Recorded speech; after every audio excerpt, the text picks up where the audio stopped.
It was always cold at the docks at night. No warm coastal sun can warm the air, only the cool winds from the sea. Joanne did not feel the cold badly, although she preferred it when it was warmer. She wasn't a sun worshipper like her sister Kira, though. That girl seemed to enjoy lazing under the sun in as little clothing as decorum permitted. Amid the gloom and the crowds of drunken sailors, Joanne spied a familiar white-robed figure. "Good evening, Thurjowa." The elf looked around, her eyes widening very slightly before her usual blank expression returned. "Good evening, Joanne. I did not expect to meet anyone familiar at this time of night. I thought you would be in the woods, like usual. I come to the docks regularly to accept shipments from my homeland. I travel often, but I always make sure to keep my home appraised of my whereabouts." "Why?" "To receive word from my family, and also because there are just some things you cannot get outside of elvish lands." "Like?" "Various ingredients, among other things." "Oh, I see. And you get these weekly. You must go through a lot of things. Often it is just letters from home. I only receive more on occasion." "Who do you write to?" "You are rather curious about my business." "I'm sorry, I did not mean to pry." "I think that is not true, but it matters not. I simply write to friends, fellow scholars, and family. Nothing special." "Do you ever miss your home?" "Sometimes, but I have traveled for so long now that I can feel at home in most places. Eventually I will return home, but for now I still have much to learn and discover." Joanne frowned, wondering why her heart ached a little at the idea of Thurjalla leaving. Had they become that close already? It did not feel that way. The sound of pounding feet interrupted the mage's thoughts. Glancing to the side, she noted a sailor walking towards them with a fairly large sack. "You got a lot today, miss. Are you sure you can handle this?" "Thank you. I will be fine." Thurjowa quickly paid the sailor and bent down to pick up the sack at her feet. Joanne did not think someone as skinny as Thurjalla could lift such a load, even as tall as she was.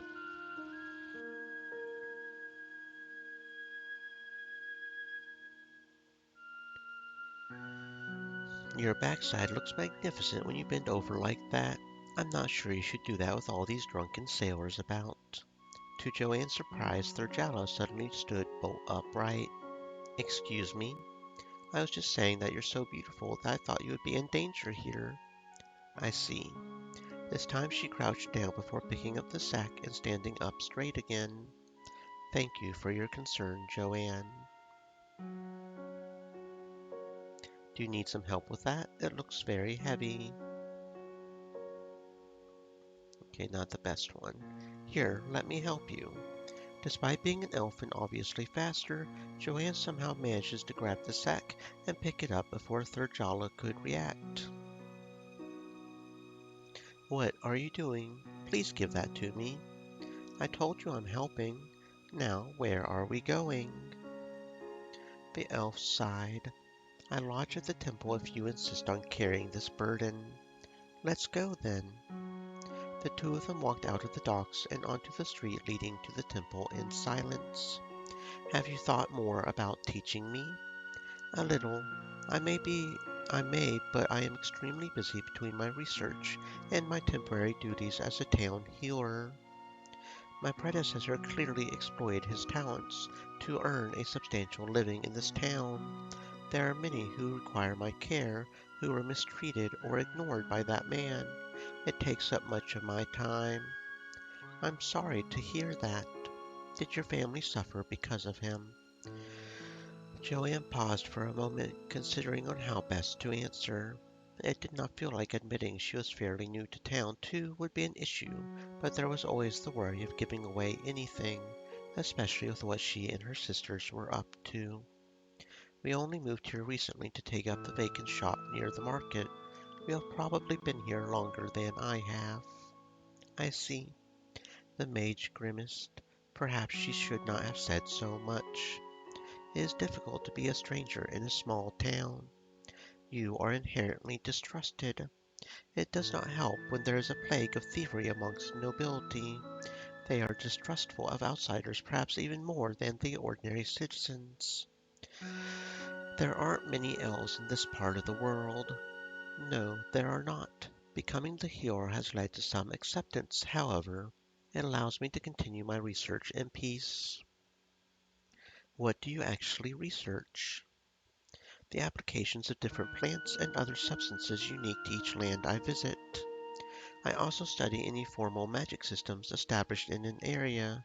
This land, with its restrictions, has no such thing except for the older style of master and apprentice teaching amongst the nobility.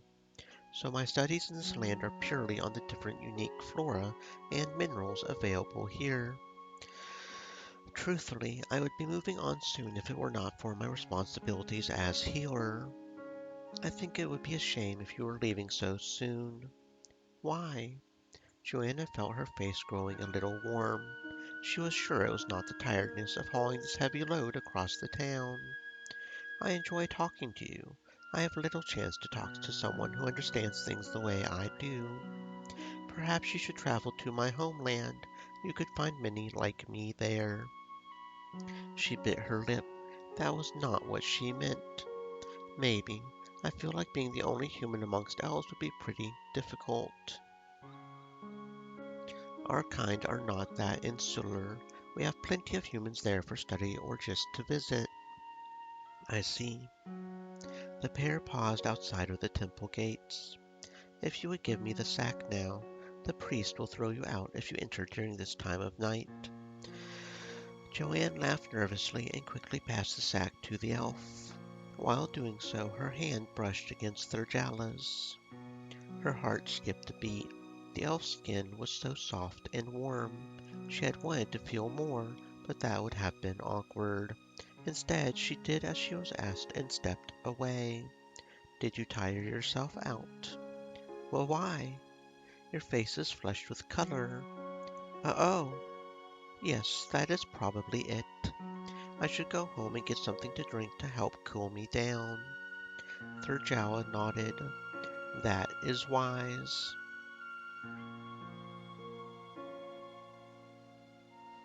Good night, Joanne. Safe journey home. The same to you. Joanne watched Thurjala until the temple gates closed and she could see the elf no more. She was becoming fascinated with this mysterious woman.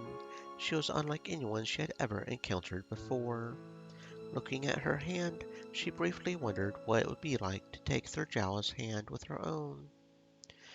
Would it feel as good as she imagined? Biting her lip and blushing deeply at such shameful thoughts, Joanne shook her head to banish images of herself and the elf from her mind. Time to go home. Sighing, she turned away and walked quickly back to the shop.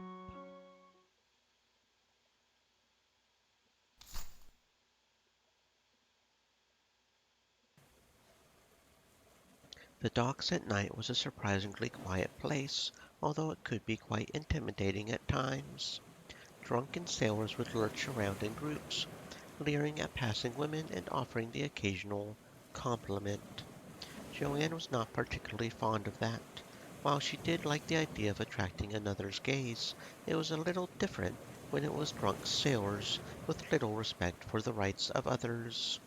There were a few women sailors who passed comments too, which actually made her smile a little. She did not know why, but it was nice to hear it from them. They were not nearly as intimidating as their male counterparts. She should perhaps not see it that way, but it was hard to shake the idea from her head.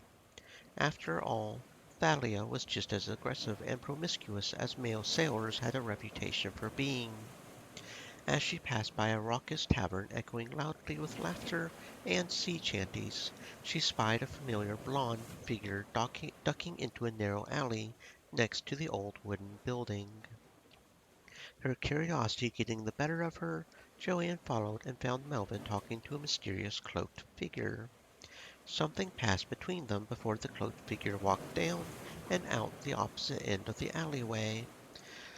Unfortunately, Joanne was too slow to leave before Melvin spotted her.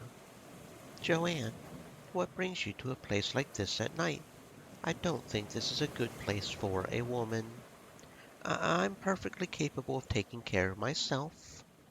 Oh, Melvin moved close, his eyes focusing on hers. There was a fire there she had never noticed before. It frightened her.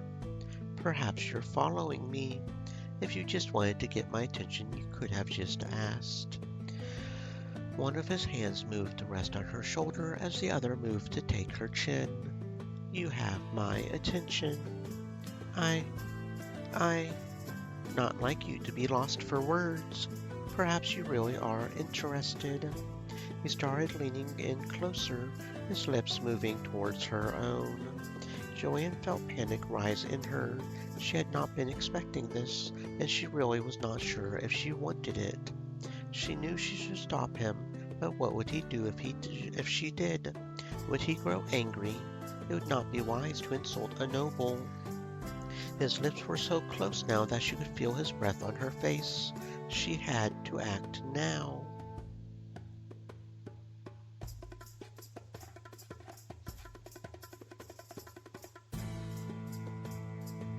Stop teasing.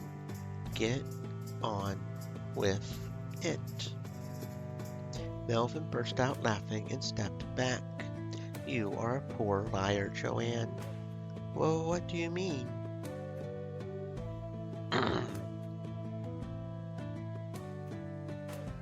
Get off me. I'm not interested in such things with someone who clearly has no real feelings for me.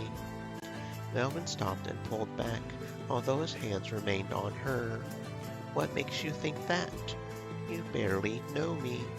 I suppose it's more you don't know me. I think I know what I meant. He chuckled and stepped back, finally releasing her.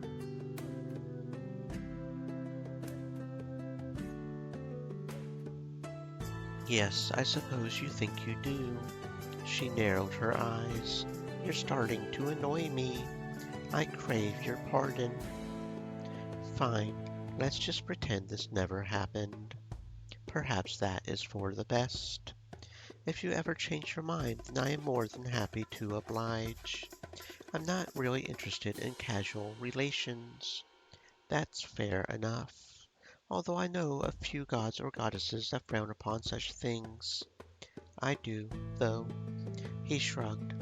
If that is what you think, I must get on. I'll see you later, Joanne. He gave her a small wave over his shoulder as he walked out of the alleyway the same way Joanne came in. She released a breath she had not realized she was holding. Melvin had been a little frightening there, but she could not shake the feeling that he had no intention of doing anything to her that she did not want. Joanne had no idea why she thought that way, but she did. Despite that, she hoped he did not try that again. Next time she would not be so polite.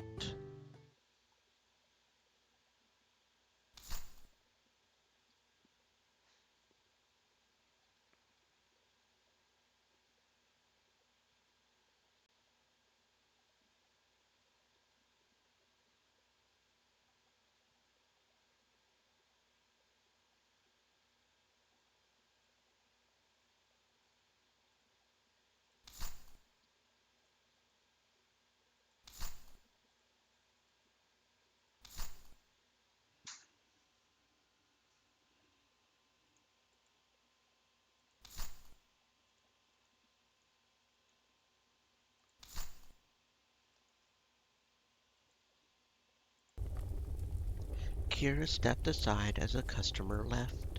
Looking around, she realized it was only her and Mary Ann who were in the smithy now.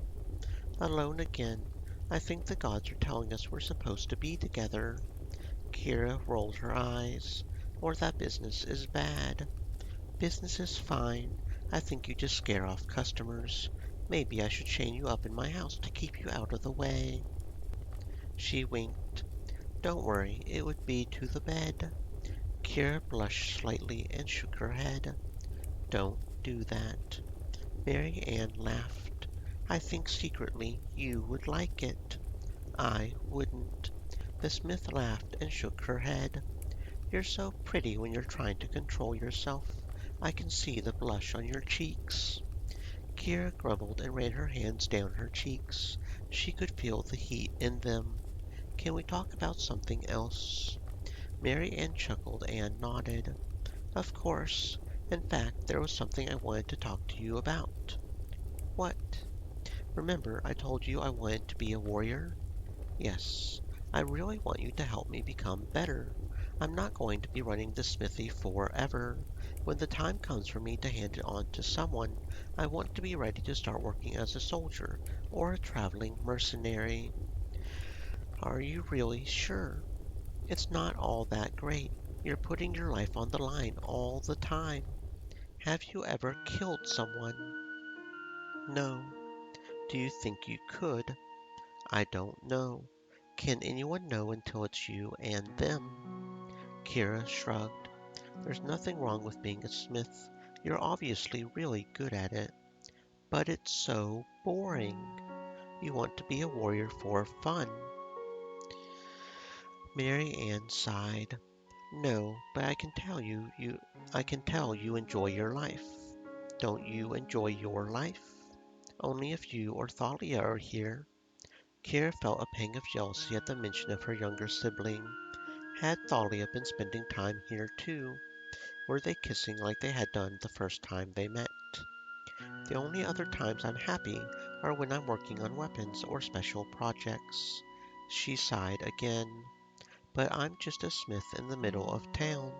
Most of my work is horseshoes and other simple items. No one wants me to make them amazing weapons. My family used to make weapons for the old lord before the current one took over. Now look at us, reduced to this." A third sigh.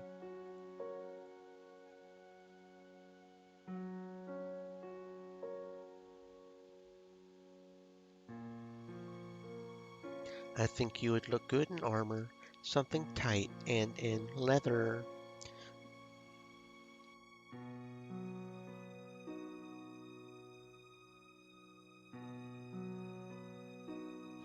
Mary Ann laughed. "I think I'm about too big for that. It might look a little strange. Skinny girls look better in tight outfits." "You're not fat."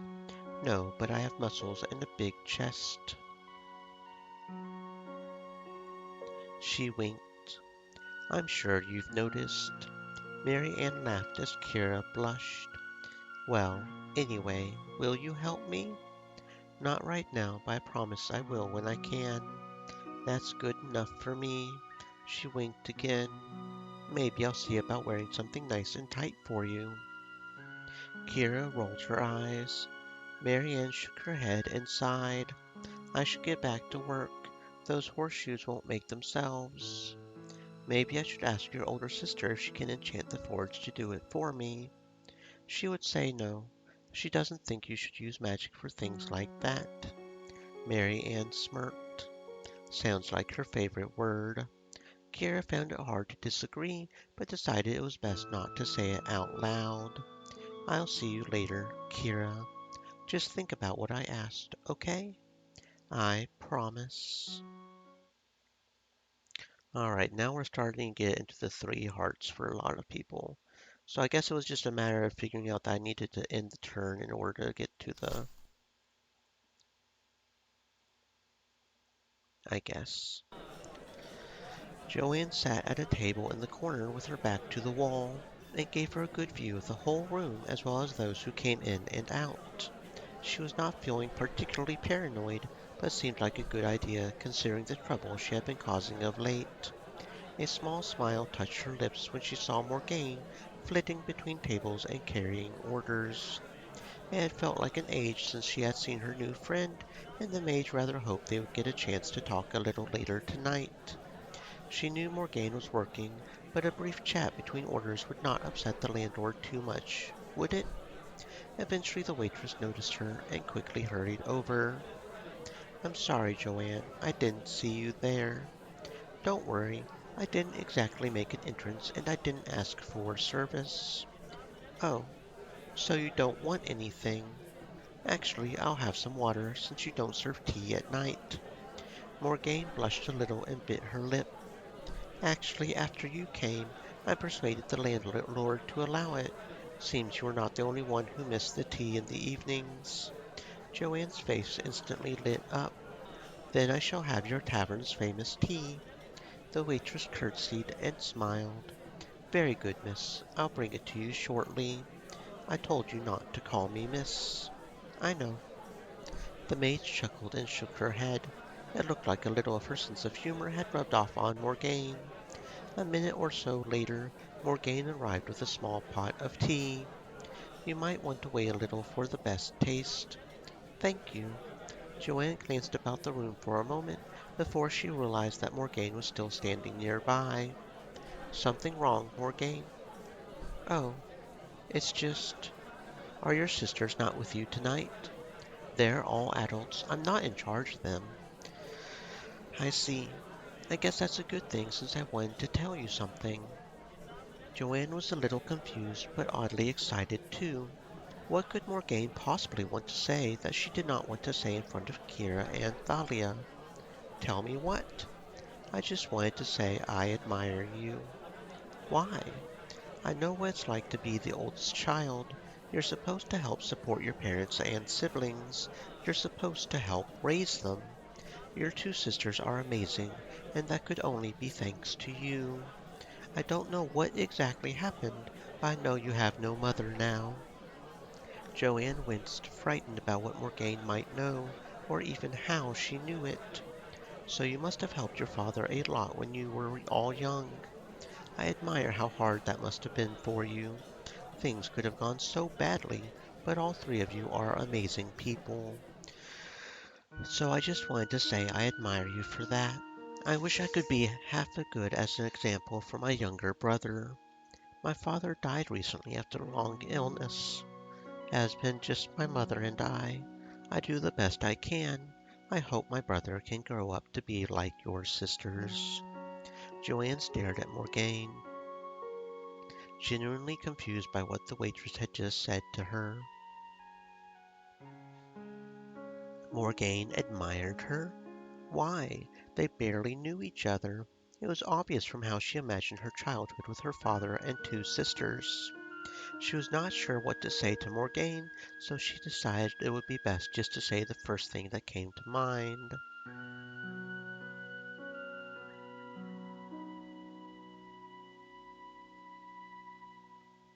Thank you. I'm not sure if I deserve such praise, but thank you.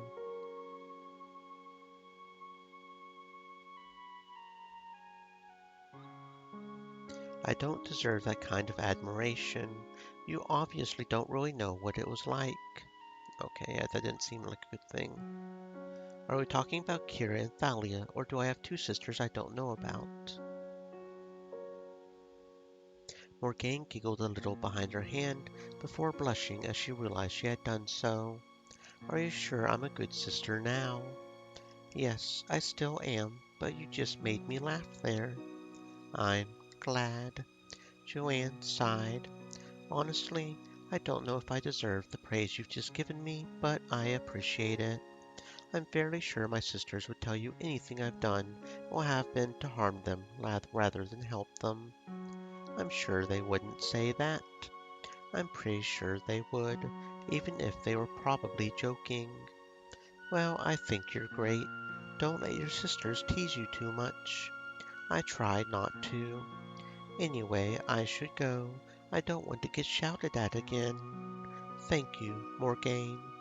You're welcome. See you another time. I look forward to it. Joanne smiled, pleased that she was getting closer to her new friend. Sipping the tea, she sighed blissfully. It really was quite excellent.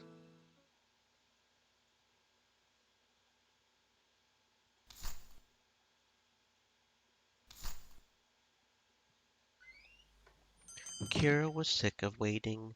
If she had to tie him to a chair and beat him senseless, she was going to get Frederick to talk to her this time. Oh, hello, Kira. I think it's time we had that talk. He sighed. You're probably right. I'm closing for lunch now anyway, so we can chat.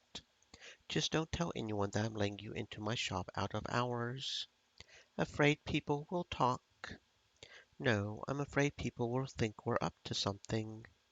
What if we are? Then I definitely don't want people knowing that. Both of them chuckled. Frederick produced a stool and put it in front of the counter, taking his usual seat on his side of the counter. Do you want to have some tea while we talk? That's usually Joanne's thing, but I'll take some if you're offering. I'll be back in a few moments. I had already started heating the kettle. He disappeared into the back. Kira waited patiently, cringing a few times at the sound of cups and kettles being abused. Was Frederick always this noisy? The shopkeeper returned with 2 cups in hand. He placed one shakily down in front of Kira before placing the other in front of himself. Nervous? That obvious. All the noise in the back and your shaking hands gave it away a little. He chuckled. I'm sorry. It's just I've never really talked about this with anyone. He sighed. Most people in town know this story, and people don't like to talk about it. Why? Because it was the worst day of my life, and probably the worst day in the lives of a lot of people in town. What happened? It must be just over 6 years ago now. It feels less. I was engaged back then. Her name is Marisol, and I loved her more than anyone else in the world. What happened to her? Isn't it obvious? She died. Yes, she died. What happened to her? It was my fault. You know I don't ask questions. I'll sell or buy anything if I think it's worth something. Sometimes that gets me a bit of trouble, but it's never anything big. The criminals know I'm too useful to mess around with, and Lord Rawl obviously thinks I pay enough taxes that he doesn't send anyone to ask awkward questions. He sighed. It wasn't always like that. Over 6 years ago, a new gang came in by ship. They had gotten chased out of Triberg and were looking for a new place to set up. I guess they thought Accra would be an easy place to start again. They tried to force me to join their organization, but I wasn't interested. I stay neutral. I don't join gangs and I don't work with the nobility. It's how I'm able to stay safe. Usually. This gang wouldn't take no for an answer. They started trying to chase away my customers and caused enough trouble that Lord Rawl would crack down on me. Luckily, I had saved up a lot of favors with Rawl, and he doesn't like change much. Eventually, the guards were sent out to chase them out of town. I had nothing to do with it, but they blamed me. Where was Marisol in all this?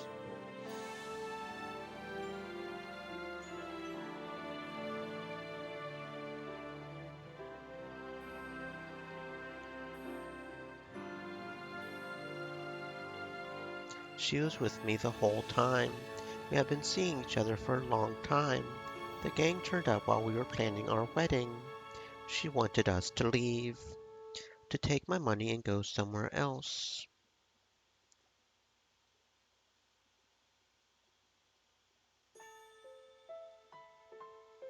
I was too stubborn.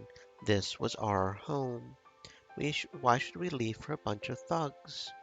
So when Rolf finally decided to deal with them, they decided to get revenge on me before leaving. They came to the shop. I was out meeting with a regular client who was getting nervous because of all the problems I had been having. Mar Marisol was in the shop. I had locked it up and told her to go home, but she had decided to stay. I don't know why. Maybe she wanted something or she was planning some kind of surprise for me. She was such an amazing girl, smart and strong. He laughed despite the tears. A bit like you, really. She could handle herself in a fight. Never worked as a warrior, but her father was a guard, so he had taught her how to look after herself. It wasn't much help against an entire gang of furious men who believed they had been wronged. She killed a few of them, but his voice started to waver. They, his fist clenched. You don't need to tell me absolutely everything. I think I get the idea. He nodded. When I got back, I found the place surrounded by guards. Marisol had bought enough time for them to find the gang. All of them had been executed on the spot. Their headless corpses were sitting outside my shop. Marisol. His knuckles turned white, his entire body shaking. If they hadn't have been so eager to punish me, then the guards would never have found them. I guess maybe that's one good thing out of it all. But I lost everything. Marisol was dead. Her family refused to speak to me even to this day. My business barely survived the scandal. It looks good now, but it's taken all this time to get it back to this point. The day you found me in the tavern was the anniversary. I always get drunk that day. I know it's stupid, but I can't help it.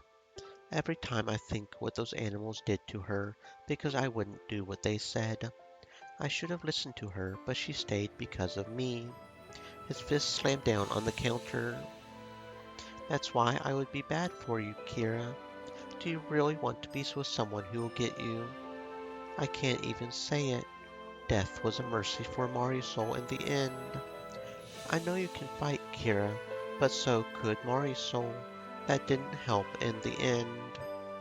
Kira reached out and rested her hand on top of one of his fists. I'm not Marisol, and things aren't the same as they were back then. They could end up that way again. Maybe, but I would hunt down anyone who tried to make you do something you don't want to do. He laughed a little. I can believe it. Good. Kira sighed. I actually understand how you feel. A little. What do you mean?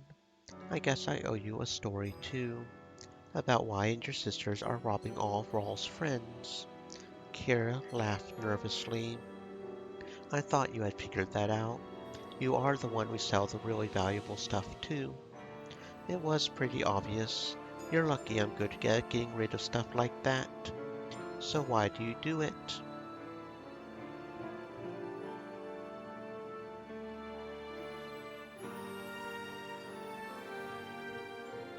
It's for my mother. That's probably the best one there, yeah. Frederick pulled his hand away from Kira's. Oh, I see. What happened? Kira told him all about her mother and the Queen of Thieves. She explained everything from what she did as a guard to why her father had summoned her and her siblings to this town. So that's why I sort of understand a bit of what you're going through. She's still there, in his castle. That's unbelievable. Thieves all get in trouble, but no thief deserves to be in jail that long. Rawl does what he likes.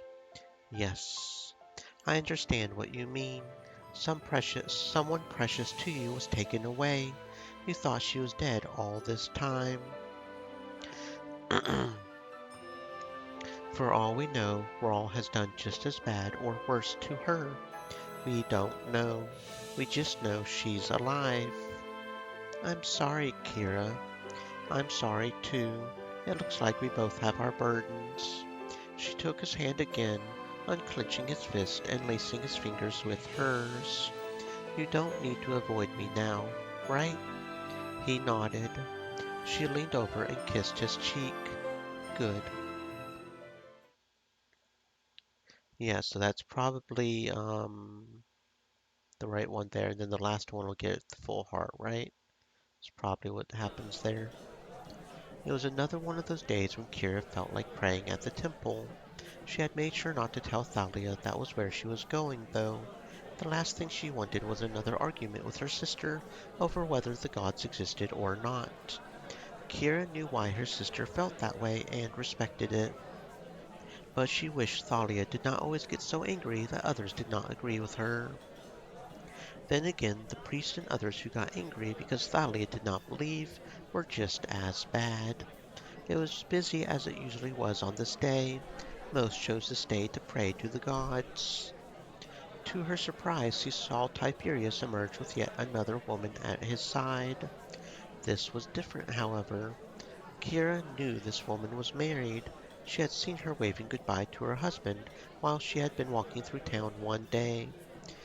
Surely a man like Tiberius would not cuckold one of the guards. Oh, Kira. Hello, Tiberius.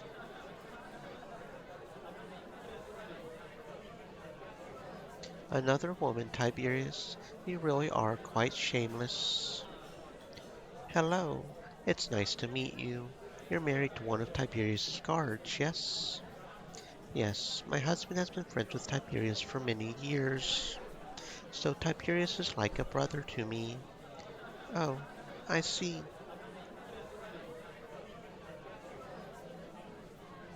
I think that's right, right? I think, is it?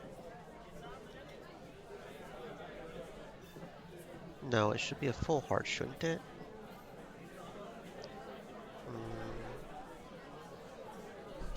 I would love it if you took me to the temple one day. Nope, that's not it. I need to get in before it gets too crowded.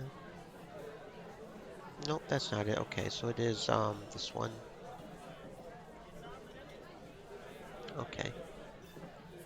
Come to pray today, Kira. She nodded. Then we shouldn't detain you further.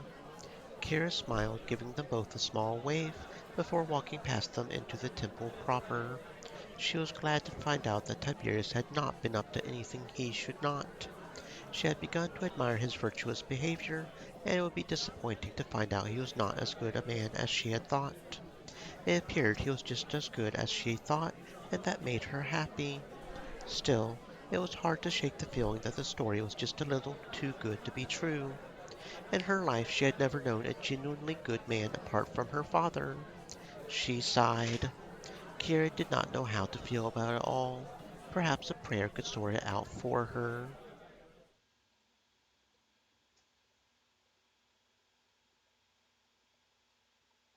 No, because that one got a full heart, so did I miss out somewhere on Tiberius? Because that feels like it's not a full heart. Because that should be a full heart, right? I'm not sure what's going on there. Oop, here we go. Ordinarily, Joanne preferred to visit the woods surrounding town during the night where there was less chance of being spotted. Unfortunately, there were just some things that did not bloom without sunlight, and so she had to occasionally visit during daylight hours to collect the things she needed for her magic. She supposed most would not question a girl wandering the woods during the day, but she was always concerned people would spot what herbs and flowers she was collecting. It would not be hard for anyone trained to spot rogue magicians that she was collecting magical reagents. It was a nonsense that magic users needed licenses to practice magic in Rawl's lands. She could only presume some mage's guild took advantage of his greed and paranoia. Both of them probably made a fortune off the fees to even apply for one. Crouching down as she spied some excellent specimens, Joanne used a small knife to cut a select few before placing them in a small pouch at her waist. Someone was watching her. She stood up straight, keeping her Stream pruning knife elements. concealed in her Said, hand. stay moist, my friends. Hydrate. As a weapon, it was really not much at all, but it was better than nothing. Magic was always an option too, but it was best to only use that as a last resort. Now there was the matter of dealing with the person watching her from the undergrowth.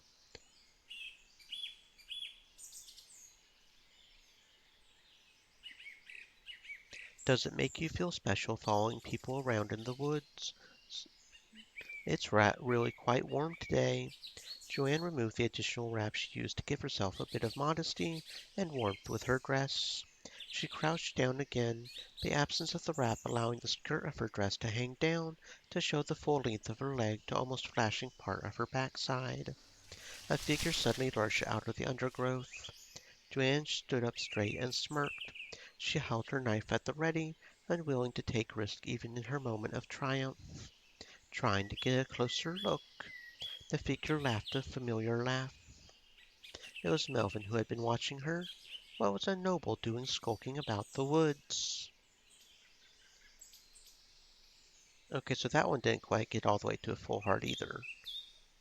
I don't know. I suppose I was. You caught me. She sighed and put away her knife, picking up her discarded wrap and tying it around her dress again.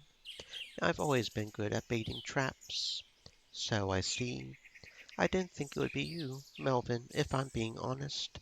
You're not exactly dressed or acting like a noble. Why were you watching me? I was curious what would cause someone to leave the public pathways to gather inedible herbs. You could have just asked. Well, I don't usually like people to see me dressed like this. I suppose many would think you some kind of brigand in such an outfit. Most likely, although I can promise you that I am no robber. Joanne was glad, but instantly felt a little guilty for feeling so. She was a thief herself, after all, even if it was for a good cause. So was that all? Just curiosity? I suppose you're not going to tell me why you were in these woods dressed like that. I suppose you're not going to tell me why you're gathering herbs that would likely lead you to being hauled before the Mages Guild. I guess we'll both leave with unanswered questions. Yes, it sounds like it. Well, I hope you have a safe journey back to town, Joanne. And I hope you have one too, wherever you're going. He chuckled before turning to walk away. Thank you, Joanne. I'm almost not sorry I was caught. Farewell. Giving her a small wave over his shoulder, he melted into the undergrowth. Joanne had to give him credit. He was very quiet when he walked away. She supposed it was just living with Thalia and her sneaking ways that made her so sensitive to noises about her. Her younger sister often liked to ambush her when they were growing up. Sighing softly, she returned to her harvesting. These herbs would not pick themselves, unfortunately.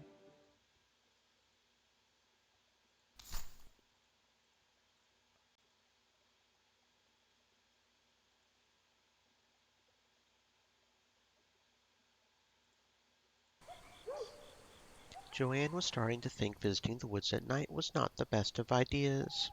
It afforded privacy, but it was really quite hard to see. She could create some light using her magic, but that would make her obvious to see to anyone else in the forest. Attention was the last thing she or her sisters needed. The mage cursed under her breath as she stumbled over a hidden tree root and almost fell flat on her face. Steadying herself, she managed to get her foot underneath her, only for it to slide on a piece of damp moss. Swearing loudly, she ended up rolling forward through several bushes and into a clearing. Joanne, what are you doing here? Joanne groaned, rubbing her head as she looked up. Her breath caught in her throat as she saw the elf standing over her. Thur, Thurjala, whoa, where is your robe? The elf looked down at herself, apparently only realizing for the first time she was wearing so little. I find it easier to meditate when I am not wearing it. I forgot. You interrupted me with your sudden appearance. I apologize if I startled you. Joanne forced herself back to her feet. I feel like I should be apologizing to you. I interrupted you when you were doing something obviously very private. Thurjala looked away from the mage. You did not mention it. I should have sensed your presence, but I was deep in communion. I am a little embarrassed that a human startled me so easily. I guess even elves can be sneaked up on. Apparently so. Just out of curiosity, what do you mean by communion? It is a way of stabilizing my mind and also improving my magic. I link myself to the life that is all around us. It strengthens my will as well as helping me maintain my balance. That sounds interesting. Would you care to join me? Joanne failed miserably at concealing her surprise at the invitation. Well,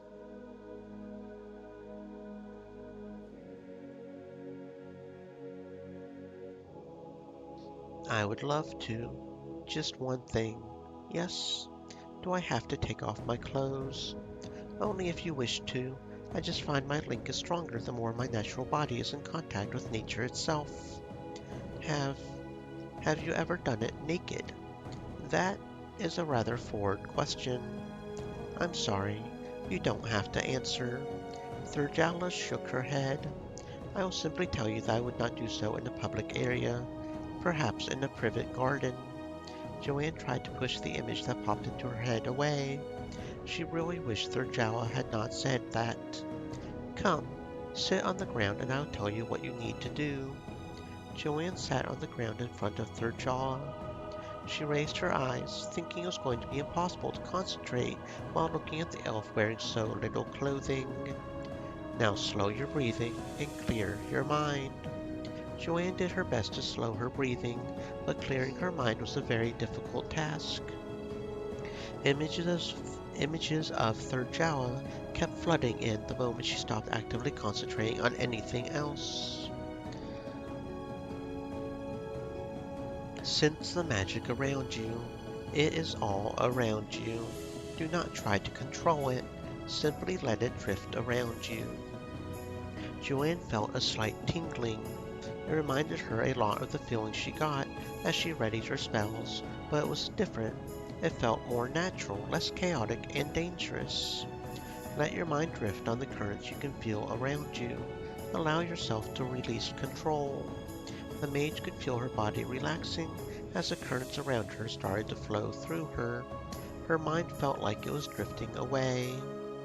For a brief moment she thought she saw the clearing they sat in from above, but one look at the scantily clad Thurjala sent her hurtling back inside her head. She sighed and opened her eyes. I'm sorry. I just don't think I'm in the right mood for this. I felt like I had it for just a moment, but then it all faded.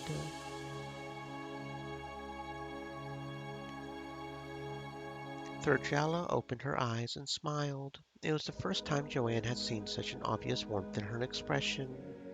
Not many even manage that brief glimpse on their first attempt. You should be happy, not sad. Try to practice on your own when you can. Perhaps I am a distraction. Joanne did not want to say it out loud, but she was certain that Thurjala was the main thing distracting her right now. The mage stood up. I should go. I'll leave you to your communion. Good night, Joanne. I hope what I taught you will be useful to you. I'm sure it will. Good night, Thurjala. Forcing herself to look away, Joanne walked back in the direction of town. The overwhelming urge to look back at the elf was almost impossible to fight, but she managed it. Seeing Thurjala like that had awoken something in her she did not understand. It was strong, powerful, and made her chest physically ache. She had never felt so strongly about anyone in her life, especially a woman. What was it about Thurjala that occupied her mind so completely? She bit her lip and sighed. It was late and she was tired. This mystery could last to another day.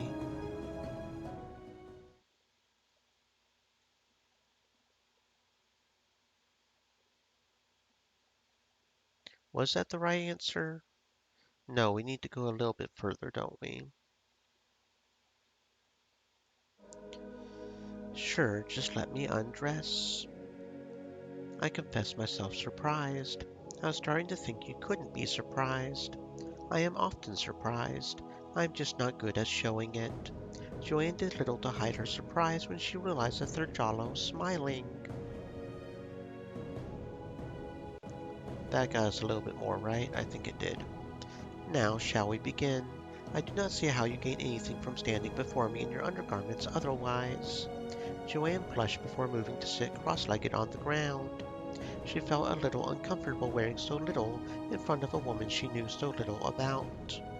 The grass tickled her bare skin, a gentle breeze spreading goosebumps over her arms and legs. Try to slow your breathing and empty your mind of distractions. Concentrate on your surroundings, the air as it flows over you, the ground beneath you, and the sounds of the trees all around. Joanne did her best to follow Thurjala's instructions, but images of the scantily clad elf kept invading her thoughts whenever she managed to clear them. Try to concentrate on the magic around you now. Feel it flow around you. Do not try to wrest it like you would using your spells. Simply feel it. The mage began to feel that familiar tingle over her whole body when her magic was coming to the fore. Be careful. Do not allow yourself to take control of the flow around you. Instead, allow it to take hold of you. Let yourself drift with it. An image began to flicker into view before Joanne's eyes. She could see herself and Thurjalla sitting in the center of the clearing. Blushing at the two of them sitting there so little, she almost felt her control slip, but she managed to get a desperate hold of it. Allowing her mind's eye to drift, she decided to look around. Despite herself, it appeared her mind's eye only wanted to look at one thing. It began to drift around the cross-legged elf, drinking in every angle it could of her form. She felt guilty, but at the same time she could not help herself. Her heart began to beat fast as she enjoyed being able to study someone so closely without their awareness. Sudden shame hit her when she realized she was taking pleasure in peeping on Thurjalla. At that thought, she lost her control and found herself back inside her body. Joanne sighed. I'm sorry. You do not need to be sorry. Almost no one gets it right on their first attempt. You did well, though.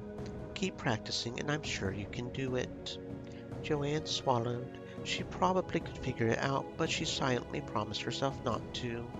She knew she would be tempted to spy on Thurjalla again, and that was wrong. The elf deserved her privacy just like anyone. I think it's time for me to go. It's getting late and I have much to do. Thurjalla nodded but did not stand up. Very well. Good night, Joanne. Safe journey home. Same to you. Picking up her clothes, Joanne quickly dressed again while staring at the meditating elf. Once she was clothed, the mage decided it was time to leave. Forcing herself to look away, Joanne walked back in the direction of town. The overwhelming urge to look back at the elf was almost impossible to fight, but she managed it. Seeing Thurjalla like that had awoken something in her she did not understand. What was it about her? She bit her lip. Okay, very good. Okay, so yeah, that's yeah. So I don't know actually why Kira and Frederick's third heart there is so far up,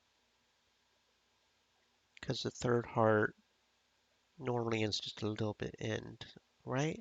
I don't know. Okay,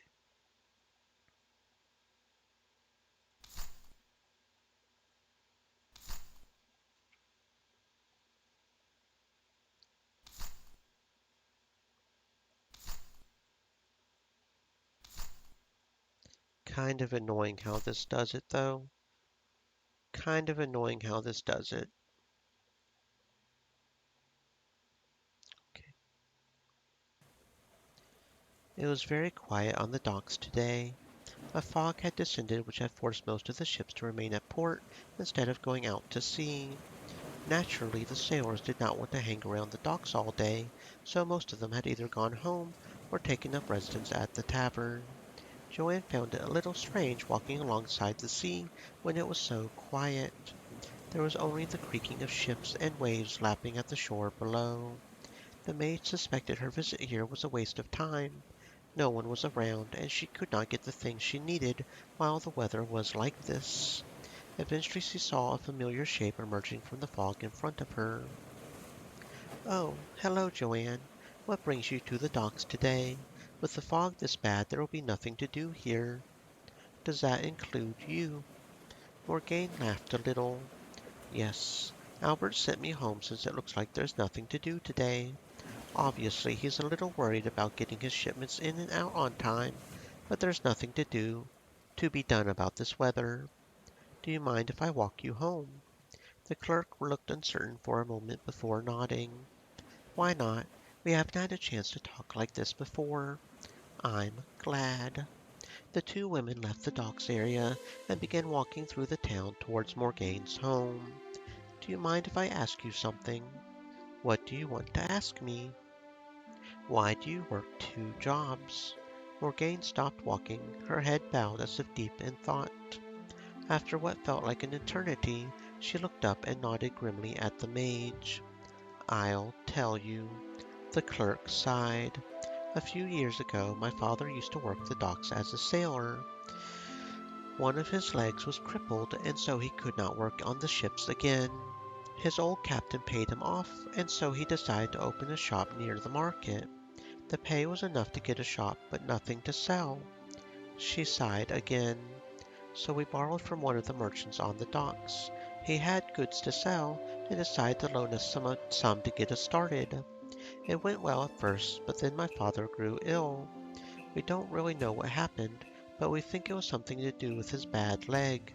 We just don't know what. Her eyes started to tear up a little. We just didn't have the time to run the place without him, and so we were forced to sell the shop again to pay for his care. We still owed the merchant money, too. My mother was too busy looking after my father and younger brother to work, so I started working as a waitress as well as a clerk to help make ends meet. We've been paying back the loan ever since. Morgane fell into silence as tears started to roll down her cheeks. Father died a while ago from whatever illness took him. We still don't really know what happened. Perhaps if that elvish healer we have now was here then, it could have been different. What's past is past, though. I'm sorry, Morgane. The clerk sniffed and shook her head, wiping her eyes with the sleeve of her dress. It's fine. I'm glad I got to tell you. I've been wanting to open up to you for a while now. It must be hard being friends with someone who is always working. I'm rather busy myself, so I never really noticed. She laughed a little. Liar. The mage smiled. So you are still in debt? Yes. The merchant is honest, so it's not like we owe a criminal or some unscrupulous banker. It's just a lot of money for one person to pay back, especially after all the money we wasted trying to get the older healer to help my father. Joanne sensed a hint of bitterness in Morgane's voice when she mentioned the old healer, but decided not to mention it. She had heard stories about the healer before Thurjal replaced him, and not all of them had been good.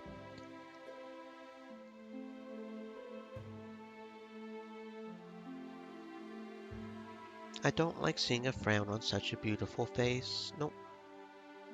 Did you hear about the red ship and the blue ship that collided? Excuse me. Did you hear about the red ship and the blue ship that collided? Why are you talking about red and blue ships? No one paints their ships that color.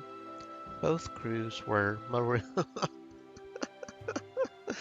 Okay, I have not heard that one before. Well played. Okay, I've got to share that one. Hold on.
Joanne grinned broadly, hoping she had made the right response. That does appear to be the right one, yes. Morgane smiled a little in return, much to the mage's relief. That was awful. What does a ghost wear when it's raining outside? Another one. Well, Morgane sighed and rolled her eyes. I don't know. Boots. Morgane laughed. That's terrible. What did the elder chimney say to the younger chimney? I don't know. You're too young to smoke. Morgane laughed again, longer and deeper this time. Where are you getting these from? I've known them for years. My sisters keep telling me my jokes aren't funny. They're wrong. You're really funny. Joanne could not help but blush a little. Thank you. I'll give you one last one then. Okay, if you insist. Morgane giggled. What do you call a fish with no eye? I don't know. What do you call a fish with no eye? Fish. Oh, that one was terrible. Despite her criticism, Morgane started laughing. Your jokes are so awful, but they make me laugh. I can't help it. I'm glad you liked them. Morgane finally managed to calm herself down as they approached her home. Thank you, Joanne. I really need some cheering up, and you did just that. I really appreciate it. You are a true friend. Joanne felt a pleasant warmth to start spread through her. I'm glad. I hate seeing you look sad. Tell me one of your awful jokes, and I won't. The two women laughed. I'll let you get inside. It's not often you get a rest. You're going to be working at the tavern tonight, yes? Morgane nodded. It will be extra busy tonight because of the docks being empty. I hope it won't be too bad. I'll be fine. This isn't the first time. Good. Joanne shuffled a little uneasily. She had to go, but she wanted to stay and talk to Morgane some more, too.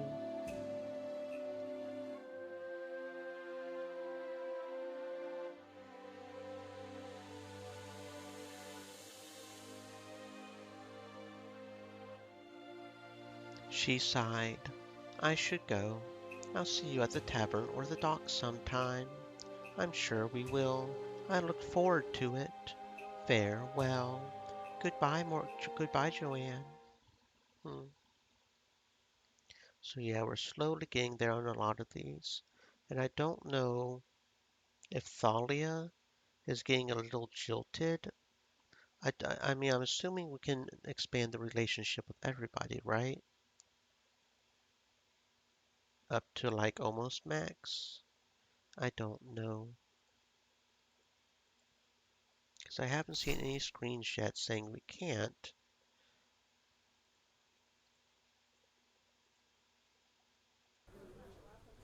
Kira did not visit the temple very often, at least for its real purpose.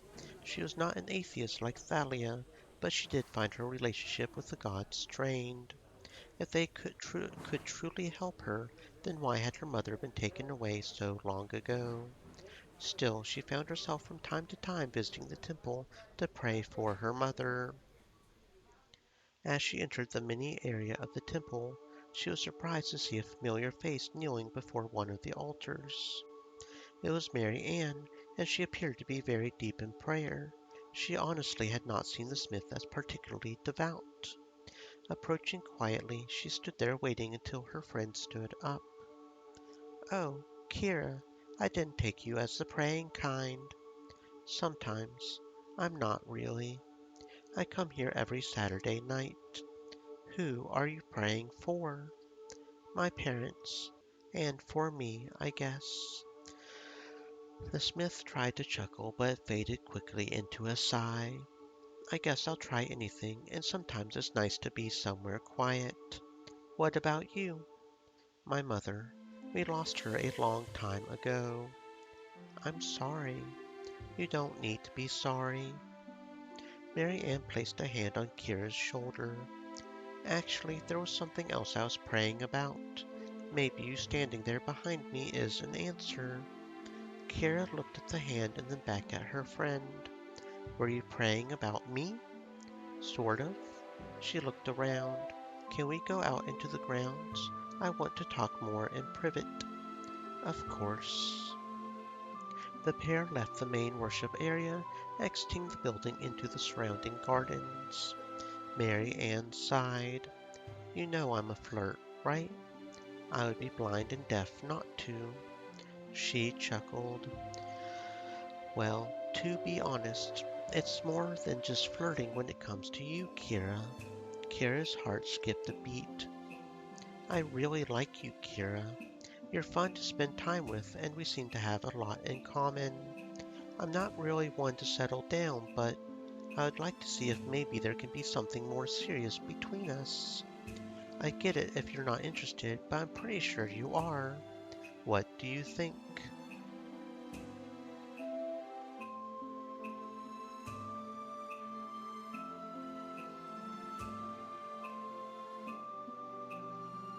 I think I'm interested, but I don't know. I'm not used to talk about stuff like this sober. Mary Ann chuckled. Should I get you drunk? I don't think that would be a good idea right now. I wouldn't be serious. Maybe I should have gotten you drunk before. I missed out on getting you into my bed.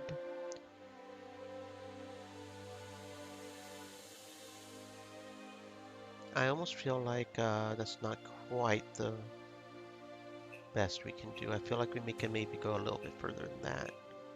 Um, if you want to be serious with me, then you need to stop flirting with others. Not going to happen. I am who I am. I won't kiss other people, but I'm not going to stop flirting with them. Yeah, I didn't think so. Well, what do you mean by serious? Mary Ann rolled her eyes. Nope. So no more flirting then. Thank the gods. Mary Ann laughed. Okay, so no, that was just barely up. So it was this one. Because that gets it, the other two are down. This one gets it right before. Okay. So there's probably, what, two more dialogues? One that gets it just a little past the heart, and then the end one that gets it just there? Probably two more. Mary Ann leaned forwards and kissed Kira's nose. You were wide open. Some warrior you are. Shut up. Mary Ann laughed loudly, attracting the irate gazes of a passing procession of priests. She quieted down as she noticed their glares, giving them a cheeky smirk in reply. I should go home. The forge doesn't look after itself. I'll walk you home. That's sweet of you. Kira silently cursed herself as her cheeks warmed at Mary Ann's teasing. Come on. The warrior realized she had just been standing there as Mary Ann walked away. Hurrying up, she fell into step with her friend. This is going to be little new to me, so I'm sorry if I make mistakes. I'm pretty sure I'm going to make far more. Maybe. We'll see. It should be fun. Mary Ann winked. Kira could only shake her head in response. They spent the rest of the walk chatting about nothing in particular. They discussed Mary Ann's weapon collection and also how business was going at the Three Sisters shop. It was nothing too serious, but Kira rather enjoyed it. Eventually they found themselves standing outside the forge. Well, here we are. She reached out and took both of Kira's hands. Let me show you about how serious I am. The smith moved closer, leaning up towards the warrior's face. Kira realized that she wanted to kiss. Stiffening, she waited the moment their lips met. Just as she felt Marianne's breath, she panicked and turned her cheek. Marianne's lips pressed right into her cheek. The smith pulled back in surprise, frowning a little. Something wrong? I'm sorry. She smiled and shook her head. I guess it's still progress. I'll just have to be more patient. The girl released Kira's hands and opened the door to the forge. I'll see you later, Kira. Maybe next time you'll be up for a real kiss. Good night, Marianne.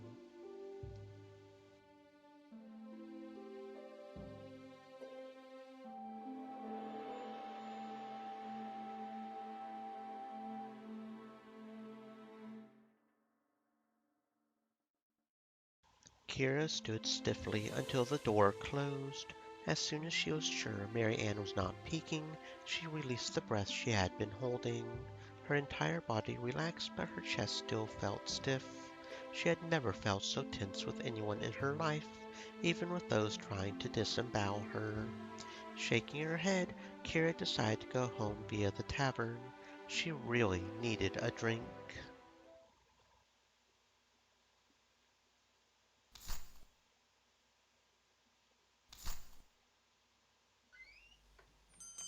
Kira had thought long and hard about it. Today was the day she was going to find out if Frederick really wanted them to be together or not. He had said he thought them being a couple would not work, but she disagreed. Now it was time to test that theory. Hi, Frederick. How have you been?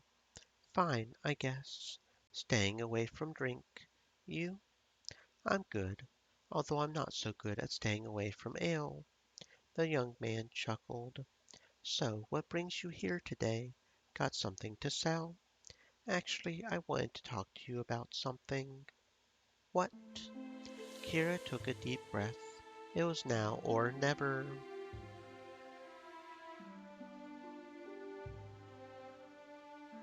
I love you.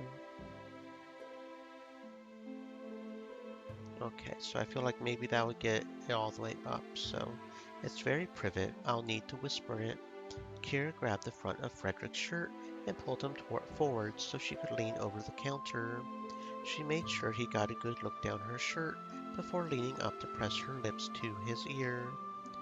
I love you, Frederick. I think we should be together. There we go. Frederick pulled back. I. Kira chuckled. You don't need to be so bashful. It's nothing you haven't seen before. It's not that. I'm just surprised. I love you too, Kira. You know that, right? I do. So what do you want to do about it? About what? We both love each other. Shouldn't we do something instead of just acting like nothing has changed? I don't want to be just a one-night stand with you. I don't want that either. So, I might live to regret this, but I want to be with you, Kira. Since that night, I've been trying to decide what to do. You're so amazing and so beautiful. I just worry that my life will mean you get hurt. Kira laughed. You know, I'm more likely to get killed than you. I'm exploring catacombs, robbing people, and working as a rebel against Lord Rawl. I think being with you will be the least dangerous thing in my life. When you put it like that. At last you see sense. Kira grabbed Frederick's shirt and pulled him over the counter, pressing her lips to his. He was too busy gasping in surprise to return it at first, but then he started to reciprocate her affection. Being dragged over my counter isn't very comfortable, Kira. I'll kiss it better. She kissed him again, savoring the feeling of his lips against hers. Eventually they parted once more, both of them panting for breath. So, do you want to go out tonight? If I'm not busy, then that sounds good. She released Frederick and allowed him to slide back down behind the counter. We might need to wait until we've rescued our mother before we can really be a proper couple. But when I can, I hope you don't mind me dropping around to spend time with you. I would like that a lot. Good. She turned away, sauntering towards the door. Pausing as she opened it, she looked over her shoulder. I'll see you tonight. Farewell, Kira. Try not to get killed. I'll do my best. And so we've managed one relationship. Whether or not that closed off Thalia for Frederick, I don't know. I feel like it shouldn't have because this game has done a lot to put the warnings out there so far. So I feel like it should still be good, but we'll see, I suppose. Nope. Joanne was glad to find a seat in the tavern, especially at this time of night. Hello, Joanne. Can I have some tea? Morgane laughed nervously. You know, that's not really something we do on evenings. You said you would do it for me. I know, but it's a little awkward since you're the only person who buys it at this time of night. It's a waste of a pot, he says. She rolled her eyes. I'll take a whole pot then. Morgane giggled. I think he'll be happy then. The waitress walked away and disappeared into the back. A few moments later she returned with a full pot of tea. You'll need to leave it to brew for a little while. Of course. Joanne opened her money pouch, and it felt a thrill of panic run through her. What's wrong? I forgot I only brought enough for a cup. Oh, I can cover the rest. Tiberius suddenly loomed into view. That should be fine. You don't need to do that. Would you rather I force Morgaine to report you to the landlord? You won't enjoy his response. Joanne sighed. He had a point, and it was not like he was losing a lot of money. There must be a catch. I would like to enjoy a cup and talk with you for a little while. You want to interrogate me. I would not call it that. It is simply a conversation. She rolled her eyes.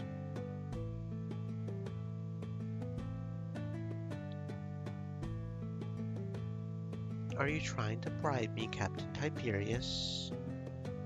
I don't mind talking with a handsome man for a little time. Let's have a conversation then. Wow, I just did not have this one figured out yet. I'll work it out by myself. I'm not interested in being forced to answer your questions. There's no need to be like that. Why not accept my offer? I'm going to talk to you regardless. There we go. Wouldn't it be more pleasant over a cup of tea? Joanne sighed. I suppose. Tiberius sat down across a small table from Joanne. He gave Morgaine the extra coins needed for the pot before settling back in his chair. Thank you. So what do you want to talk to me about? Is it just you, your two sisters, and your father living in this shop? Yes. May I ask where your mother is? She was taken from us when we were very young. I am sorry to hear that. Joanne nodded. The tea should be ready now. She picked up the pot and filled 2 cups. What did you do before coming to this town? I worked as a fortune teller. Really? Yes, I used to read fortunes. I was good at it. I thought they were charlatans. It was true, most were.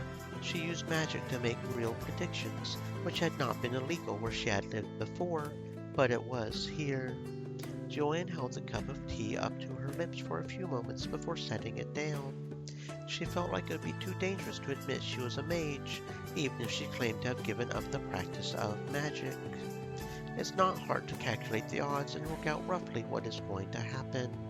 Sometimes it's just being a friendly ear to listen and give some sensible advice.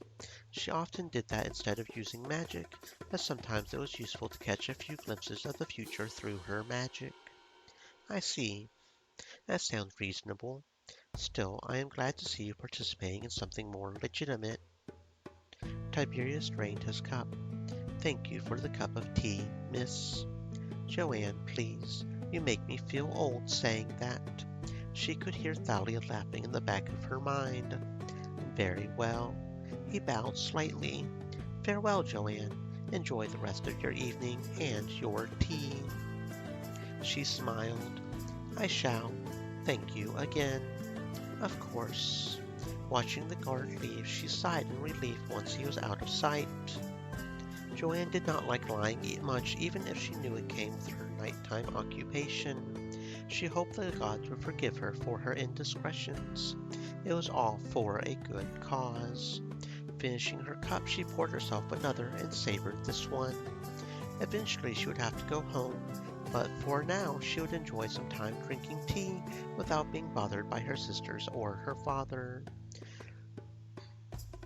It was nice not to feel like she had to solve everyone's problems, even if only for an hour or so.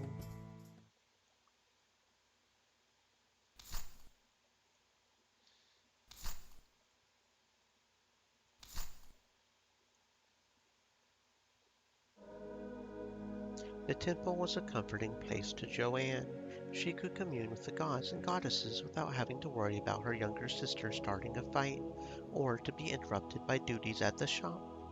She would visit the temple back in Lothark almost every day when she was not working.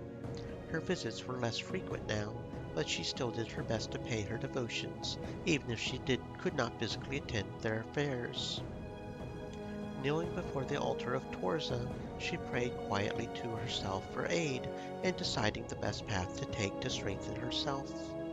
The goddess did not help those who would not help themselves, but sometimes Joanne needed to ask for some guidance in which path to take when she felt lost. Often she would get inspiration when she was least expecting it, and she knew that was down to Torza's gifts.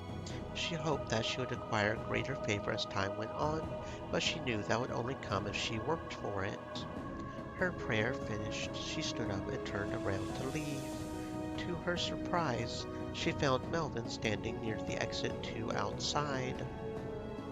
I thought you and the gods were not on great terms. Perhaps not, but I find it is good to occasionally pay them a visit to make sure I haven't outright offended them. I'm a little uncertain over if they actually care what I do and think, but I find it's best not to risk it just in case. I see. So, have you been doing more spying in the woods? Please don't say that. You know that word can land a lot people in a lot of trouble in this land. I'm sorry. You're right. I wasn't thinking. The joys of living in Ekra.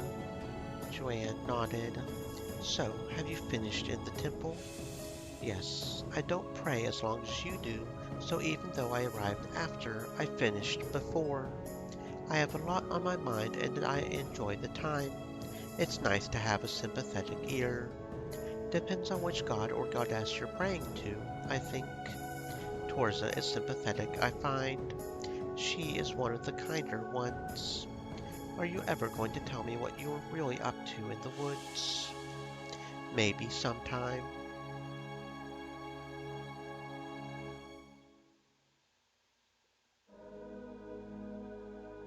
Surely that nice dress must be ruined by all your adventures in the woods. Is that the best one? I don't think it is. Perhaps I could persuade you to tell me sooner rather than later. Melvin held out his hand as Joanne stepped closer to him, forcing her to step back again. Tell me what you were up to in the woods. Nope. Very well.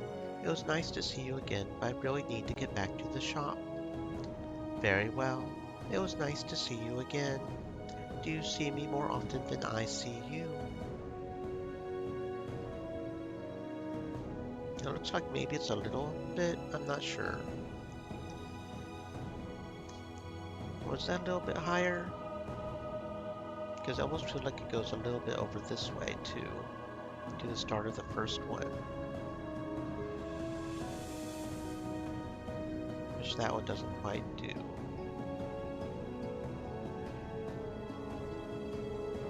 We'll keep that my little secret for now. Chuckling, the noble walked off without another word. Joanne suspected he was not returning to his estate like he claimed. She could not explain why she felt that way, but she felt it to the very core of her being. Perhaps it was some of that inspiration she had prayed to Torza before, mere moments ago. It would be too risky to follow him without some magical assistance, and so she decided it was time to use some. Ducking behind some statues, she let her magic wrap around her and cause her form to blur until it vanished completely. It was the first spell she had manifested as a child, and it still came easily to her. Now it was easy to follow him, although sometimes she would have to dodge quickly to avoid running into someone that obviously could not see her. As she expected, his course did not take him in the direction of the noble district. Instead, he took a long meandering course through that town that eventually led to the woods. She followed him into the trees proper. The pace slowed considerably as he started watching his steps to ensure he remained quiet. Joanne followed his example, matching his footsteps to ensure he did not notice she was following her. Eventually she found herself standing outside a massive hollowed-out tree. At first, she had assumed it was solid, but then she had watched Melvin pull away a section of the trunk to reveal an interior. She had thought it best not to follow him inside, so now she waited near a small brook that babbled quietly next to her. It was fairly useful for concealing at least some of her fidgeting as she waited for him to emerge. A while later, Melvin emerged with the dark clothing she had seen him draped over one arm. and his noble clothes nowhere to be seen. Her face grew warm as she found herself staring at his practically naked body. He had still had his undergarments on, but those left little to the imagination. Feeling ashamed all of a sudden, she forced herself to look away as Melvin washed his face and torso using water from the brook. She risked a few peeks, but often had to turn away when she realized he was not dressed yet. Eventually, however, he was fully dressed and vanishing into the undergrowth with barely a sound. Sighing quietly now that she was alone, Joanne wondered just what Melvin was up to. Clearly, he was doing something that would likely attract the disapproval of his peers, but she had no idea what. He was obviously no thief, but he was definitely doing something he should not. She remembered his sensitivity over being called a spy. Her blood ran cold. Who was he spying on? Was he a spy for Raw or for someone else? The thought made her shiver. Could she be friends with someone working for the one man she truly hated? Joanne knew she was going to have to confront Melvin about his behavior. There was no way she could just ignore what she had just witnessed. Shaking her head, she started walking back home. There was going to be a lot of praying to do before she figured out how best to deal with this new complication in her life. Hmm. Hmm. Hmm. Hmm.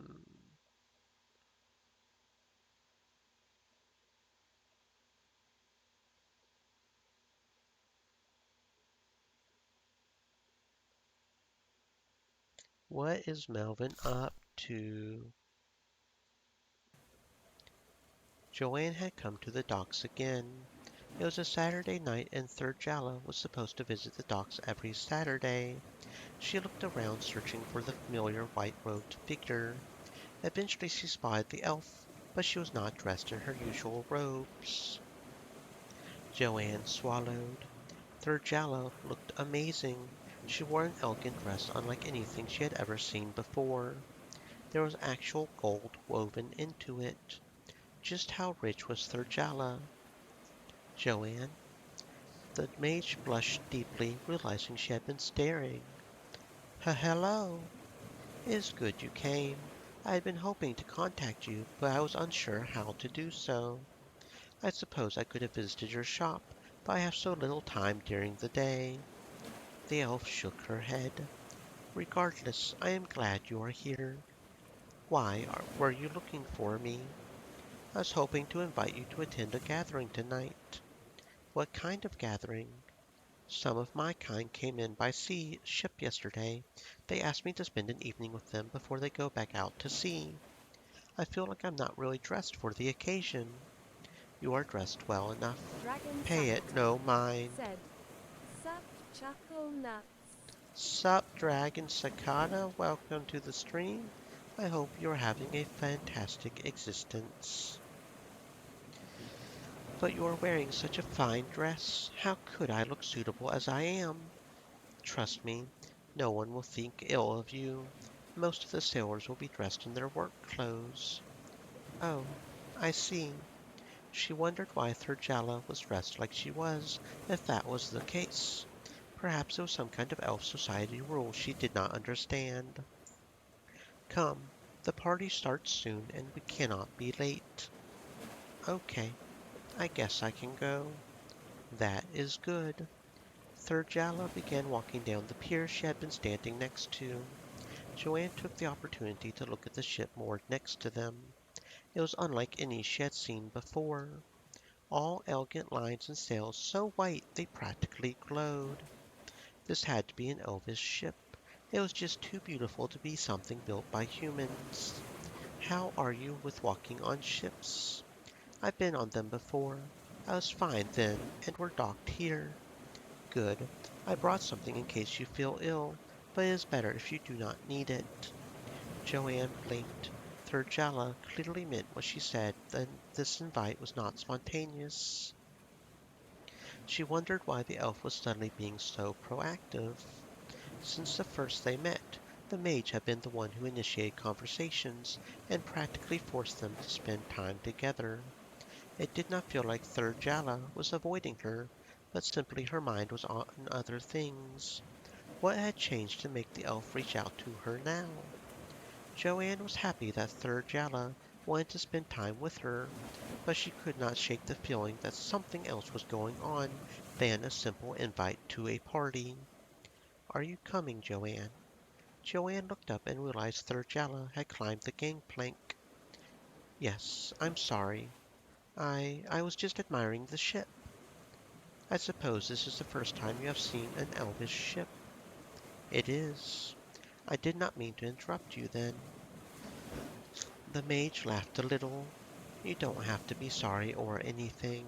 You said we needed to get to the party soon. Dragon Sakata said, question if you don't mind my asking, do you happen to be just a scaly, furry, or just a VTuber incurious? I am partially a scaly. I do love my turtles and my cute little reptiles. Amphibians mostly, if I'm being honest, so I'm not sure if that fits into the scaly term. Because frogs and salamanders are the bestest. I just identify with the turtle as the thing. So I don't know if amphibians fit into the scale thing or not. But yeah, frogs and newts and stuff like that are the bestest. Yeah. Not a problem for the question. Just curiosity can be good. Joanna quickly ascended the gangplank and followed Thurjala into the interior of the ship. It was pretty dim inside the ship. Magical orbs floated above, casting soft lights in different colors all around. The scent of spice, strong wine, and food was heavy in the air. An elf approached and greeted Thurjala, or at least that's what Joanne assumed since he spoke in Elvish. Please speak the human tongue. I brought a guest with me. My apologies, Lady Thurjala. Just Thurjala. If you insist, Thurjala. His attention turned to Joanne. May I ask your name, Miss Joanne? Greetings, Joanne. It is a pleasure to make your acquaintance. The mage blushed at the sight of the very handsome elf bowing to her. I'm just a merchant's daughter. You don't need to bow. Oh, and also octopi. I don't know. I have no idea where octopi would fit into that category. But newts, frogs, and octopi. Which is why my headpad is what my headpad is. Because I do love octopi. They're cute and they're very intelligent. A lot of people don't realize how intelligent octopi are. Just indulge him. He is being respectful as you are a guest. Oh, okay. If you need anything, Third Chala, then do not hesitate to call. Thank you, I will. The elf bowed once more before melting into the crowds around them. Why was he calling you lady? Are you a noble? Yes, my family is one of the noble houses of my homeland. I do not use the title, however. I feel I am a scholar first and noble second. I see. She suddenly felt she had even less in common with Thurjala than she did before. Does it bother you that I am of noble birth? Not really. She briefly thought of all the nobles they had robbed so far. It was not that she had anything in particular against them, at least the ones who did not abuse their positions, but she never felt comfortable around them. There was always the feeling of there being a divide. They were born rich and never understood what it was like to struggle. Joanne knew she could, perhaps should, be resentful, but that was not in her nature. They simply felt like a different species, much like Thurjala. That is why I do not talk about my noble standing. I do not like how others treat me like some kind of other species. My own kind do it. I accept it from your kind, although it did not feel as if you did. Until now. I'm sorry. I'm not trying to. I was just a little surprised. I can't imagine a noble being a healer. All the nobles I know are more concerned about themselves. I am not entirely altruistic. My primary focus is on my research. I know, but you put off your travels to be a healer here. I think you really are a kind person. Thank you, but I still feel like you are concerned about our friendship now. I'm not. You haven't changed, and I haven't. Joanne sighed. I guess I was just a little put off. Nobles here aren't the kindest of people, and I worry I might cause you problems. Nobles tend to stick to their own here for fear of upsetting their families. It can be like that in my homeland, but I am not in my homeland. I am here in yours. Joanne felt a shiver run down her spine as their eyes met. I guess that's true. I'm sorry if I suddenly came across a little awkward. I value our relationship. I really do. I just wish we could spend more time together. The elf nodded before picking up 2 goblets from a passing elf. Take one. I presume you have never had elvish wine. There is no way anyone here could afford it. Thurjalla smiled slightly. Then I'm glad I brought you here. Please, drink. Joanne sipped the dark red liquid. She almost choked. That is incredibly strong. Do you think so? I suppose for human wine it is. Thurjalla drank quietly. My lady, it is an honor to meet you. Joanne glanced at the female elf and blushed. She was so beautiful, just like Thurjalla, although different. This one had a more rough and ready appearance to her, perhaps because she was a sailor. Thank you for the head pats, friend. Thank you for the head pats. Please call me Thurjalla. I do not need a title here. I am sorry, Thurjalla. The elf glanced at Joanne.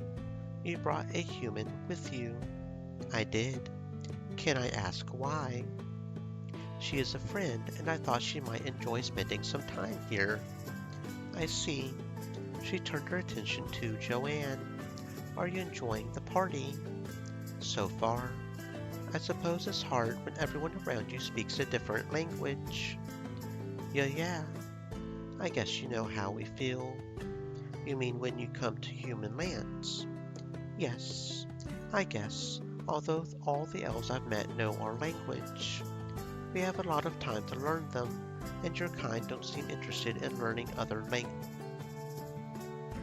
I've just been called out as an American, haven't I? America! Yay! Not all of us. The sailor shrugged. Apologies, Thurjalla. The captain asked me to invite you to her cabin. She would like to discuss some things with you. Thurjalla nodded. Very well. Lead the way. I will return shortly, Joanne. Okay. Joanne watched the two leave. Looking down at her half-empty cup, she sighed before drinking the rest of the wine. The strong liquid tickled the back of her throat and spread a pleasant soft warmth through her. You are a mage, are you not? She blinked. A male elf who did not look like a sailor at all was standing before her. Where had he come from? I am sorry. Am I using the correct words? No, it was just you caught me a little off guard. She looked at him and considered lying, but realized he had not really been asking a question.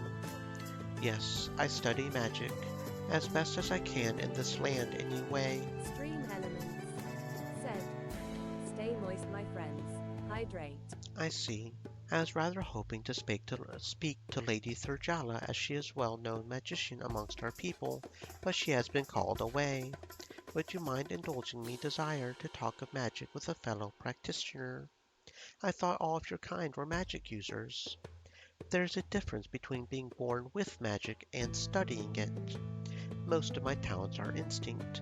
I haven't had much formal training. I was led to believe humans did not develop magic without being taught.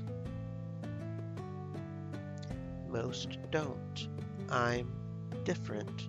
I guess you could say I was self-taught, but I was able to... Is she actually a half-elf? Is she actually a half-sibling? Is she actually a half-elf? Is that why all the siblings don't look the same? Because she's actually part elf?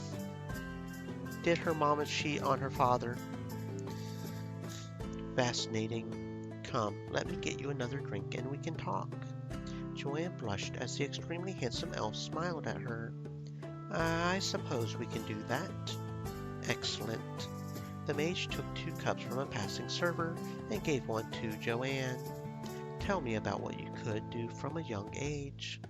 Turning invisible has always been one I've been good at. Fascinating. That's considered an advanced specialty amongst my people. Well, for a while that was the only thing I could do. I learned other things after I was old enough to start teaching myself from books. I see. Some of our kind are born with specific magical gifts instead of a general talent for it. I suppose you are like one of those except human. Were other members of your family similarly gifted? Not that I know of. That is rather unusual. You are sure you are related to your family? Joanne's eyes narrowed. Absolutely. They are definitely her family. Now, whether or not we're related by blood, the mage held his hands up. I am sorry. That was a thoughtless thing to say. I am sorry if I offended you. I am sure the wine doesn't help. The elf chuckled nervously. Yes, perhaps. What about you? Me. You don't look like a sailor. Yes, I am returning to our homeland after spending some time researching. I am simply a passenger who happened to be on board when the captain decided to hold this gathering. Ordinarily, I would not attend, but the thought of meeting the Lady Thurjalla was too tempting. I could not remain in my berth. She hates it when people use her title. Thank you for telling me that. I do not wish to offend her. I see you have company, Joanne. Yes, this gentleman wanted to meet you. Oh, yes, I am journeying back home, and when I heard you were on board, I could not resist the temptation to meet such a famous magic user. My reputation is hardly deserved. It is only because of my family I am so well known. You are too modest. You completed your apprenticeship with the greatest accolades. You could be the master of an order if you desired it. I do not desire such things. I wish to research and nothing else. I understand. I have been doing similar. I see. I feel like I'm missing a lot of things here. I am sorry. We are talking about how things are in our homeland. It must be confusing for you. Thurjalla turned her attention to the elf mage. Would you excuse me for a moment? There is some business I must attend to. Of course. I hope we can talk some more tonight. Perhaps we shall have the opportunity. Please come with me onto the deck. All right. Following Thurjalla, they walked out onto the deck. There were many sailors laughing and drinking together, but they found a quiet spot at the prow. Why do you always get so awkward when people praise you? It is a long story. Try me. I am from a noble family, as you know. Much is expected. I do not mind it. I like to do my best. However, it does make me doubt myself. Why? I fear that the influence of my family has pressured others into making things easier for me. I know many who are more talented than me, yet I always am the one held up as the paragon. Why? Because of my family, or because I deserve it? I don't think everyone could be fooled or pressured all at once. Clearly, you are as good as people say you are. You're here, aren't you? Researching and healing others. You could have stayed home. By the sounds of it, you would have had power and comfort. You left, though. You travel all over the world. That can't always be comfortable and happy. The elf sighed. Perhaps. She shook her head. I am sorry to change the subject, but I wish to talk to you about something else rather than my background. What do you want to talk to me about? I brought you to this party for a reason. She sighed. I wanted to wait until the party was over, but I find my desire to remain at this party has waned after speaking with my own kind. I suppose I am happier being a stranger to everyone. She shook her head. I must speak to you before I go, however. Joanne felt her chest tighten. What's going on, Thurjalla? I don't think this friendship between us is healthy for you or I. We have been growing closer, and I'm finding some aspects of that unsettling. I can sense you feel them too. This cannot be. I am over 200 years older than you. I will likely live another 3 to 4 centuries more than that. You will be lucky to have another 4 or 5 decades. I cannot, will not see you die. It will be too painful. Joanne opened her mouth to speak, but Thurjalla held up her hand. Please, I am grateful for our friendship, but this cannot continue. I will move on eventually, and you must stay here. I am sorry. Perhaps it was cruel of me to bring you here to talk about this. I wanted to do something nice for you before I hurt you. Perhaps I just made the hurt worse. Thurjalla, let me speak. The elf sighed. Very well.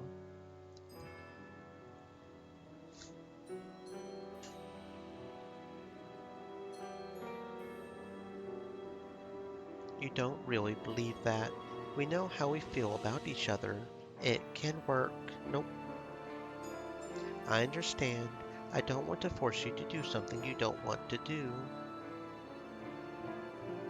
Is that the best one? That might be the best one. I think you should have made me a little more drunk before we talked about this. Nope. I'm sorry you feel that way. Let me say goodbye before we part. Joanne moved closer and kissed Thurjalla on the cheek. Even if you don't want it, I will think of you as a friend and someone I care deeply about.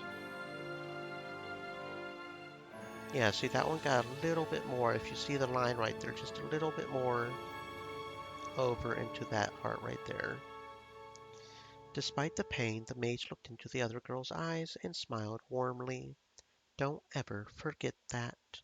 I, I should go. Thurjalla stepped away, turning her back to leave. You don't need to go if you don't want to. I do want to leave. I thought I might enjoy my time here, but I have not. Good night, Joanne. Good night. She watched Thurjalla leave, the elf walking straight off the ship and back into town without another word to anyone. Joanne looked back at the chatting sailors and decided she had no wish to stay either. What was the point without Thurjalla there? Her heart felt heavy. Thurjalla did not want to see her. That wasn't fair. She had admitted she had feelings for Joanne, but wouldn't act on them. Joanne had them too, although they had not been clear until just now. The mage placed a hand on her chest. This could not stand. She couldn't let Thurjalla get away with this. Deep down, Joanne loved Thurjalla. She knew that now, but it was going to be tough to make it work. Dragon Sakata said, I love the ends. Yeah, I do love a good story. Because, I mean, that's what makes games unique and different, right? It's a story. I do love a good VN. Thurjalla was... I don't like when a VN doesn't work, though. I'm looking at you, Steins Gate. I'm looking at you. Thurjalla was right. They were both very different, but that didn't mean it was possible. Joanne knew they could be happy together. She would make it happen. The next time she saw Thurjalla, she would make the elf admit she was wrong.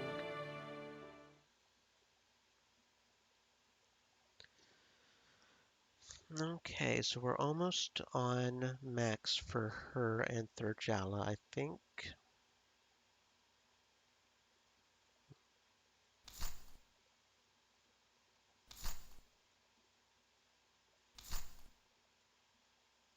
Really kind of awkward how they do this. Come on. Pop me up some more relationship stuff. There we go.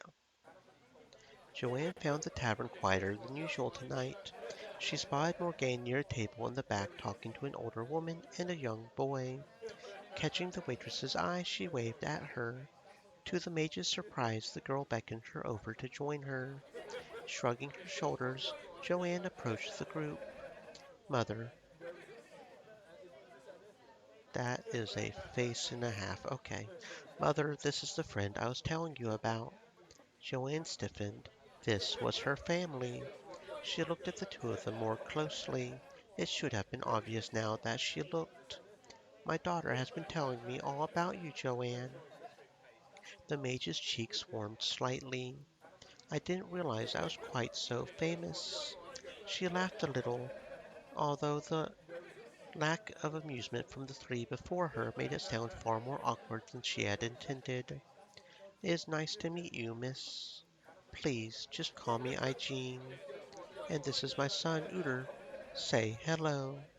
Hello. Hello, Uter. It's nice to meet you. My family sometimes come on quiet nights just to check up on me. I keep telling them they don't have to worry. I like to get out of the house sometimes. Besides, I much prefer it when you make the tea. You just want to check up on me. Can't I be worried? Besides, this tavern takes in all customers, doesn't it? Yes, but... Well then. Morgane sighed and smiled ruefully to Joanne. The mage just smiled in amusement in return. Now, Joanne, come sit with us and talk. I'd like to know about my daughter's first real friends in a long time. Mother, Albert is my friend too. Also your employer. It is not the same. The waitress said nothing, just shaking her head and walking away to deal with another customer. I understand you have two sisters. Yes, my two younger siblings live with me at our shop. Kira and Morgane have become friends too. I know. I rather hope I get to meet her too. I hear she is a warrior. Yes. What do you do? The mage hesitated for a moment. I help out Kira when I can, and I also work the shop. What did you do before coming here? Pretty much the same. The lie felt bitter on her tongue, but she had a feeling admitting to being some kind of fortune teller or the daughter of the Queen of Thieves might not be a good idea. What do you think of my daughter? Why do you ask? She thinks of you as a friend. I want to make sure that you feel the same way. Do you always interrogate her friends? Igene smirked. Only the ones she really cares about. Her heart jumped a little at those words, although she was not quite sure why. Perhaps it just felt nice to know that despite any mistakes she might have had, the waitress and clerk still really cared for her. So, will you answer my question?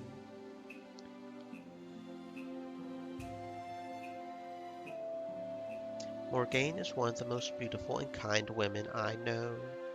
I am always telling my daughter that she is beautiful, but she does not believe me. Blah. You'll understand when you're older, Uter. The boy just shrugged and went back to poking the side of his tankard.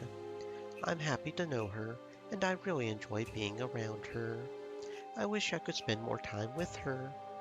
I don't often get a chance to spend time with such pleasant company, both to talk to and look at. Joanne! The mage had jumped slightly. Had Morgane figured out how to turn invisible? Stop talking about me like that to my own mother. It's embarrassing. Eugene chuckled. You should be happy. She's not a relative, so you have to accept her words. Now I won't let you tell me you're not attractive. I will remind you of Joanne's words. Mother! Morgane turned and fled to the back rooms, her face scarlet. I think it is time for my son and I to leave. We have distracted Morgane from her work enough for one evening. Good night, Joanne. It was pleasant to meet you. I hope you don't regret your words. Joanne blushed a little bit, but shook her head with a smile. No, not at all. Good. Now say goodbye, Uter, and let us be off. Goodbye. Goodbye, Uter. Goodbye, Eugene. The mage smiled and sat back comfortably once the two had left. After a short while waiting, Morgane sheepishly reappeared. That wasn't quite the perfect one, was it? Because it didn't do a little bit over here. Okay, so that wasn't the best one. I could be imagining things, and that's not quite. Morgane is a very nice and kind person. She is, but I was rather hoping you would tell me how you felt about her rather than describe her. I'm sorry. Joanne sighed. I suppose I like her a lot. She has been a good friend and I enjoy spending time with her.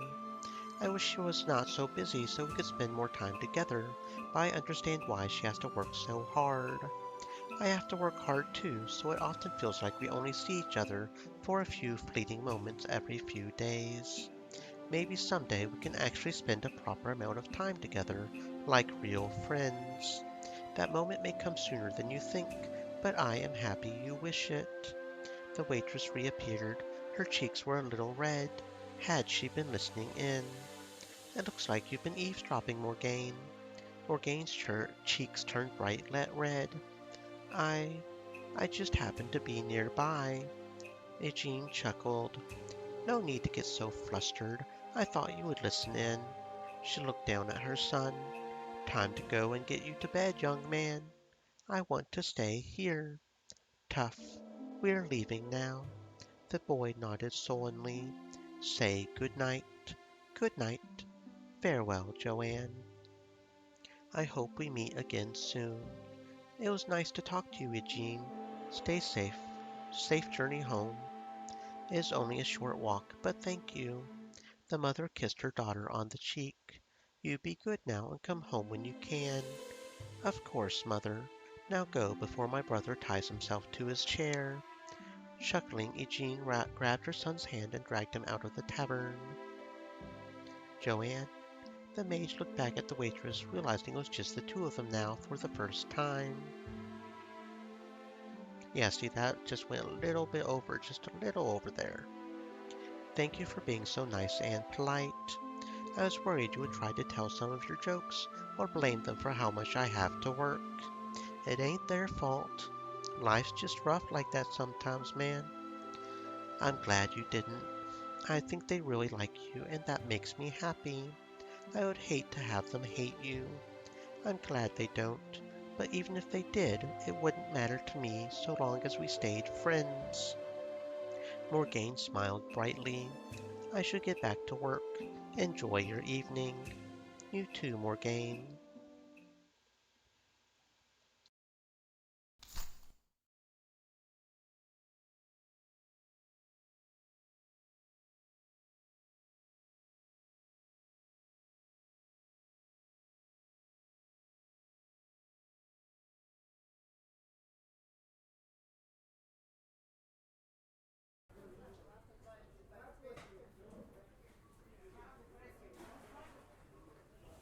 Thalia didn't like visiting the market much unless it was to do some street performance. She just had little interest in haggling with merchants and pushing her way through the crowds. She liked to be the center of attention. When she was not, her small stature tended to cause people to overlook her. It was not the first time she had almost been trampled by people too busy talking to each other to look where they were going. As if thinking it made it true, she suddenly found her face embedded in the side of a wooden crate. Watch where you're going. The carrier of the box stepped back before placing their burden down on the ground between them. I'm so sorry. Oh, Thalia. I don't feel so bad now. Thalia rubbed her nose. What's that supposed to mean? You did try to rob me, remember? Thalia opened her mouth to protest, but shut it. Getting into an argument in the middle of the market about such a thing would likely get her arrested. I'm sorry for what I did, but that doesn't mean you don't have to say sorry to me. Mary Ann chuckled. I'm sorry for the crime of marring your beautiful face. A red nose suits you, though. Shut up. The smith shook her head. I'll apologize if you tell me why you tried to take that dagger. Dragon Sakata said, I must send you my temp person on Discord till I can get an professionally made one. Okie dokie. That would be nice to see. I do love seeing people's different personas and just seeing how people personalize and just be themselves. It is important to be yourself, friends. Always stay true to yourself and be a beautiful being. Thalia sighed. Fine.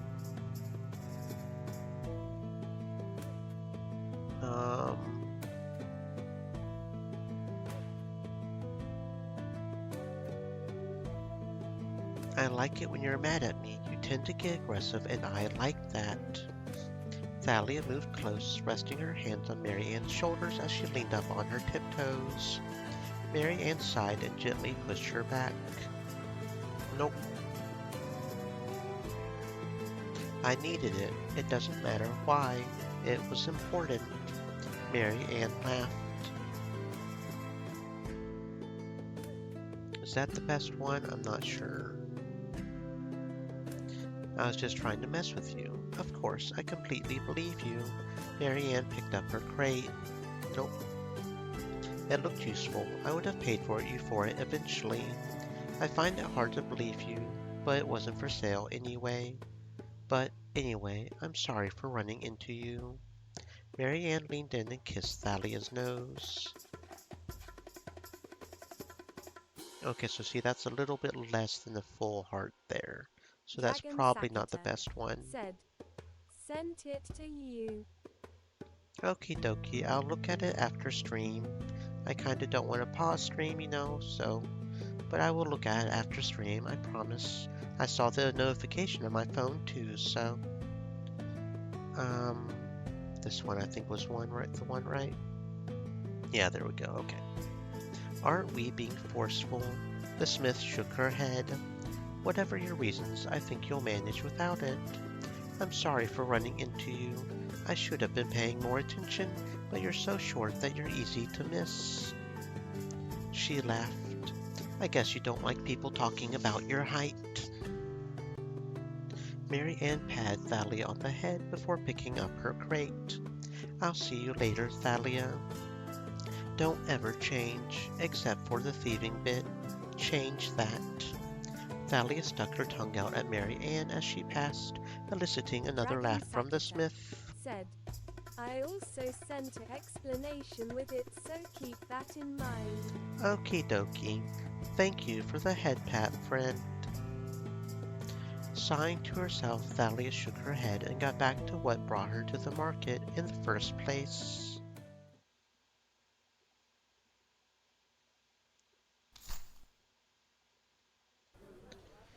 Joanne was looking for some rare herbs she normally harvested for herself in the forest.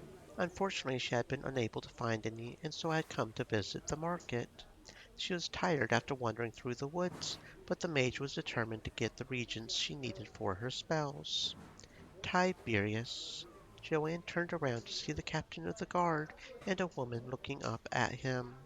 You left without saying goodbye. Oh, my apologies. I was due on patrol and had very little time.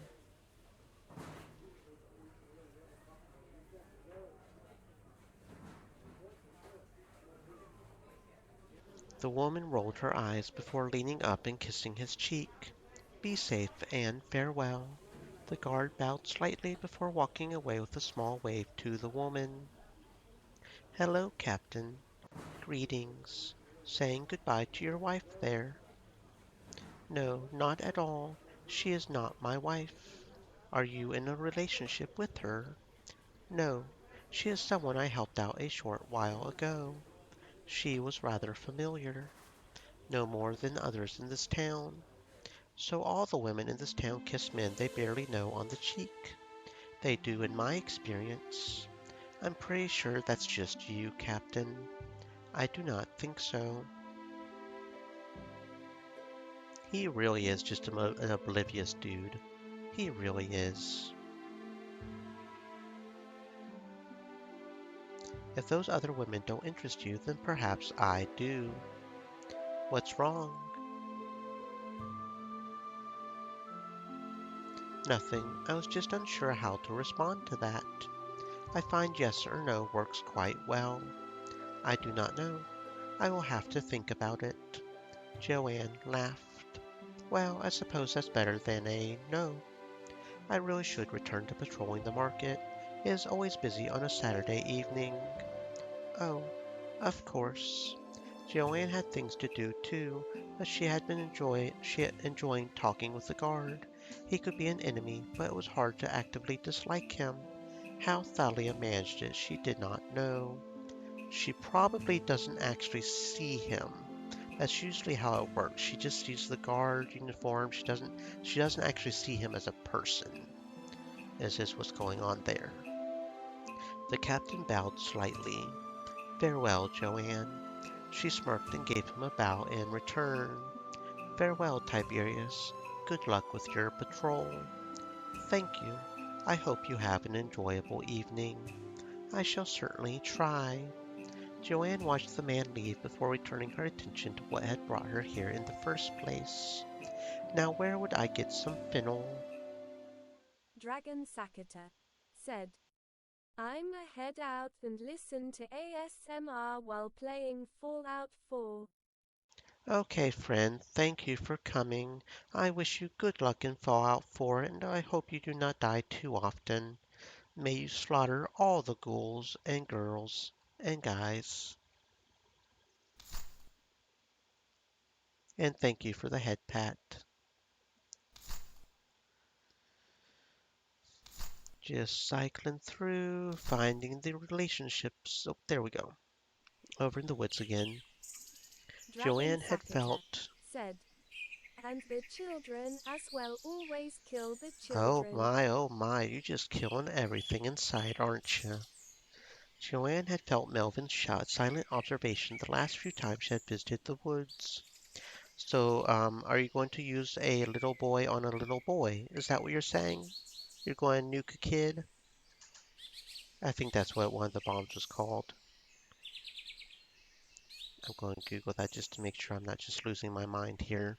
Dragon Sakata said, yes, I love murder anyway, CYA. No, it's Fat Man. Yeah, Fat Man Little Boy. It's a kit was a weapon mod thing. That's what I thought. Anyway. Oh, another head pat. All the head pats today.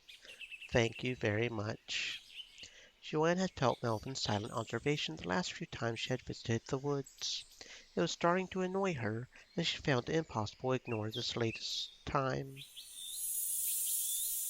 Once her herbs were gathered and she was sure Melvin was not following her, she used her magic to turn invisible and changed her course for the noble's hideout.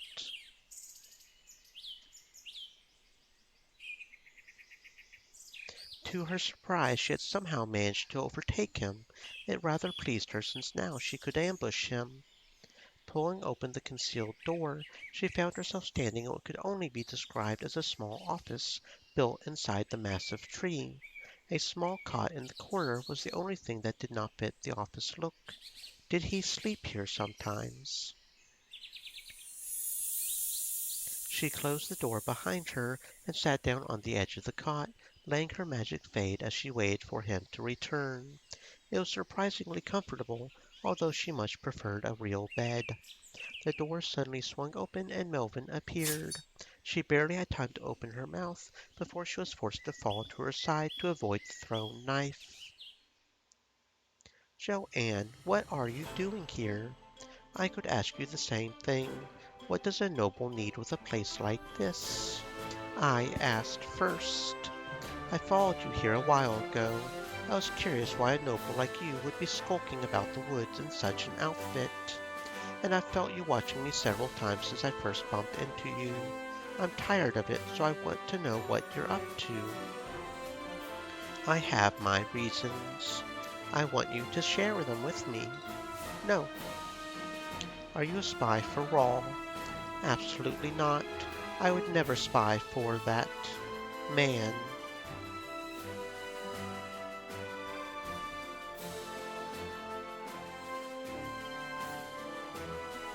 Whatever you're up to, you're terrible at sneaking around and spying on people.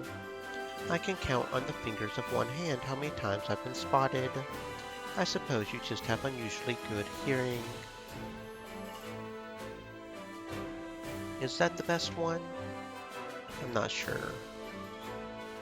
So why are you hiding out here? Nope. Tell me why you're watching me and hiding out in this place. I won't take no for an answer. Okay, yeah, that went even further, so that's probably the best one. We don't always get what we want, Joanne. You, of all people, should understand that. What do you mean by that? It's obvious you're not Merchant's daughter. You're a mage who can't afford the license. So what if I am? That doesn't change the fact that you've been sneaking around and spying on people. Answer me now. I want to tell you, Joanne, but now is not the time. Tell me something. Melvin sighed. Fine, I'll tell you one thing, but do not ask me how I know it or why I have not said anything to anyone about it.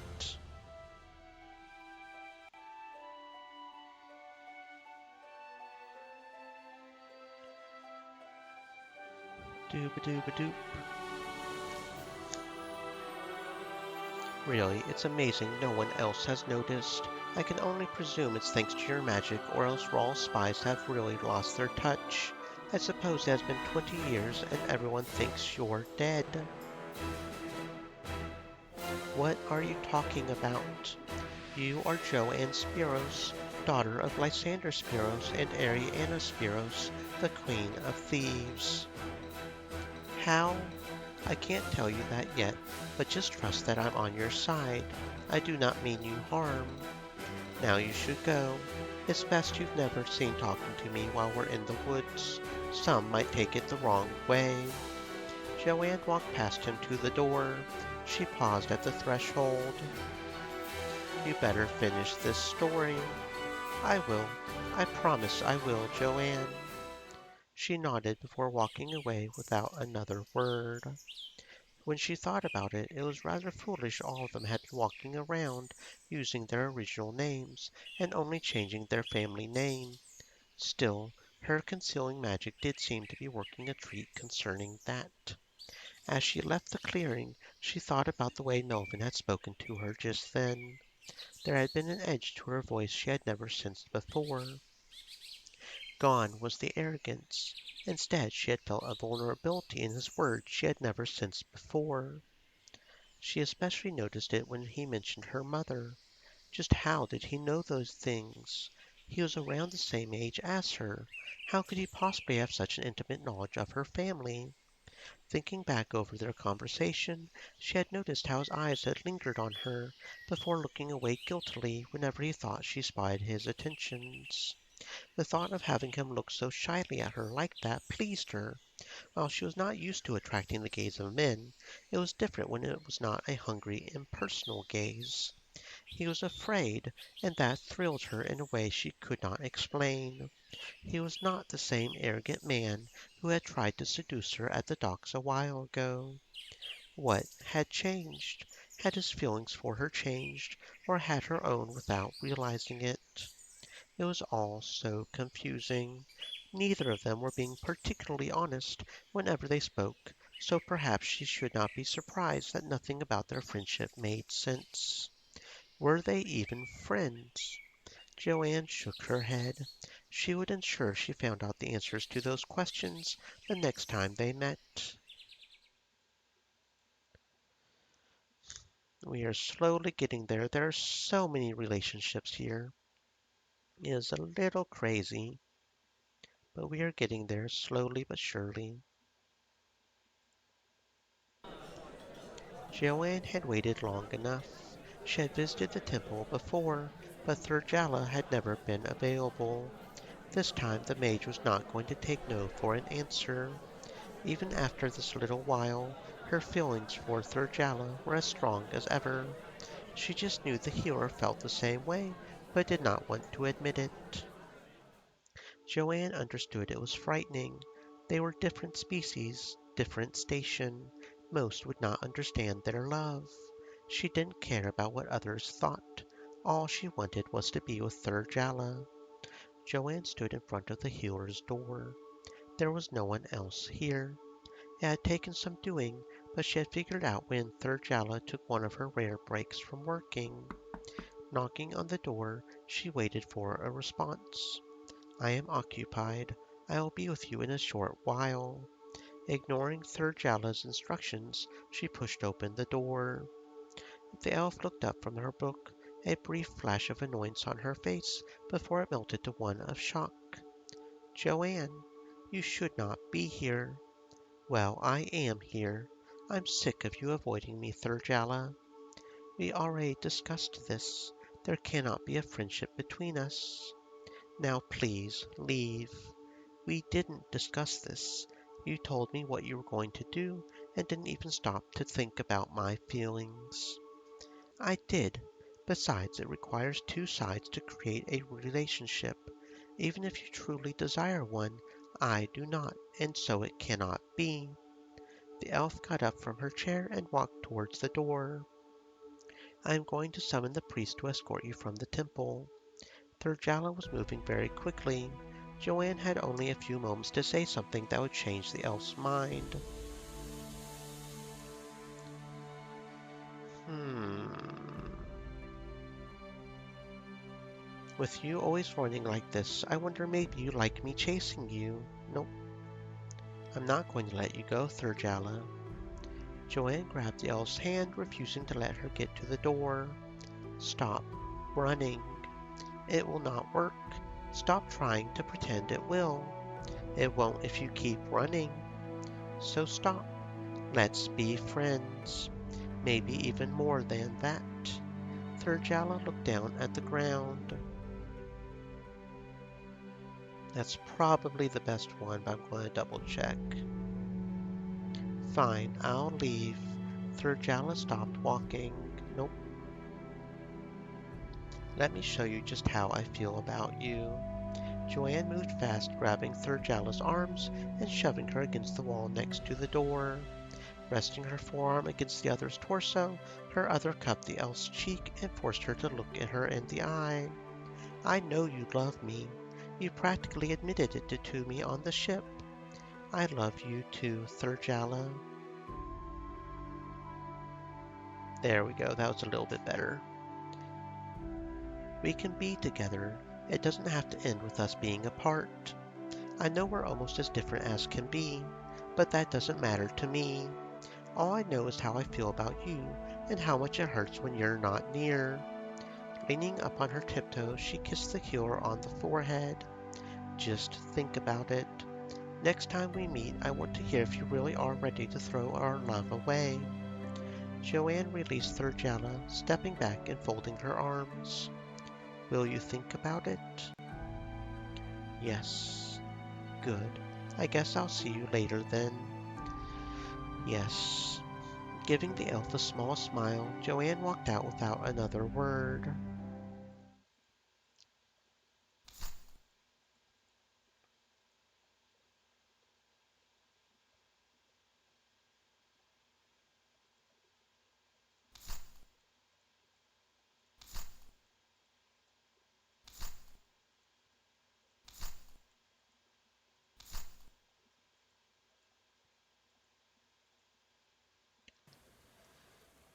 Joanne was a little surprised when she saw Albert running towards her and waving frantically.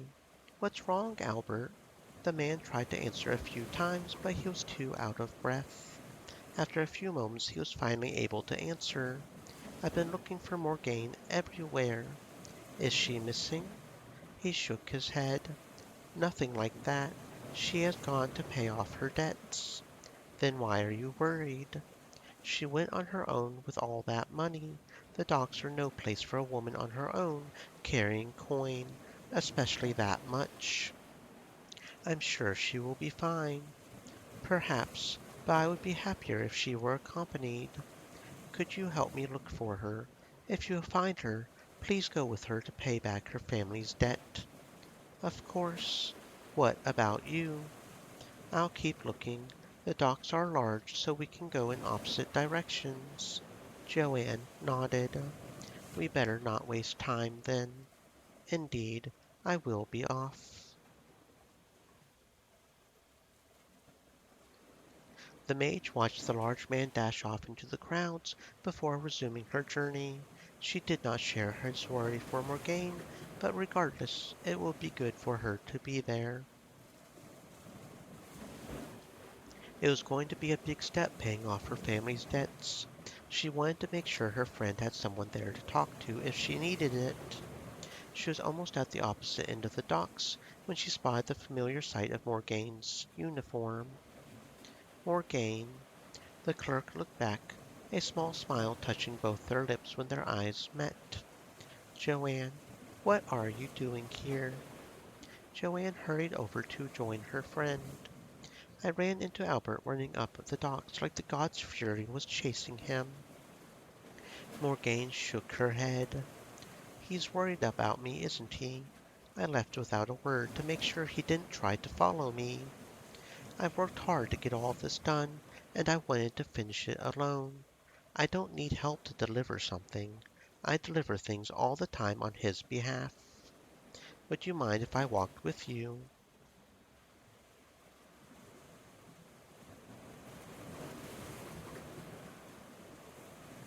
The clerk took a step back. Are you worried about me too? Not like Albert. I just figured you might want a friend to talk to once you're done. I'm not here to protect you or anything. I'm sure you can look after yourself. I'll let you walk with me then, so long as you really aren't here to protect me like I'm some kind of damsel in distress. I swear it. Good. We're just about here anyway. Just around this corner. So you get all defensive, but really I couldn't protect you even if I wanted to. Your reasons matter to me. I don't want you to look down on me. I've never looked down on you. I know that now. Joanne shook her head but said nothing else. She did not know where these things were coming from, but perhaps others had treated Morgane poorly in the past. It was best not to judge. The pair rounded the corner to stand in front of a squat stone building. A large burly man with a sword in his belt and a mean glare looked down on the two of them. Morgane Mercier, she nodded. You get to go inside. Your friend can wait out here. Joanne opened her mouth to protest, but Morgane placed a hand on her arm. Sighing, she decided not to protest. Morgane walked past the guard and went outside, leaving the other two standing in silence. The mage did not like this. Who was to say that the moneylender was not having his way with Morgane now that she was alone and unprotected? He might have other guards inside who would hurt her. She couldn't just wait around here. Morgane needed her help.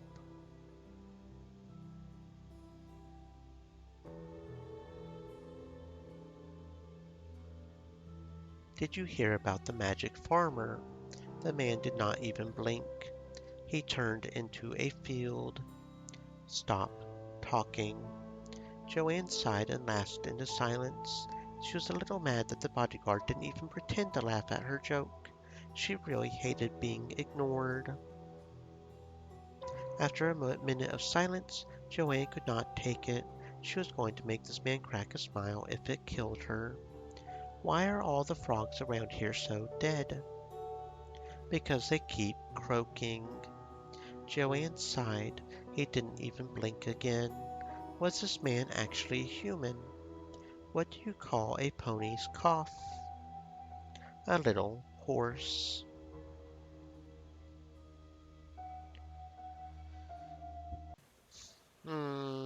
Let's see.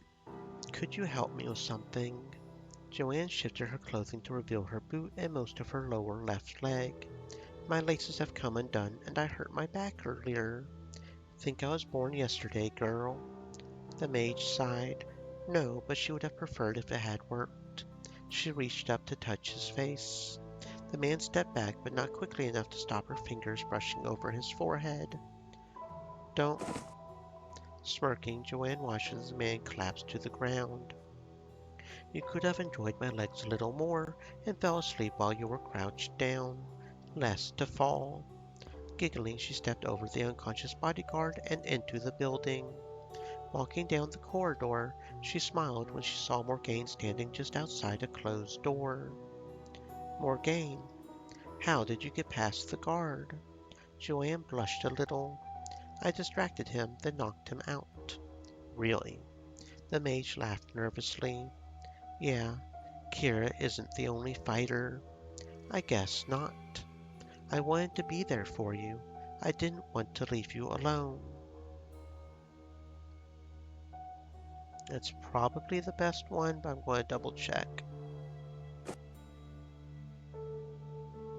Let me past. If you don't, then you'll regret it. The man laughed. Oh, yeah. What are you going to do? This. She cast a flash spell, filling the street with blinding light. While the man cursed and shielded his eyes, Joanne turned invisible and slipped past him into the office. She pressed herself against the wall as the bodyguard followed her in. He looked around, his brow furrowed. Must have ran off. I was sure someone ran past me.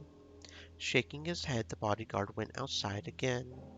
Smiling to herself, Joanne crept quietly down the corridor to the back where she saw Morgane waiting nervously outside a door. She had not been in to see the moneylender yet.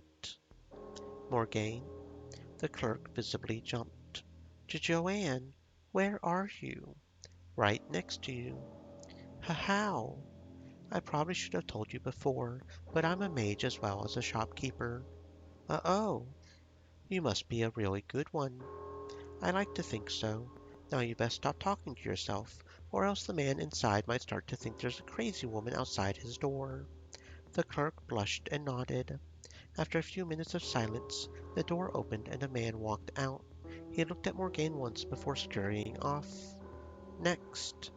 Morgane walked into the office, closely followed by Joanne, who made sure to duck out of the way before a second bodyguard shut the door. Morgane, this is quite a nice day for both of us. I'm not sure if I think it's nice, but I'm happy that we'll never need to speak to one another ever again after this meeting. The man laughed. You act as if I have been unpleasant to you.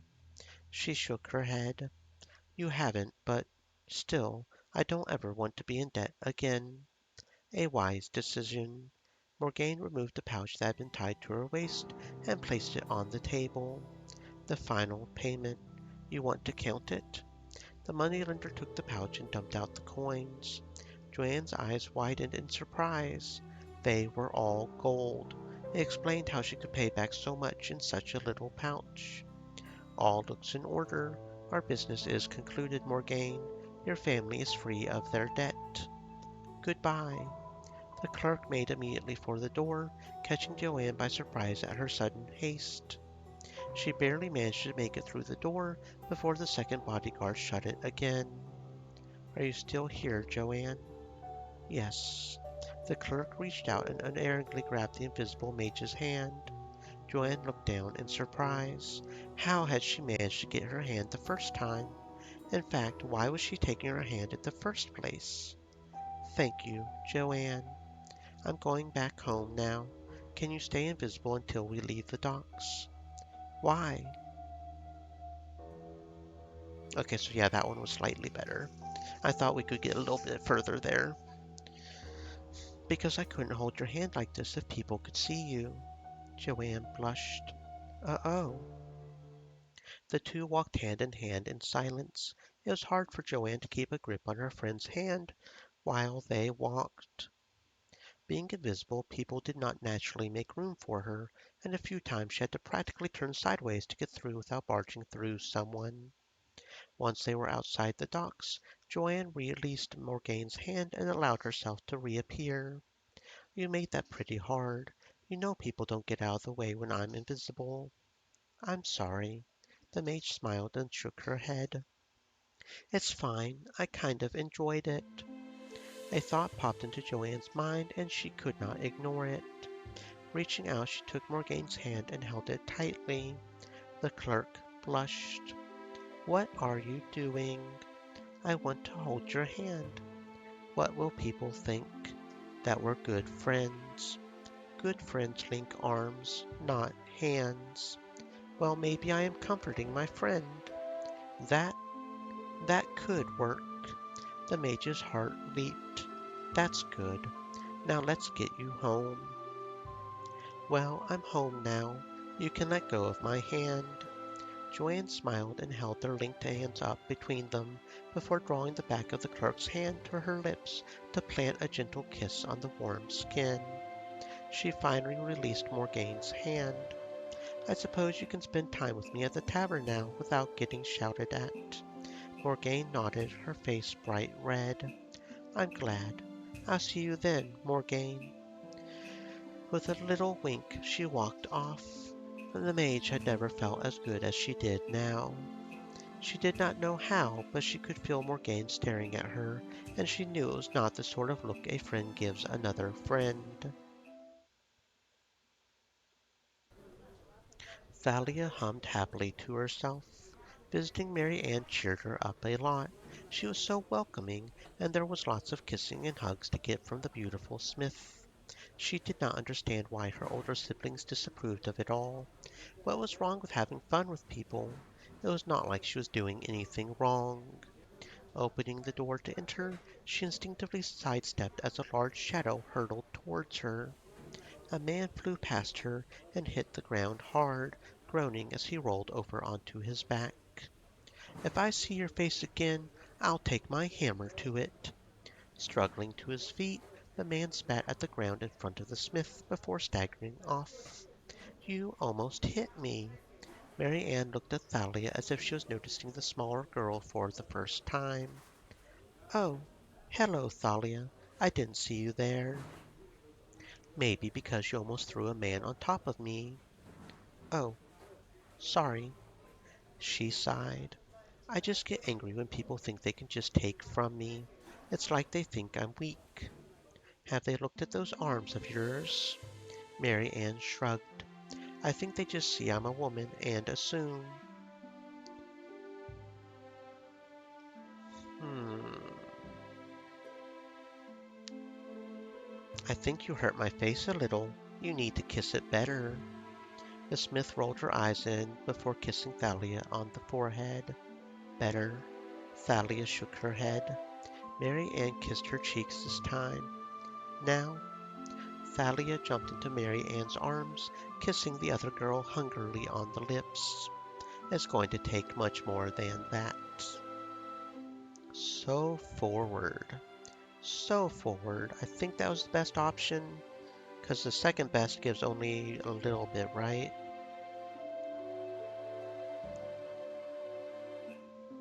You threw that man like he was nothing. I'm glad you didn't do that to me. And the other two probably get down. Okay. Mary Ann grinned, carrying the smaller girl into the smith. Well, I have a little time to kill. Thalia giggled and kissed Mary Ann again. Good. I was hoping you would. You're insatiable, Thalia. No more than you are. Mary Ann laughed. True. They kissed again, and again, and again.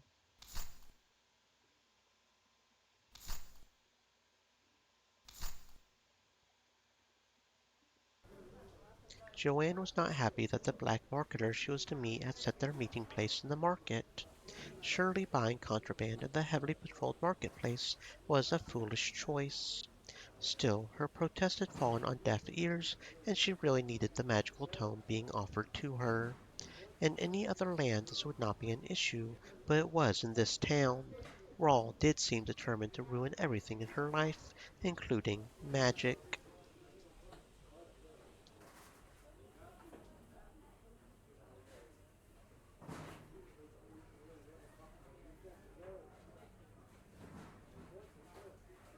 She really needed this tome to continue her research, but she could not afford the license to buy it legitimately. So the black market it was. She supposed she could save up to buy a license, but they really did not have the time to wait for that. She had to get as strong as she could as soon as possible if she were to help her sisters get their mother back from Rawl. Sighing quietly under her breath, she stopped in front of a stall selling old books. I'm here for something unusual. I think you want this. He handed her a book. It was much heavier than it looked, thanks to the book hidden inside it. I believe this is how much you wanted. She handed him the coins. Yes, thank you for your patronage. I'll be sure to come again. I look forward to it. Walking away, she set a straight course for the shop. It was risky carrying this around, even if it was concealed within another book. She upped her pace. It felt like she was being watched, despite the more rational part of her mind telling her it was foolishness. A figure suddenly loomed out of the corner of a building and straight into her path.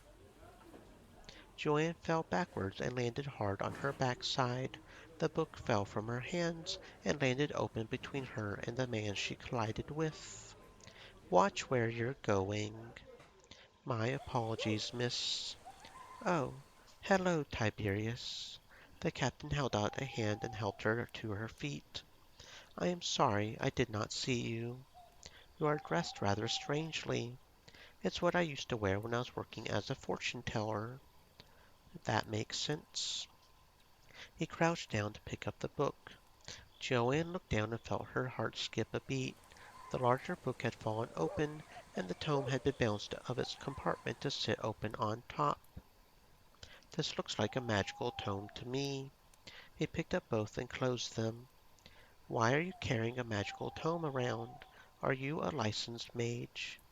It's not a real one. It's just meant to look real. I see.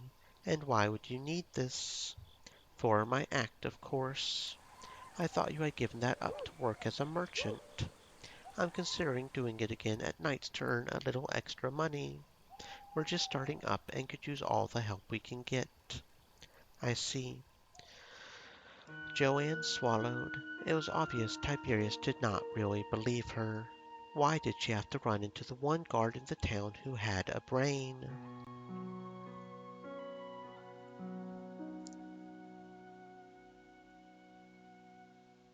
Do you think I look good dressed like this? It is rather unusual, but you do not look not good in it. She rolled her eyes. You are truly not good with women. I could read your fortune. I have my cards with me. She produced her cards as if from nowhere.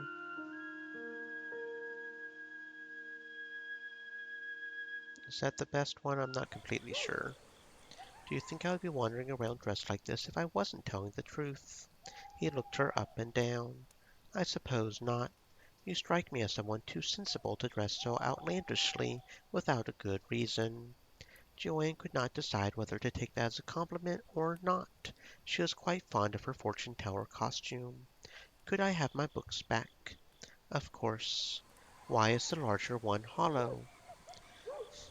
Gives an air of the mysterious and forbidden if I produce the fake tome from within a normal book.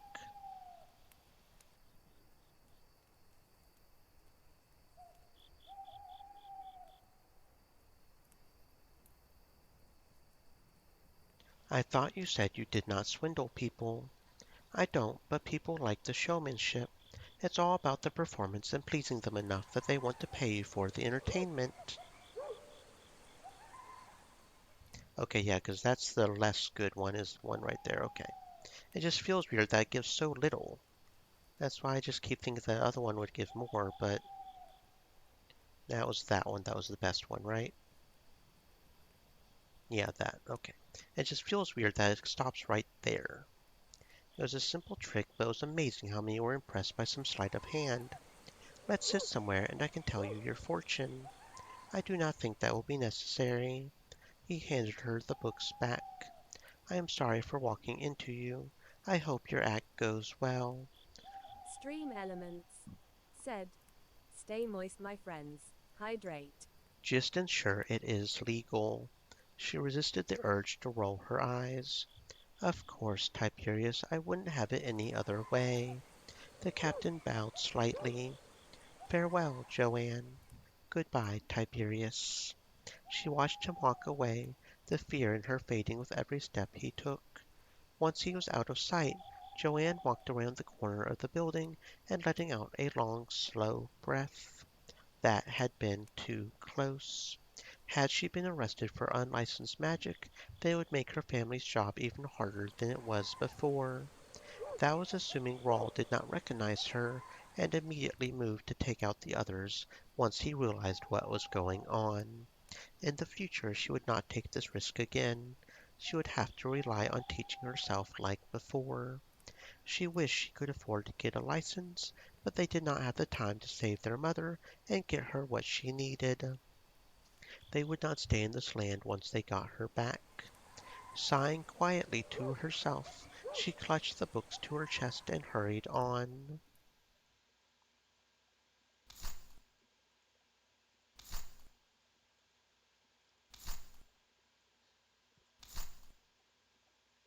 Oh, there we go. Another day in the woods. Since her last conversation with Melvin, she had not noticed his presence during her visits to the forest. Either he had gotten better at following her, or he had stopped. She would much prefer the latter. Joanne? Joanne stood up from her herb gathering to look at the cloaked noble. It's been a while, Melvin. I was starting to think you were avoiding me.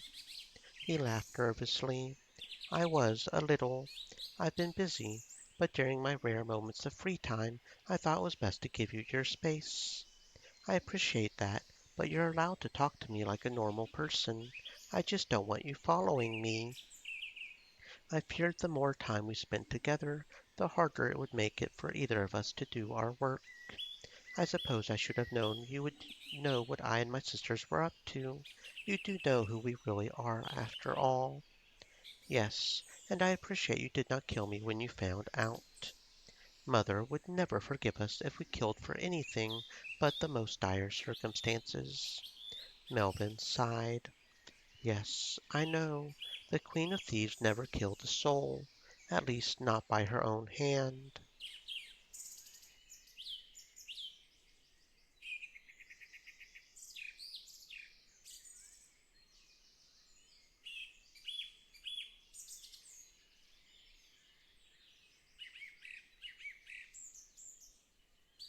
What do you mean by that? Not what you might have just thought. I do not blame her for the deaths of my parents. I blame the mercenaries for what happened. I think it was my fault she was caught. I saw her face. She saved my life. When the mercenaries' magic intended for her struck my parents, she could not shield them, but she saved me at the cost of losing her mask and a wound on her face. I heard that General Gingoli was able to capture your mother because he recognized the wound on her face when he was visiting your village. After hearing that, I could not just stand idly by. This woman had saved my life, and I could not let her remain a prisoner because of it. After finding that out, I started working secretly to continue what she began all those years ago. Joanne looked down at the ground. Should she be angry at Melvin? Because of him her mother had exposed her identity. On the other hand, he had been a child, and it was Raw's mercenaries who had forced her mother into that situation. She shook her head. No, she could not blame Melvin one bit. He was an innocent, and her mother had saved him. Her mother would have always done that, no matter what. She looked up as she felt Melvin's hand on her shoulder. When had he moved so close to her? I wanted to tell you sooner, but I didn't know what you would think. I blame myself, but I could not bear the thought of what her children and husband would have thought if I told them what had happened. I couldn't possibly blame you, Melvin. You were a child. Still, I worried. When I met the three of you, I instantly felt like I had met long lost friends, even though we had never met. At last, someone who knew the Queen of Thieves really was.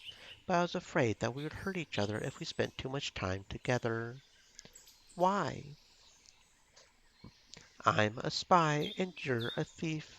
The more time we spend together, the more likely we'll draw suspicion. As it is, you have already drawn much since the lot robbery started shortly after you arrived in town. I can only assume your magic had something to do with it.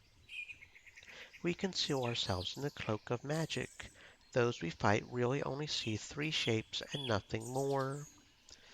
You need to teach me that. It would make my life a lot easier. She chuckled. Perhaps. She glanced at the hand on her shoulder. Was he going to leave it there? You shouldn't have worried. We would have gladly welcomed an ally. Like I said, I feared allying with you right away would only do more harm than good for both of us. Especially me, if I'm honest. You work a little too quickly for my tastes. Our mother has been a prisoner for too long.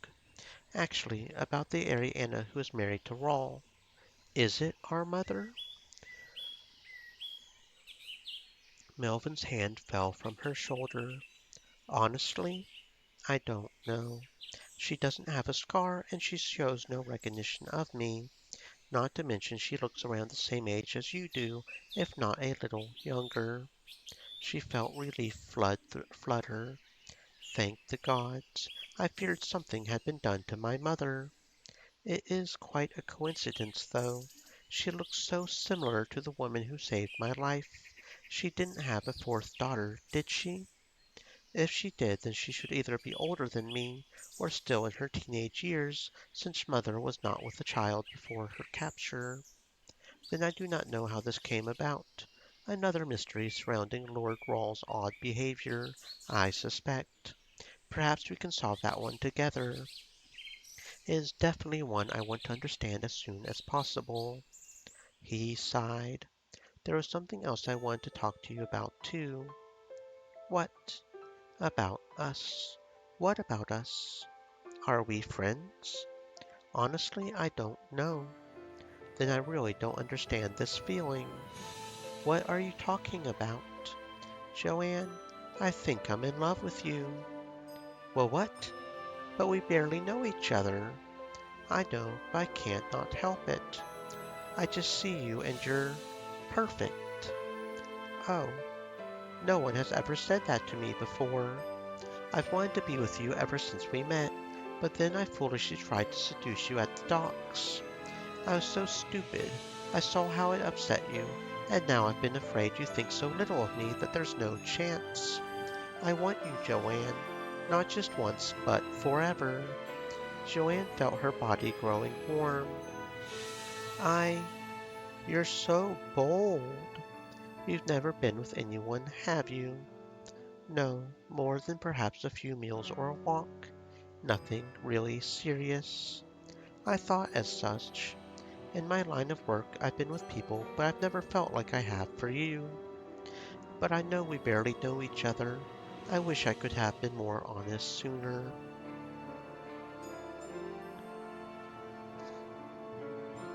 Thank you for being honest now.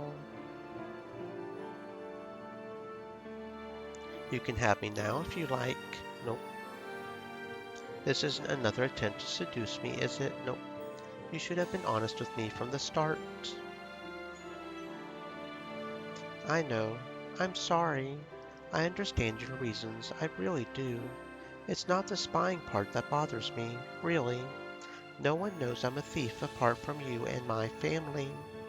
I hate not being able to tell them, but I know I can't. That doesn't mean I hide my feelings, though. That's why you should have been honest with me about as soon as possible, instead of acting like a fool at the docks. Melvin winced. You have a harsh tongue at times, Joanne. She smirked. Years of scolding younger sisters for bad behavior. That explains a lot. She sighed. Now she had to actually respond to his feelings. She was awful with this when it came to her herself. What should she say? She would just have to go with what her gut told her to say. Anything else would not be honest. I... I would like to get to know you better, Melvin. I would like it if we courted. I'm glad. We will have to take it slow, and there's still the matter of my mother. I understand. Joanne reached out and took his hand. I've kissed before, so if you want, I know how to do that just fine. Don't get too enthusiastic just yet. Just a chaste kiss. More than I hoped for. He moved close and pressed his lips to hers. A few moments later they parted. That was nice. May I have another, sir? I suppose. They kissed again. Joanne was still not sure just how she felt about Melvin, but kissing him made her feel giddy inside.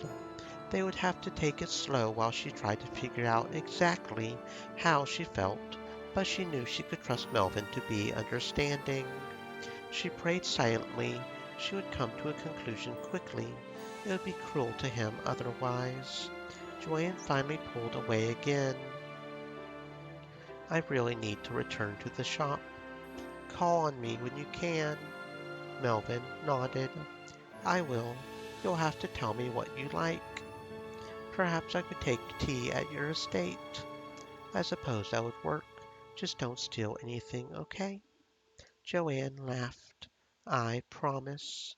Goodbye, Melvin. I hope I see you soon. I hope I see you soon, too.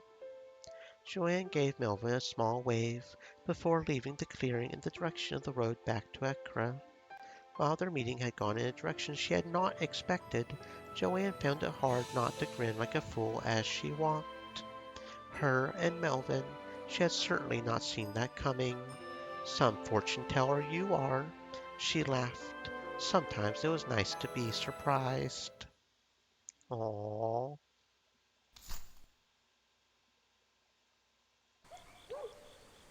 Thalia had never really been into nature. She knew that Joanne was quite a fan of it, especially when it came to getting things so she could practice her magic. As a performer, cities were more of her thing, and she had enjoyed being in them. It was a little strange living in this small town now, although she understood the importance of it. Still, sometimes it was nice to get some peace and quiet. The shop was too crowded to really get some alone time, and so this was really the only place to go. Tonight, however, it appeared she was not the only one seeking solitude on the outskirts of town. A white and red shape flitted through the trees, and there was only one person she knew with red hair and white clothing. It appeared she might finally get a chance to talk with Thurjalla after all. For now, however, she wanted to see what the elf was up to. Following her between the trees, it was not difficult to keep up with the healer. She heard elves were supposed to be impossible to track, but this one was easy. Entering a clearing, Thalia was surprised to find herself all alone. The trail led straight here. Where could have the healer disappeared to so quickly? Which she would have heard it if she tried to climb a tree. Up here. Jumping, the girl looked up and saw the healer sitting on a branch of one of the trees surrounding the clearing. I let you follow me until we arrived at somewhere we could talk. I thought I was being careful. I'm sure most humans would not have noticed you. Thurjalla slipped off the branch and landed silently on the soft grass of the clearing. So why were you following me? Do you normally follow those you wish to speak to instead of speaking to them? It sounds like a shyness that could easily be misconstrued. Thalia felt her cheeks beginning to warm. Are you making fun of me? I will answer your question if you answer mine.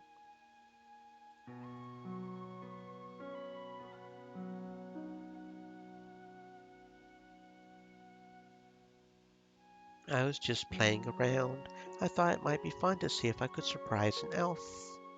I knew you were there before you started following me.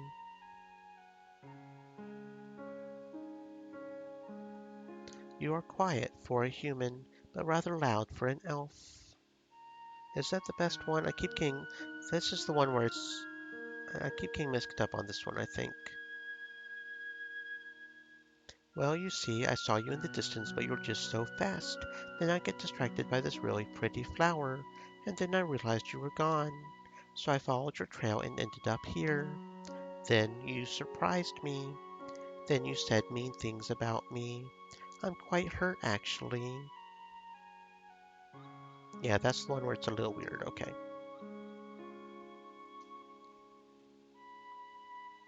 Okay. You are quiet for a human, but rather loud for an elf. Thanks, I guess. You should take it as a compliment. Last we met, you said you wanted to talk to me. Well, I am here. Oh, well, I guess I just wanted to ask you about you. What about me? Where did you come from? Why are you here? I am a traveling scholar, and I was passing through this town. The local healer died while I was here, and I agreed to stand in until a new one could be found. That's all there really is to it. What do you study? Magic and healing. Thalia felt her heart sink a little. She knew so little about either of those. That was Joanne's areas of expertise. Did she have anything in common with this woman? What are your interests? Well, I used to be an acrobat before I came here to help my family start the shop. That must have been an interesting life. It was fun. Hard work, but I liked it. Actually, I'm wearing what I used to wear to do it. I see. I did find your outfit rather curious. Now I see why you wore it. You think it's strange? Not particularly. I have traveled over much of the world. There is little to me that I would consider strange. Now, I simply wondered why you were dressed unlike any of the others who lived here. Oh, well, that's why. How did you manage to get up that tree so quickly? I thought even the humans knew about our kind and tree running. I've heard of it, but thought it was a joke. It is perhaps not like how some describe it, but our kind have a natural affinity for trees. I am very good at climbing them because of that. Do you think I ever could? Perhaps. You are an acrobat and agile. For a human, perhaps you might be able to learn it some day. For my people, we learn it naturally, but it can be taught. She could not help but smile. At last she had found something in common with Thurjala, even if it was a little thing. I guess I'm not very impressive next to an elf. I would not say that. You're just different. Now you're just trying to be nice. I have never softened my words for any. You just did there. Thurjala shook her head. No, you are different from my kind. You have your own skills, which I think are interesting. I also admire your persistence and your wit. So while you may not be as naturally quiet or as agile as my kind, you clearly have worked very hard at it. So for that, I say you are impressive. Despite herself, Thalia felt her cheeks growing red. No one has ever said anything that nice about me, and we've just met.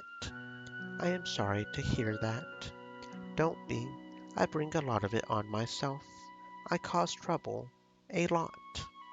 Perhaps, but you clearly do not mean harm. Maybe if we spend more time together, you might change your mind. Perhaps. You weren't supposed to agree. You are an amusing one. Thurjala looked up at the sky above them. It is growing late, and I have not finished gathering the herbs I need for my work.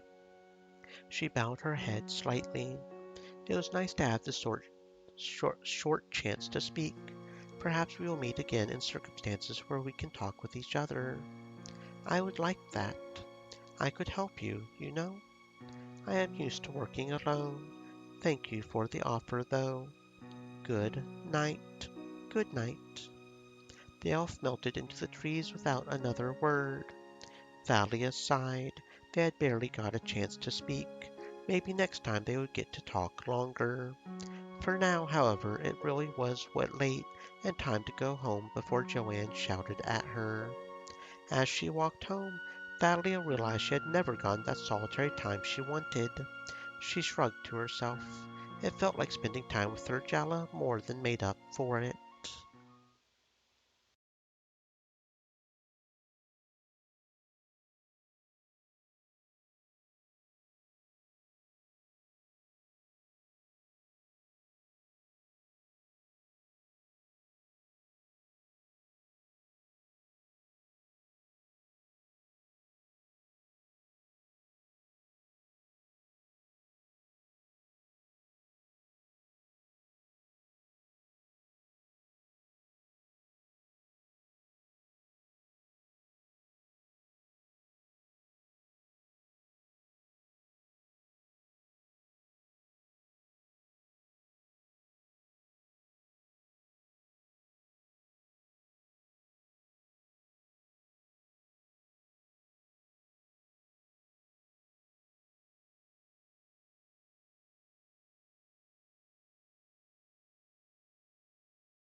Thalia was a little surprised when she arrived at the smithy.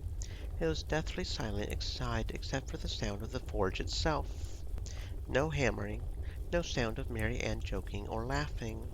Unsure what to do, Thalia decided to explore.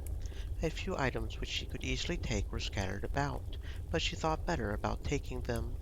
Mary Ann was her friend, and she would feel guilty about taking them. She knew how much of a hypocrite that made her, but she was at least trying to keep her thieving ways to those who could afford the loss. Passing into the yard where Mary Ann shoed horses, she felt her heart race as she saw Mary Ann. The smith's usual apron and other clothing was slung over a wooden railing, while their owner was bent over a water trough, using a ladle to pour water over her head. Hello. Mary Ann stood up, wiping water out of her face. Oh, hello, Thalia. The smithy is closed right now. Didn't you see the sign I put up? Thalia shook her head. The smith chuckled. Too busy thinking about me. She felt her cheeks growing a little warm despite herself. It was true her mind had been on what she wanted to do with the smith when she had walked in. Now that she thought about it, she had not been paying any attention whatsoever to the outside of the building when she entered. So, why are you in your underwear? I'm cooling off. I was feeling sweaty and hot. It's around midday, so I thought I would take a break. To be honest, if it were anyone else, I would have punched them out by now. Anyway, I just started my break. You should come back later.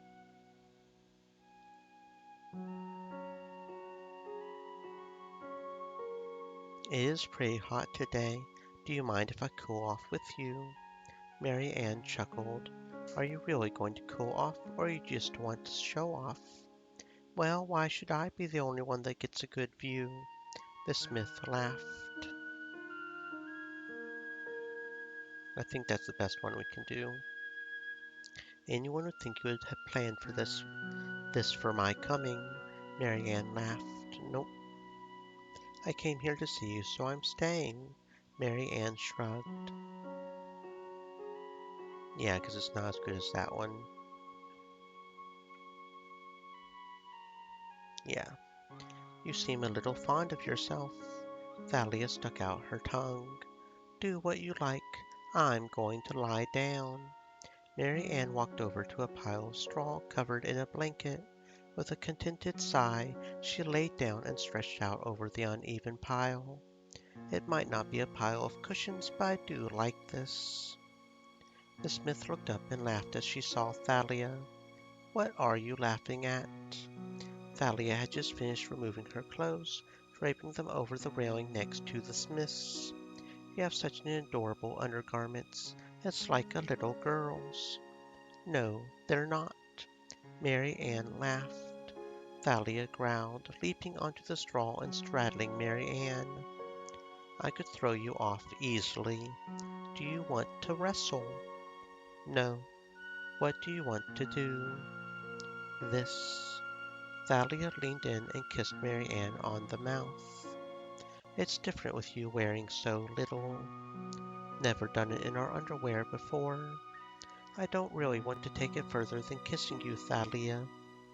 I like you, but I don't know if I'm ready for that. It's okay. I don't want to take it further than that. Can I ask something, though? What? Why bandages? It makes it easier to work. So you're bigger than you look under those shirts of yours. Yes. Why?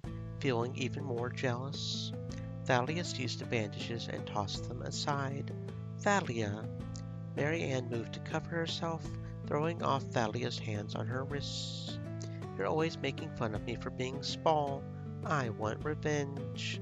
The smith flipped them both over, pinning Thalia down as she started evening the odds between them.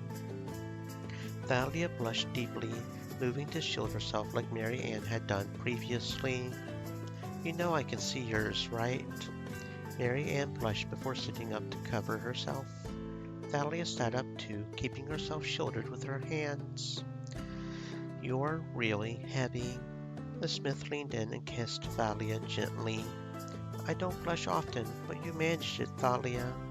Same here. They both chuckled nervously. Maybe we should get dressed. You'll need to get off me first. Oh, sorry. Just one last thing before you do, though. What? Kiss me again. Of course. All the kisses and smooches and stuffs. Now, I don't know if the fact that we've gotten Joanne with Melvin and Kira with Frederick means we no longer get to upgrade these or not. This makes it seem like we can, in case you have high relationship with several characters, right? But considering how this thing's doing, it makes me a little nervous that we can't, or maybe it's just taking forever for them to show up. I don't know what the trigger is. Like, do we have to wait a certain amount of time between them? Like, how does it determine when the next flagship thing points up, you know? Is it just RNG? Like, I don't know. I'm going to sneak up on her this time. I know it. Not if you talk to yourself like that. Thalia swore under her breath before blushing when she realized the elf could obviously hear her. You are an amusing one. Do you take it as some kind of competition? I just like to be the best. The girl blushed slightly as Thurjalla favored her with one of her rare smiles. You are rather competitive for your age. What age do you think I am? I believe you are in your mid to late 20s. I didn't think you would be right. Our kind live longer, but mature at a similar rate to humans until we reach around your older sister's age. How old are you? I am just over a century older than you. Wow, I can't even imagine living that long. Is not unknown amongst your kind, especially amongst your magic users. Well, I'm no magician, so I guess I'll be long gone before you have to worry about gray hair. We never know what fate has in store for us. No such thing as fate. Oh, the idea that gods decide our destiny is stupid. We make our own choices. I see. I am surprised you visit the temple so often with those kinds of views.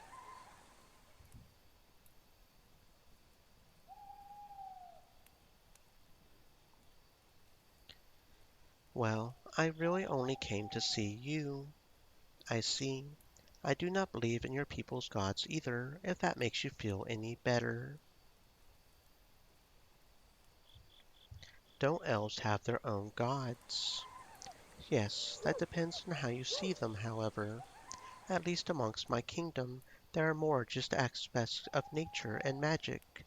They aren't people, and they do not communicate with us as people. They are more like primal forces. Do you worship them? We commune with them and do our best to respect nature, but we do not worship them as gods. They would have no understanding of being worshipped, so there is little point.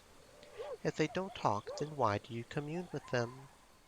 It is to help us achieve a balance, to better understand the nature of the world and the forces within it. By doing so, we know better how to care and nurture for it. That still sounds like religion to me. The elf shook her head. We just use the magic that is a part of us. There is no prayer or worship involved. It's a Joanne thing. I don't get magical things at all. It makes about as much sense as what the priests shout about at the temple. It is not very complicated. I might not be able to teach you the magical aspect, but I could teach you the basic principles, if you wish. You might find it will help you to think more clearly, and perhaps you might better understand magic also. Something struck Thalia. Wait, this isn't this whole thing. This isn't this whole thing about your people being tree huggers and doing weird things with them. She winced at Thurjalla's expression. Is nothing of the sort. It is true that many of us find it easier with fewer clothes, but that is a personal preference. We certainly do not go around hugging trees or practicing anything deviant.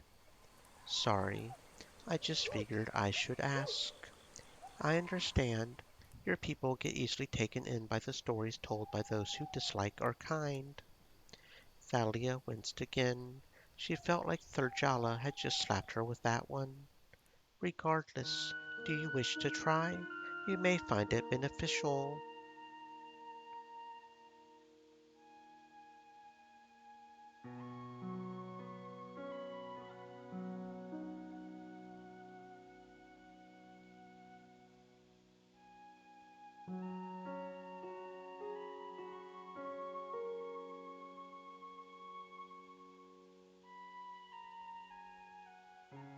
Well, so long as you take off your clothes too.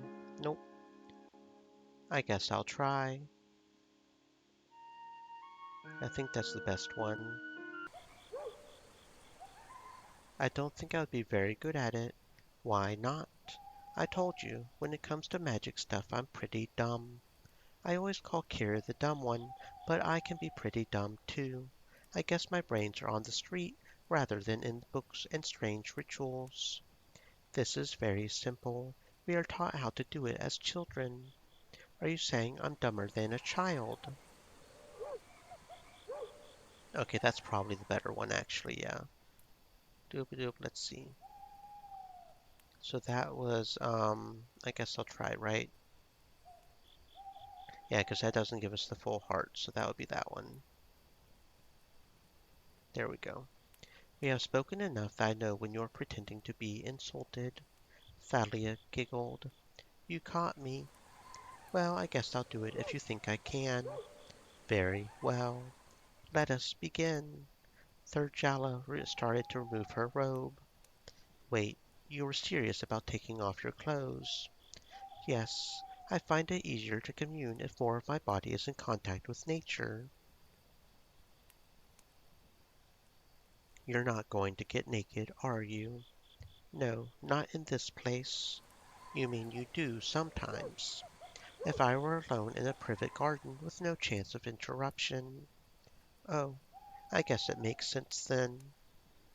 Thalia tried not to stare as the elf finished undressing and stood before her in her undergarments. She liked seeing scantily clad men and women, but this was kind of strange. Should I do the same? If you think that would make you more comfortable and more focused. I don't know. I guess I'll do the same. She was probably doing the worst thing she could do to focus. She was excited at seeing Thurjala, and now she was excited about the elf seeing her. Is this enough? Her heart skipped a beat as Thurjala looked her over. It is similar to mine, but I do not know what works best for you.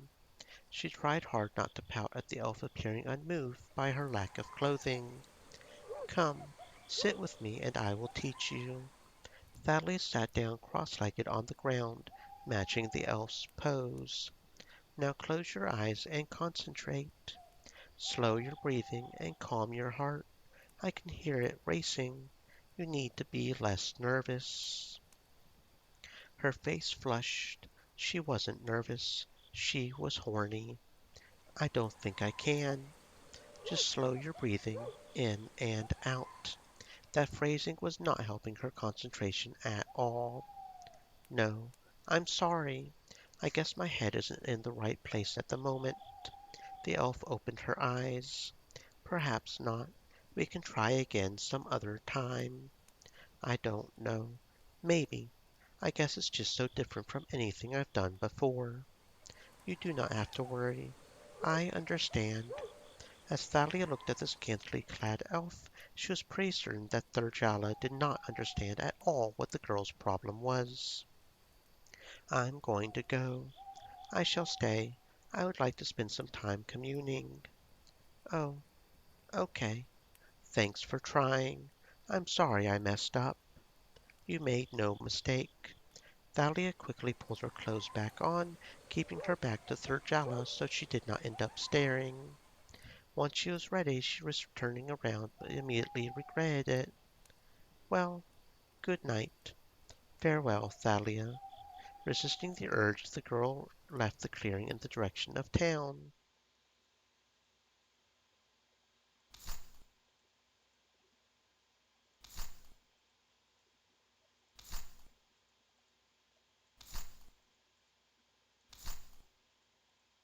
Yeah, I'm starting to think we're not getting any more for Joanne and Kira right now. And I'm wondering, and the only ones we're getting for Thalia are Thurjala and Marianne. So I'm wondering if that's because we've already committed Melvin and Frederick to Joanne and Kira respectively. So once we get that scene, I wonder if it's not possible to.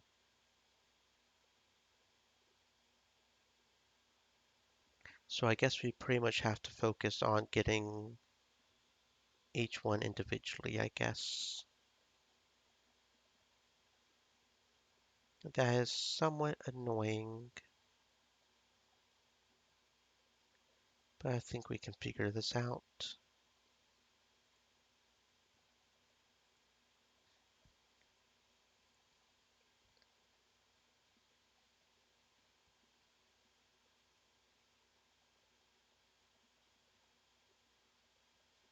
Yeah, it's just a matter of pairing, because there's what, three men? There's Melvin, Tiberius, and Frederick. And both of the men that Thalia can go with, we've already gotten Kira and Joanne matched up with. So it'll just be a matter of figuring out which one we pair Tiberius with next time.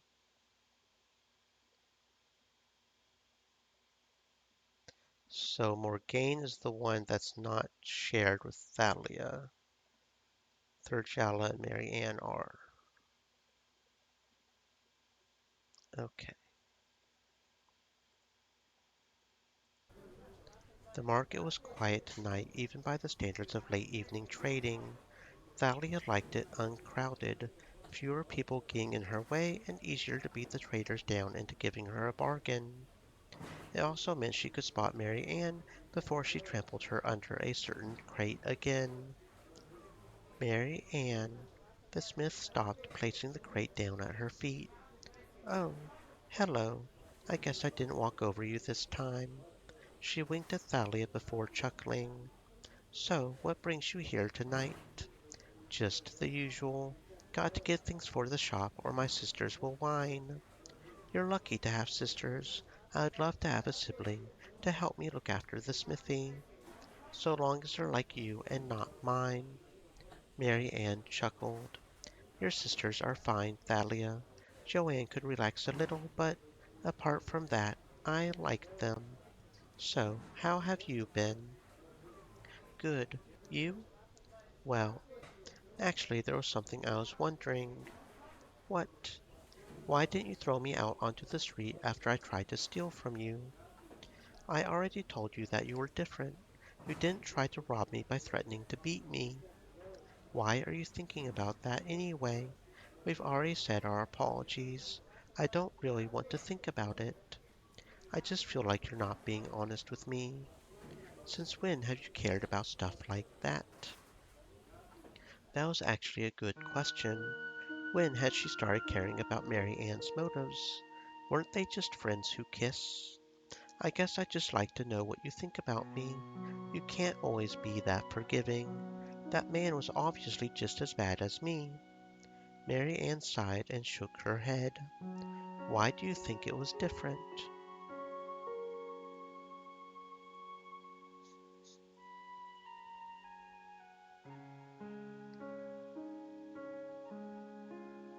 I was too beautiful to hurt.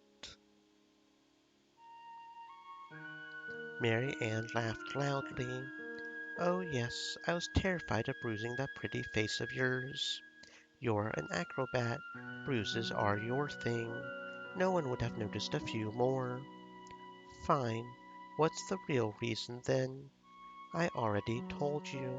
I really need to take this crate back. Wait. Thalia hopped onto the crate, kneeling on top so her head was level with the smith's. Thalia.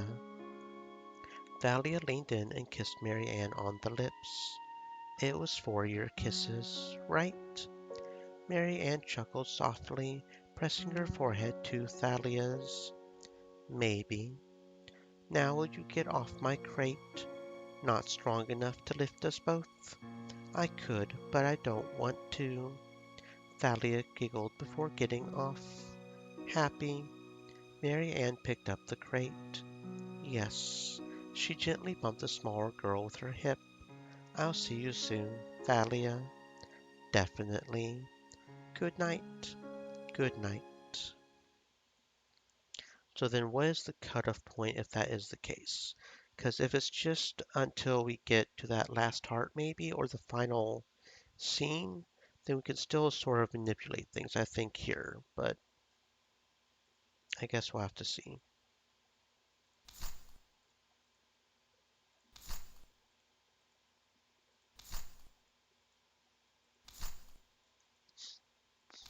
Yeah, because we're not getting another Kara or Joanna at all.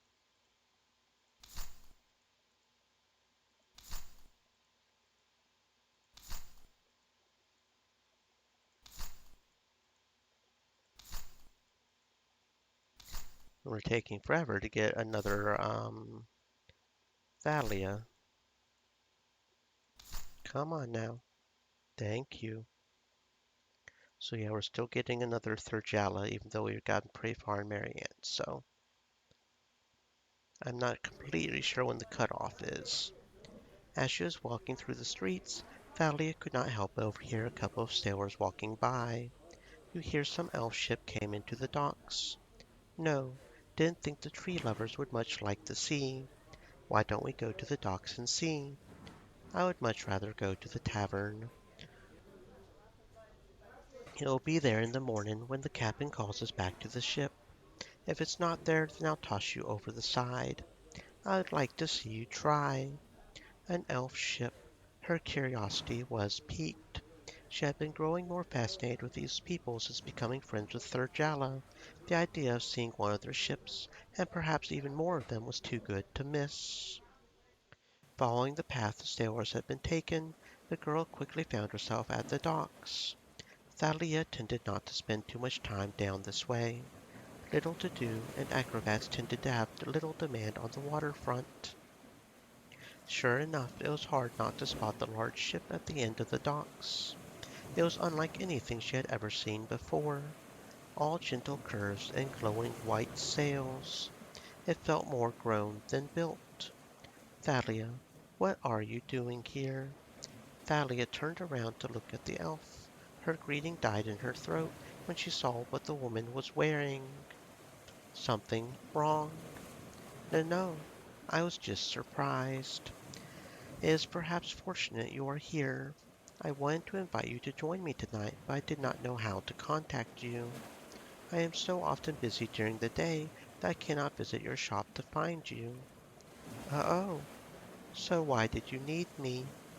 The sailors on the ship behind you invited me to a small party they are holding before they set sail tomorrow morning. I had hoped you would accompany me.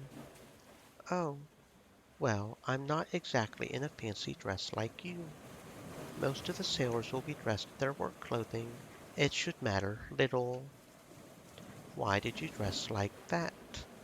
I have appearances to keep up. Like? I shall explain later. We will be late if we do not board now.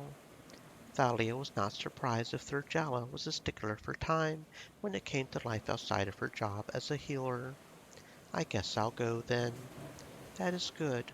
Come, let us board.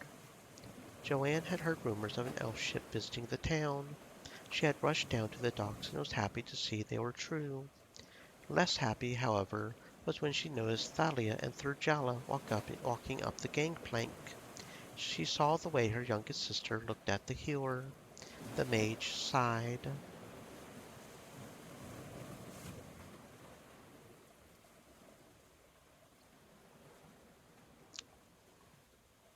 Okay, not sure how to feel about that. It appeared her sister shared the same blossoming feelings that Joanne had started to notice within herself. Thalia deserved to have some happiness, and Joanne did not wish to spoil that by interfering. It made her a little sad, but she could at least still be friends with the elf, even if there could be nothing more between them.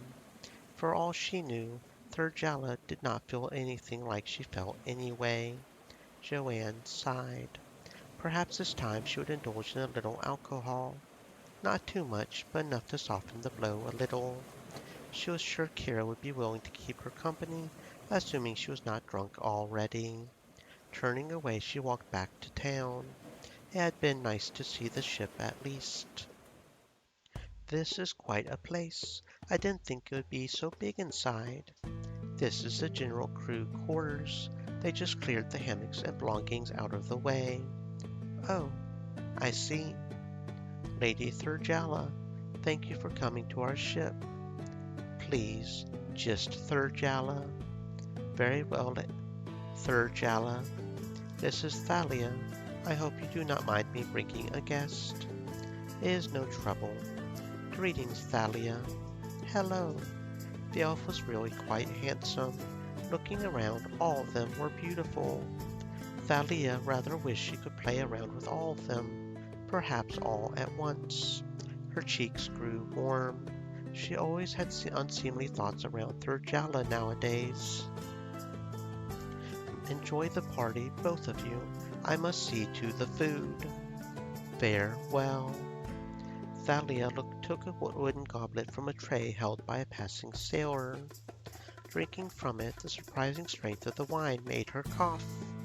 Elvish wine is rather strong. Thalia coughed a little more.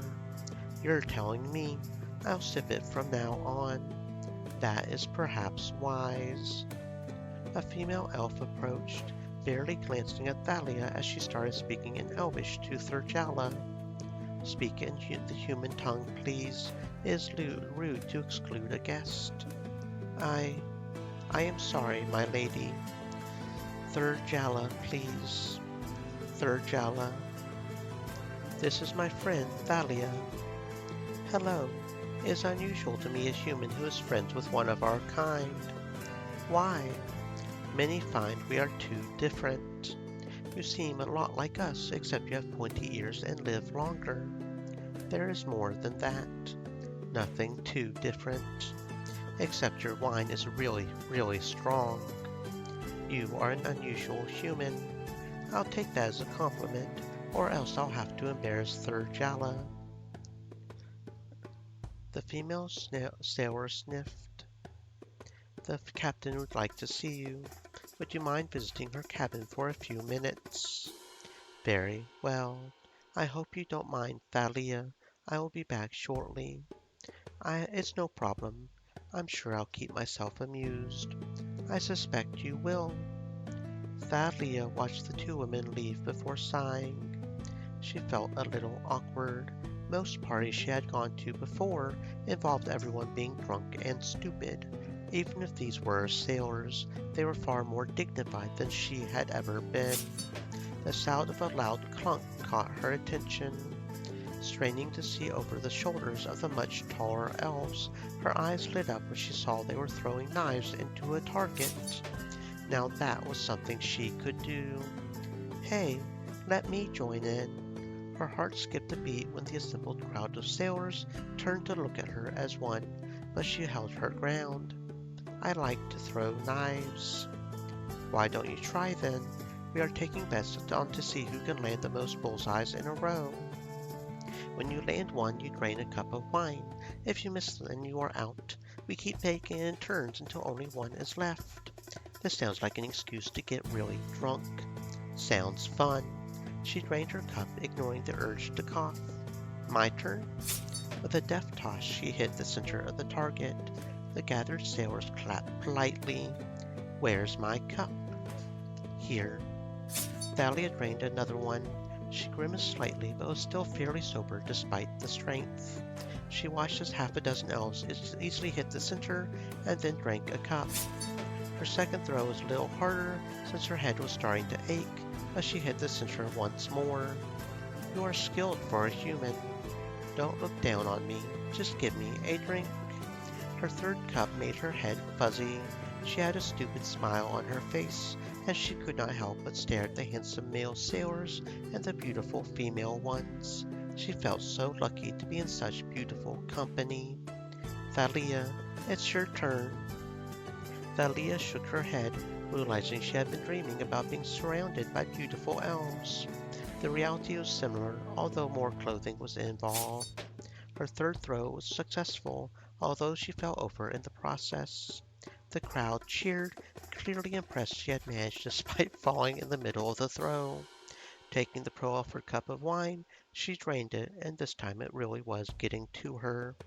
She swayed and giggled to herself, her vision a little blurry. Are you unwell, Thalia? I'm great. Do you mind if I lean against that handsome chest of yours? If you wish. Thalia giggled and leaned her head against his chest, sighing as she heard his heart beat. It was rather fast. Your heart is so fast. Drink in the excitement of the game, I assure you. Don't tell me you're falling for a human. I am not. She's adorable. I wouldn't blame you. I think you're both adorable. I wouldn't blame me either. The two sailors laughed. You are a strange one. It is hard to imagine you being friends with Lady Thurjalla. Why do you call her lady? She's some kind of noble. She is. Didn't you know? No, never said. Her eyes dropped closed. A hand shook her shoulder. Thalia, it is your turn to throw. Oh, okay. Thalia staggered up and took the knife embedded in the nearby table. Swaying alarmingly, the target drifted back and forth. Blinking and shaking her head a few times, Thalia let out a slow breath before throwing. This time the crowd was silent. Did I miss? No. Are you pretending to be drunk? What? No. Then you are either very skilled or very lucky. I don't know. Just give me another cup. I don't know if we should. I'm not out. Give me a cup. You swear you won't blame us if Lady Thurjalla is upset. Why would I? Give me wine. Thalia took the cup and drained it in one gulp. That hit the spot. Collapsing against the elf who had been holding her up since the last round, she looked up at him. So, who is left in? You and I. I'm afraid my friend just failed. That's not fair. I think you've been watering down her wine. Look at the girl. Does she look like I've been watering down anything? She can barely stand. I'm too drunk to care. It's fun watching her cling to you anyway. The elf pushed Thalia into the female sailor who had been taunting him. It's my turn to throw, so why don't you keep her steady? Thalia giggled, her head buried in the woman's bosom. Her hand grasped onto the sailor's top, threatening to pull it down. Watch where you're putting those hands, girl. So warm and soft. Are all elves like this? You are really, really drunk. So?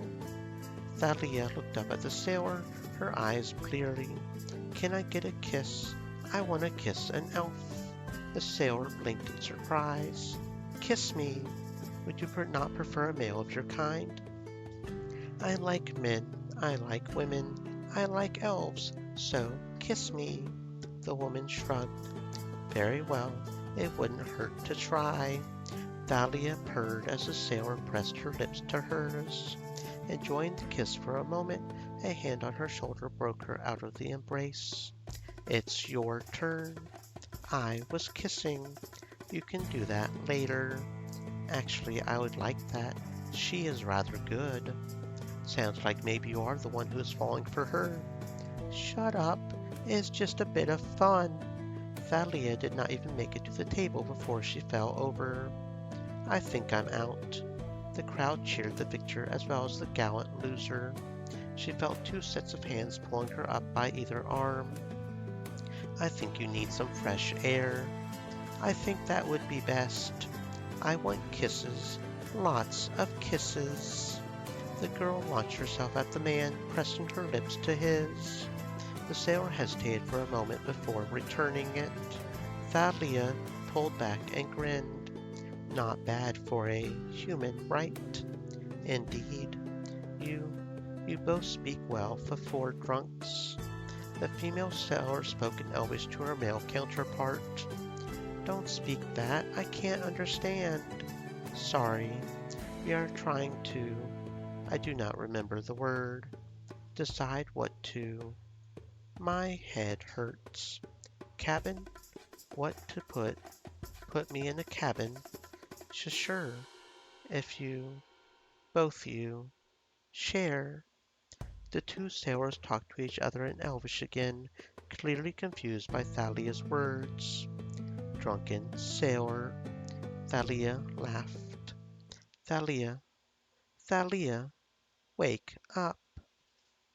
5 more minutes. Now, Thalia.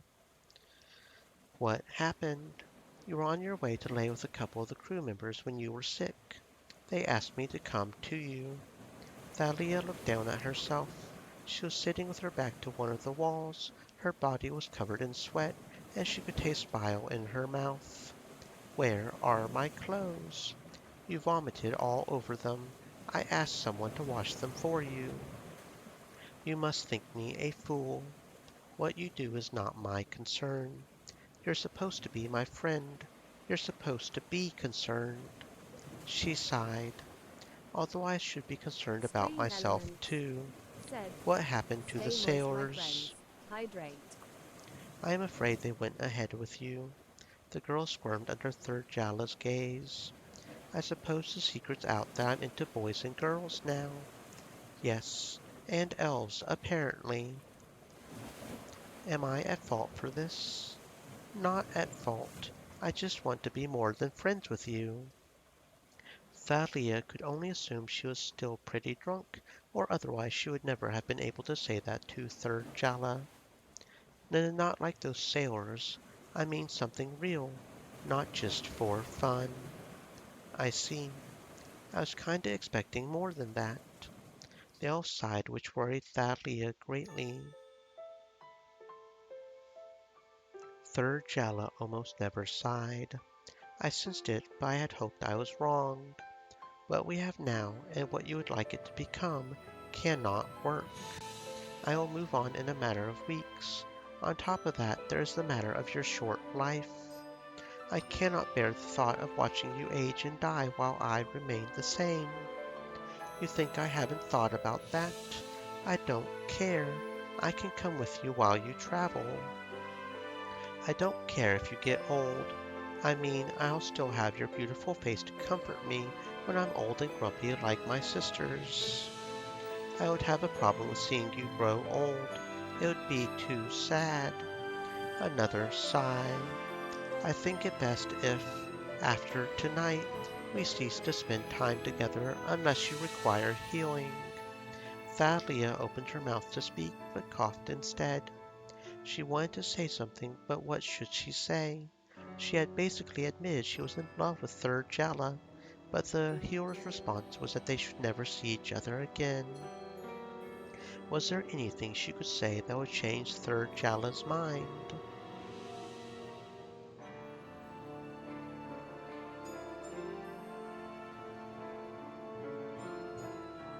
Just let me do something before we part. What? Thalia grabbed Third Jala's shoulder and dragged her down to her level. She pressed her lips to the elf's cheek. There, a little thank you for all you've done for me. You, you are welcome. I must go. Your clothes should be ready shortly. Just sit here and rest until they arrive. I gave you something while you were unconscious, but I advise you rest and drink plenty of water once you get home. You don't need to go right away. I think it is best that I do. Farewell, Thalia. The girl slumped in defeat. Goodbye, Third Jala.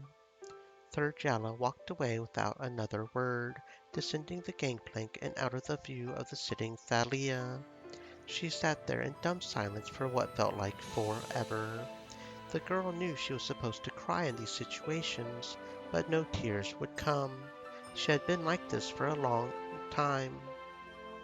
Thalia figured all the crying she did when she was growing up had left her with none when she became an adult. Sighing to herself, she brought her knees up to her chest and hugged herself. Tonight had been such fun until she got herself so drunk she threw up and then got dumped by the woman she loved. Glancing up when she heard footsteps approaching, she looked bleary-eyed at a sailor holding her now clean clothes. Thanks.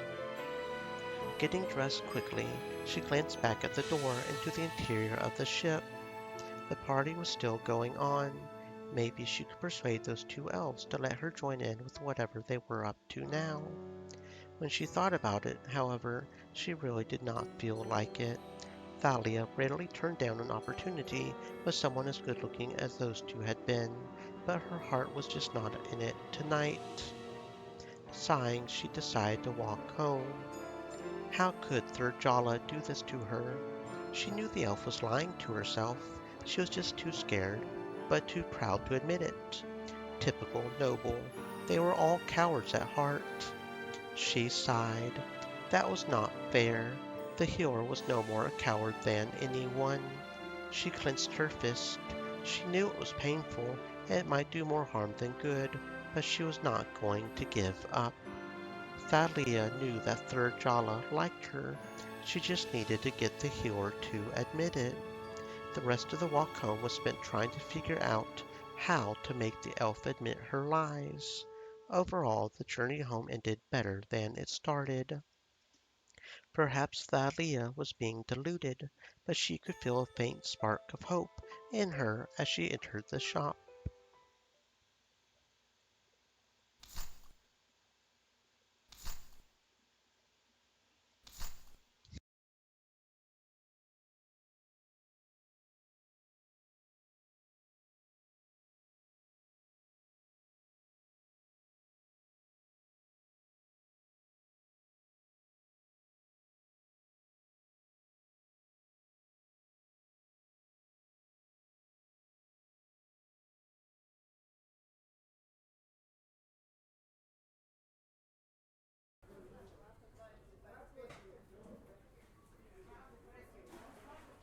Thalia had agreed to accompany her older sister to the local temple. She had no interest in the gods, and she doubted they had much interest in her, assuming they actually existed. Joanne was the most devout of the three, with Kira as only a casual devotee. It was Kira who wanted to pray for their mother today. Thalia thought it was pointless, but Kira had asked her to come, and she had nothing better to do. Are you going to come in with me? Thalia shook her head. Just do what you want to do, and I'll wait out here. Kira nodded. I'll see you in a bit. I'm not one for long prayers.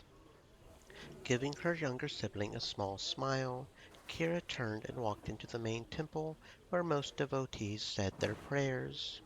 Thalia sighed, moving to sit on a low wall nearby. Soon she became bored, however, and started pacing up and down the narrow stone structure. As an acrobat, she had walked across far thinner and less steady things, but it was fun sometimes just to practice on something easier. I think the priest will get angry to see a grown woman walking over their walls. Thalia turned and giggled when she saw Mary Ann standing there. The priests are always angry. I don't care. It's not like I'm insulting one of their gods. Mary Ann chuckled. Not the praying type. She shook her head. Are you? I pray at this time every week. So you really believe in all this? Maybe. I don't know. It's mostly just to speak to my parents. I thought they were dead. They are. Maybe I'm just talking to myself, but it makes me feel better. You could talk to me. It's not the same. We're friends, but that's not the same as family. Thalia stopped, hopping off the wall to land neatly in front of the smith. You like to keep us casual. Isn't that what you want? What do you want? Mary Ann looked away shyly. Thalia did not think the smith was capable of that emotion. Honestly, recently I've been thinking it would be nice if we were more than friends. Thalia took a step back. Oh, you don't like that idea?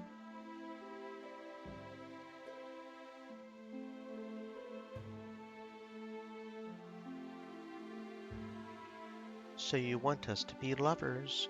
That's bold to ask me that in public. You're not listening. Maybe. I don't know. Can I think about it? I guess so. I know this is rather sudden. I'm sorry if I put you in an awkward position. It's fine. I like you a lot, Marianne. I just want to be sure. It's a big step going from what we have to something serious. I know. I'm glad you're at least taking it seriously. Of course. Well, I better go. I think I saw Kira in there. Oh, yeah. She asked me to come with her to pray. She should be out by now. Maybe she had an extra long prayer to say today. Maybe. See you later, Thalia. See you later. I promise I'll give you a proper answer next time. Mary Ann nodded before walking away. Thalia, are you ready to go? Thalia turned to look at her sister.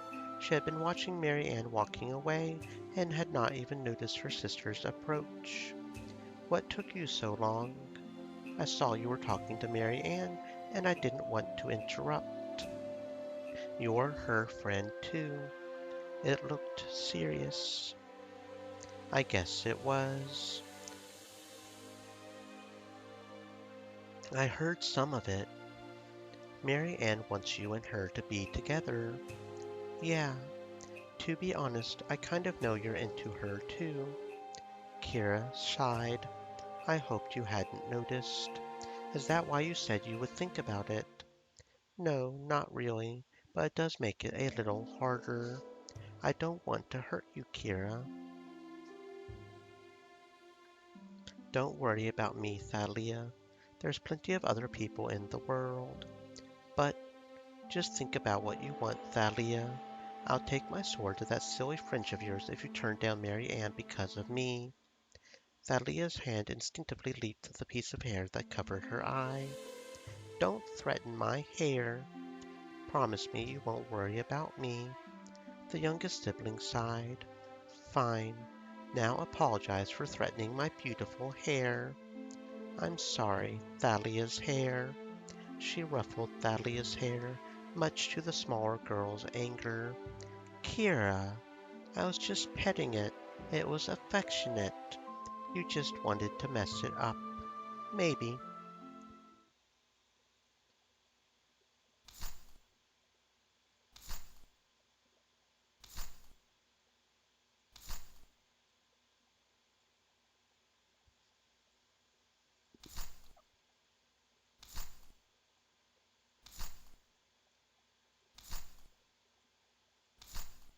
At the very least, even if my theory is right, we should get one more scene with Thalia.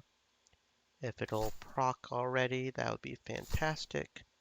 Okay, so we can still get, even at half health, at half heart, we can still get a scene with Thurjala. So it's only at full heart that we maybe stop seeing the scenes for everybody else. So see, since we got full heart, we don't get a choice for Melvin here, and so on.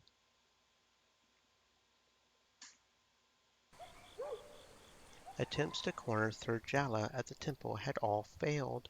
She would keep things strictly professional, and hinted that trying to talk to her about anything else would cause her to summon the guards. There was only one place Thalia could think of where the elf could not get away, and that was this place. The only problem about the woods that all her attempts to ambush the healer in the past had failed, even when she was trying hard. This time she figured that Third Jala would be looking out for her, so it was even harder. She was not sure what to do. Moving through the trees would prevent Third Jala hiding up them, but it would doubtless make even more noise than walking through the undergrowth. On top of all that, she had no idea what part of the woods the elf might be in tonight. Maybe this was not such a good idea after all. The girl was about to sigh to herself, but stopped, realizing that would give her away. Since she was here, Thalia figured she should at least try to find Third Jala. even if it meant an entire night in the woods sneaking around.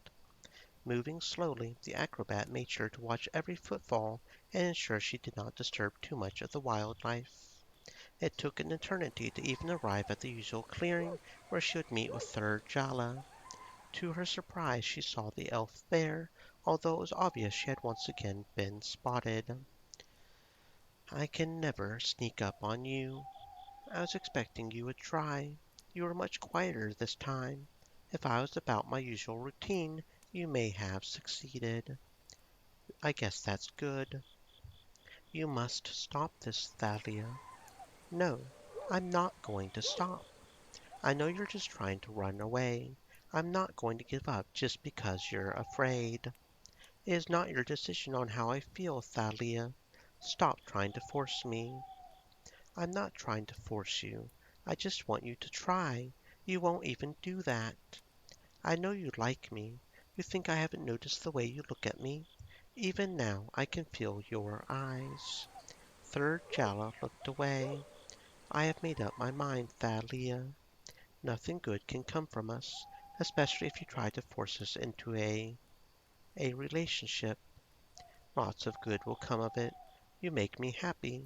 I know I make you happy, too. You smile all the time when I'm around. I'm not smiling now, only because you don't want to. You are just seeing what you want to see, Thalia. You do not care about what I see or how I feel. I do care. I care about you a lot. I care so much I'm not going to let you throw away happiness just because you got scared. We are going in circles. You are unwilling to listen. Look who's talking. I should not have stayed. This was a waste of time.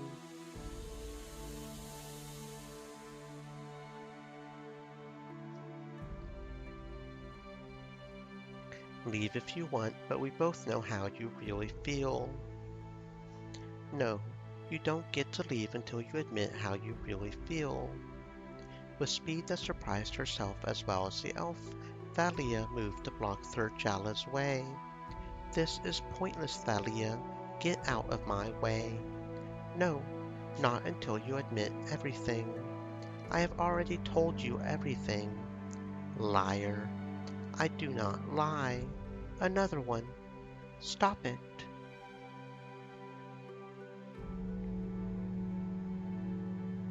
Not quite the right one.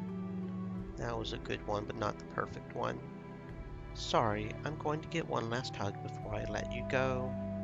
Thalia leaped forwards, wrapping her arms around Third Jala and pressing herself up against her back. Thalia. Okay, this isn't really a hug, and it's not like we've ever hugged before. I'm glad I did it, though. Admit it, it feels good. Thalia nuzzled Third Jala's hair.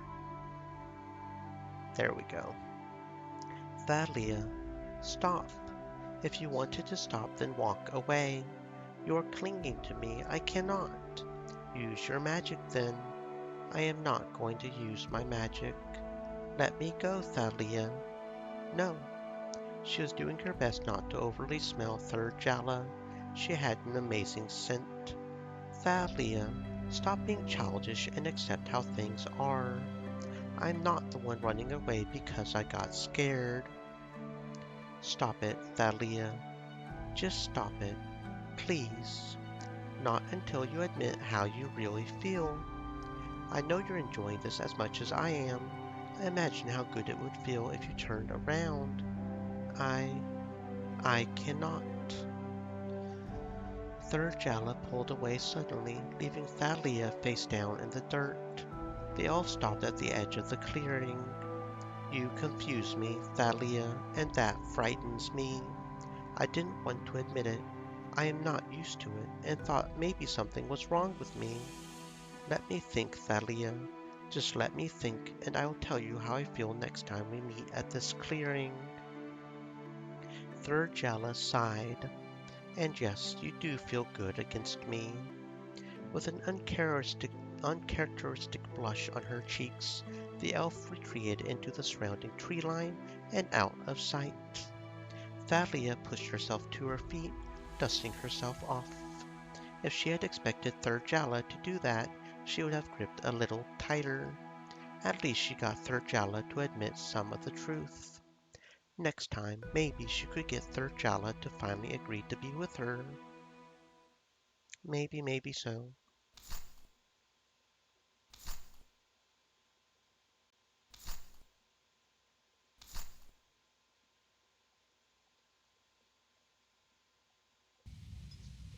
Thalia was hesitant to enter the smithy. After their last conversation, she had promised to give her an answer the next time they met. Deep down, Thalia had always known her answer, but it was a little frightening. She had never really been one to get serious with someone. What if Marianne had changed her mind since then, and now she was the one going to be left hanging? Thalia supposed it was the least she deserved after making the smith wait for so long. Taking a deep breath, Thalia pushed open the door and entered. Mary Ann was at the anvil as usual, hammering a glowing hot piece of metal. It looked like another horseshoe, which Thalia knew the smith hated working on. The smith glanced up as the girl closed the door behind her. She gave Thalia a small nod before plunging the shoe into water, then tossing it into a nearby pile. Hello, hello. I guess you are ready to answer me now. I think so. So, what's your answer? She should have known that Mary Ann would be right to the point. The smith had never been one to waste time.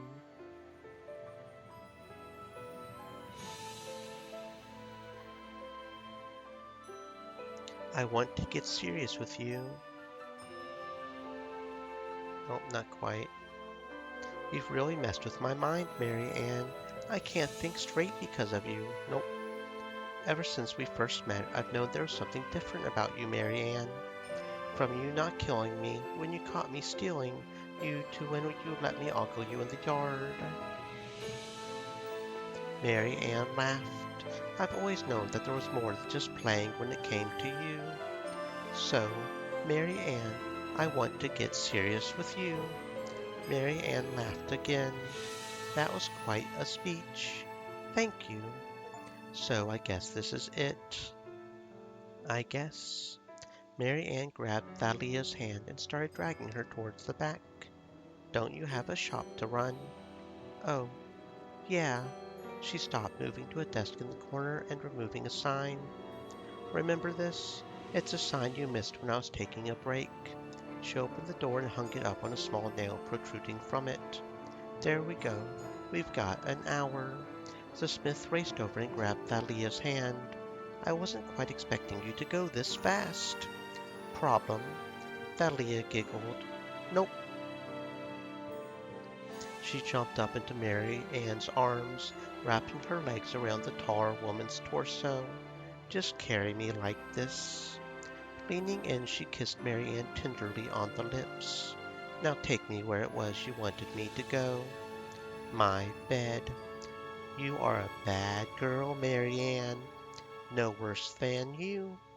Thalia kissed Mary Ann again as the smith did her best to open the door to her room while carrying her new lover. I guess we were made for each other. Woot woot woot. Now theoretically I should be able to load from here, not do that one, and keep ending turns until I get the elf, right? Theoretically? Theoretically, that's the theory here.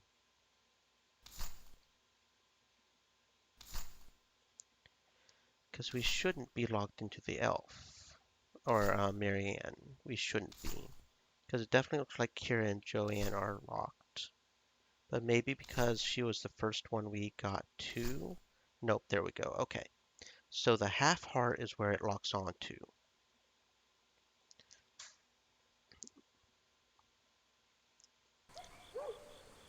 Thalia just felt like she had given Third Jala enough time to think, and so she was going to find out her answer. She had done her best to remain civil at the times they met at the temple since their last encounter, but she was not the most patient of people. She really wanted to know just how Third Jala felt, and whether she was finally going to stop running away. It was true that Third Jala would have several centuries of life ahead of her once Thalia finally died, but that did not mean they could not enjoy what time they had together. She was sure Third Jala could find someone else afterwards. Thalia knew she might be able to find someone else too, but she really did not want to. She really loved the elf and wanted to make it work between them. Tonight she would find out if it would work. It was a pleasant evening, the stars and moon bright in the sky. Thalia pushed her way through the trees and entered the clearing. To her surprise, she saw Third Jala standing there in the same dress she had worn to the party a while ago. Her cheeks warmed at the sight, both pleased at what she could see, but also embarrassed at her antics on the ship back then. I knew you would come tonight. How? Magic. You used magic for something frivolous. It did not feel like that. It is important we speak. So I had to know when you would be here so we could. You could have just asked me to come here. I was not sure how best to do that. I am so busy, and you often disappear during the nights. Thalia tensed slightly. She hoped Thurjala did not suspect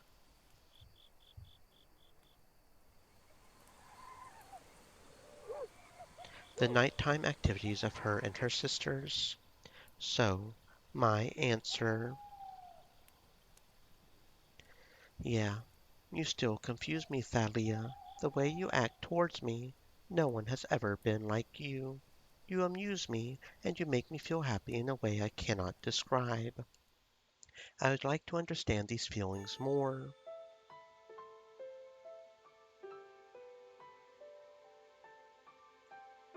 I'm happy to hear that. Nope, I'm glad, but promise me you won't run away again.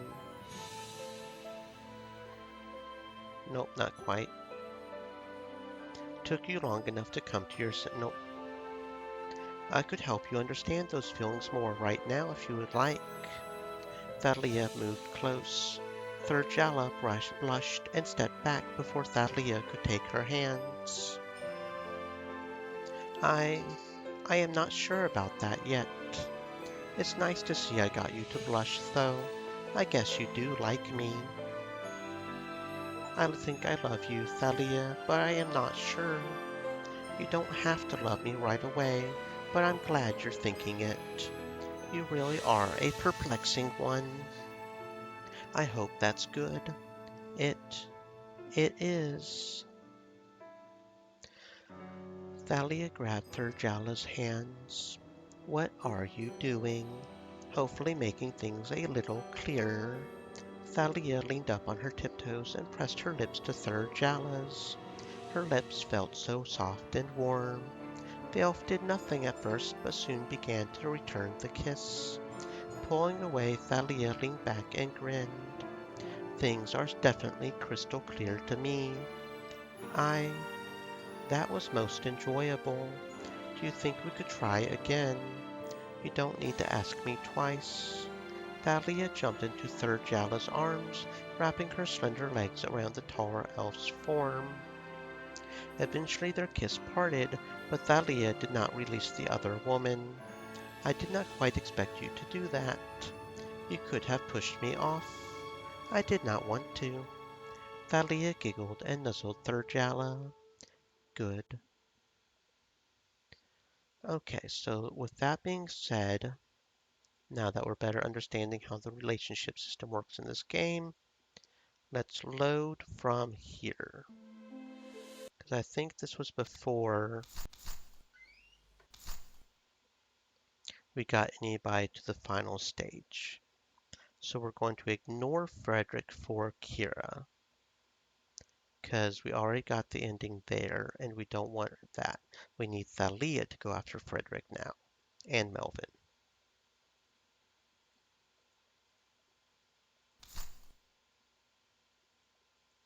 Yeah, okay. Don't forget the herbs. Don't upset the priest or they'll throw you out. I'm a big whiny virgin who scares off men with constant nagging. Stupid Joanne. Thalia had been practically forced to go to the temple to get the herbs that Joanne needed. As usual, Joanne could not help but impart some words of advice before letting Thalia go.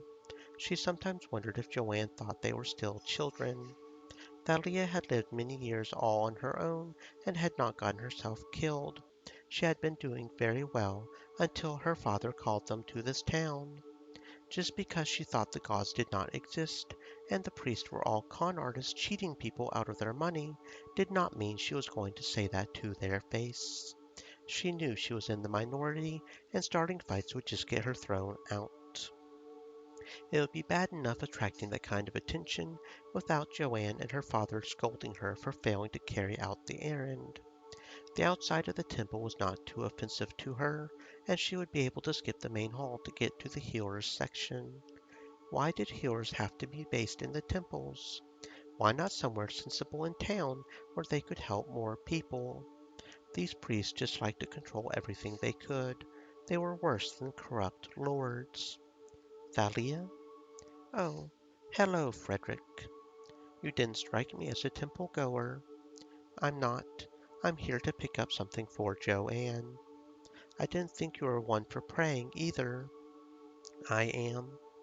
Oh. She cocked her head to the side. Would you mind walking with me while I pick up my sister's package? Of course. Actually, before that, maybe we can have some fun together. This really isn't the place to talk about such things. Thalia rolled her eyes. Worried you'll offend the gods. She snorted. So you don't care about what they think? I don't care about things that don't exist. I believe they exist. I don't understand how you can think otherwise. Everything around us tells us they're real.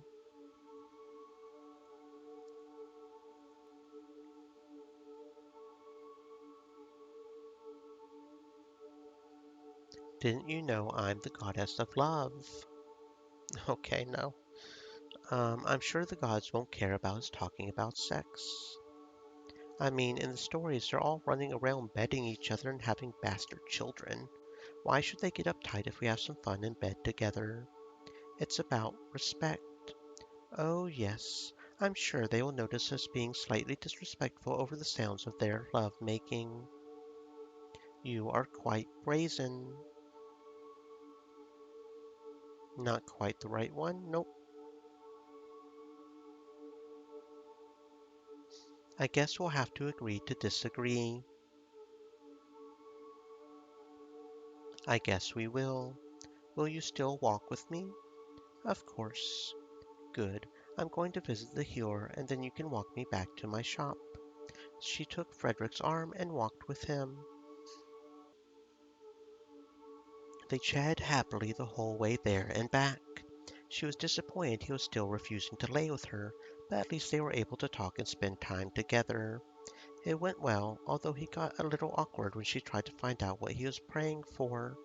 She tried to push, but he started to get defensive. Reluctantly, Thalia decided it was best to give up and drop the subject. He appeared to not hold it against her, and the rest of the evening had gone well. It was nice that Frederick was her friend. Thalia had few friends in this town, so it was nice to know she had at least one. And even if that friend was playing hard to get.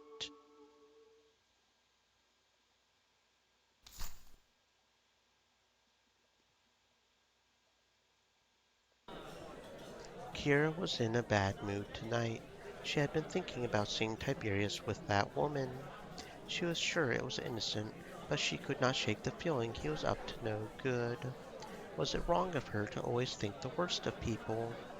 Years of dealing with corrupt nobles and villains as a guard had soured her faith in people.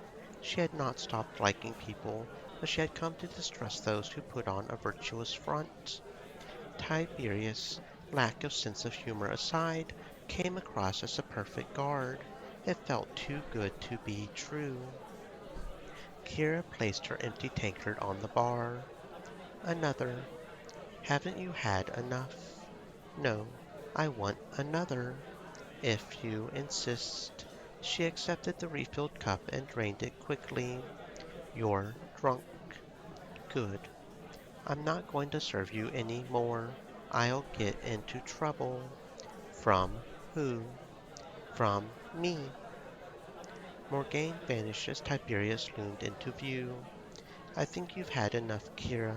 It's time to go home and sleep it off. I'm allowed to stay out. There's no curfew. So leave me alone. Go chase that woman at the temple. I am not chasing her. She is a friend and nothing more. I don't believe you. That is not my problem, but I do wonder why you care. Why did she care? You pretended to be good, but you're not. You're just like everyone else. You're drunk, Kira. Go home and sleep.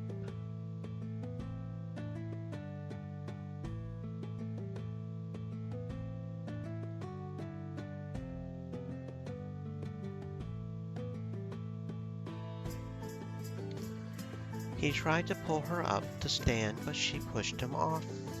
Don't touch me. Very well, but you have to leave. She growled and tried to punch Tiberius. The ground rushed up to meet her all of a sudden, but Tiberius caught her before she hit the floor. You are very drunk.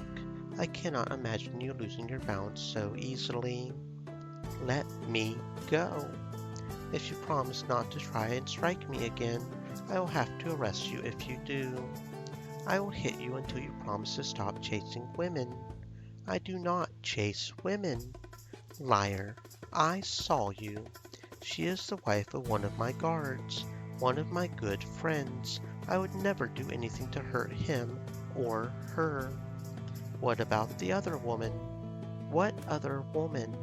They all follow you around and you just lead them on. I am not leading them on. I don't understand why you think I do. Are you really so stupid? They all want you. I do not think so. Kira roared in frustration. Fine. I believe you really are one of the slowest men I've ever met. Does that mean you believe I am not having an affair with the wife of a friend? She nodded. Good. Then can I release you without having to worry about you punching me? She nodded again. The captain released Kira and stepped back. Good.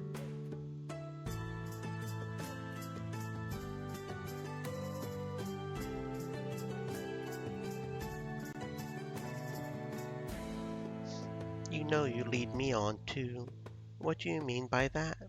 Holding me tightly like that? It was almost as if you wanted me close to you. I'm sorry.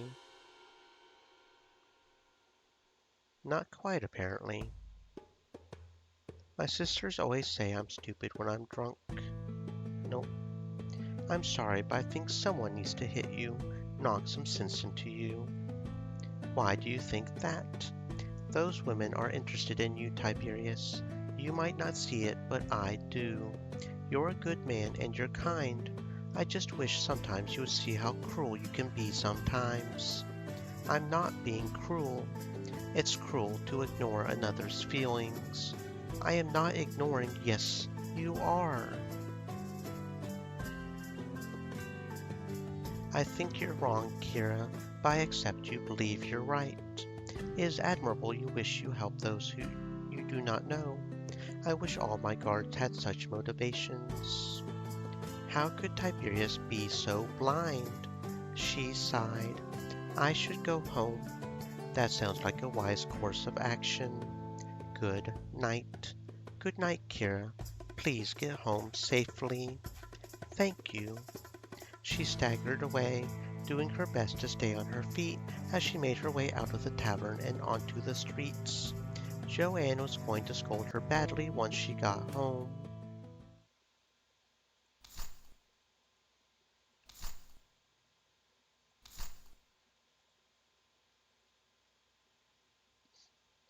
Okay, let's see.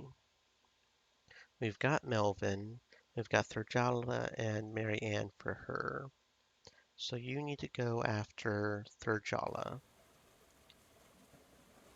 We've seen this one before. And it was, this one, wasn't it? Yeah, it was that one. Okay.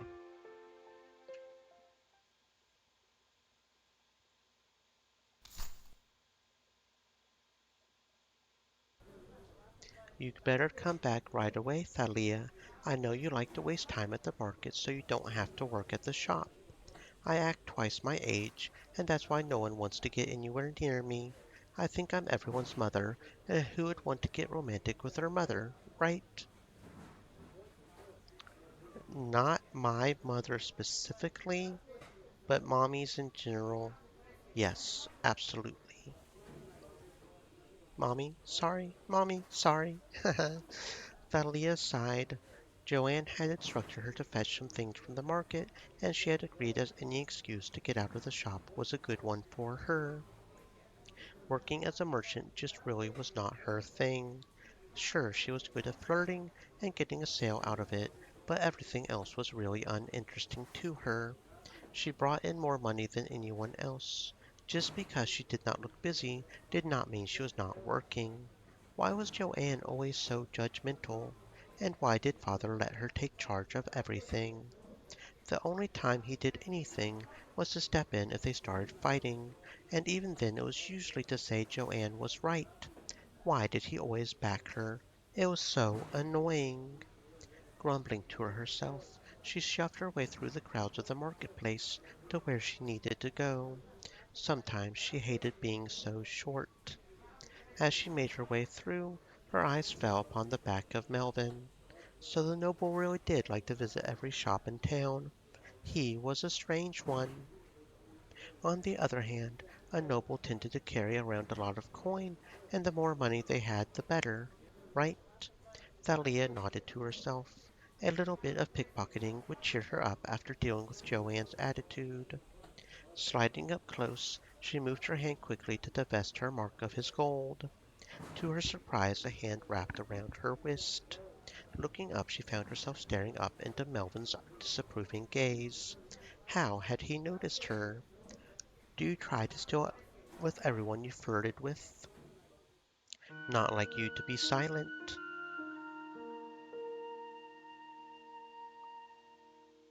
I was just trying to grope you. No stealing involved.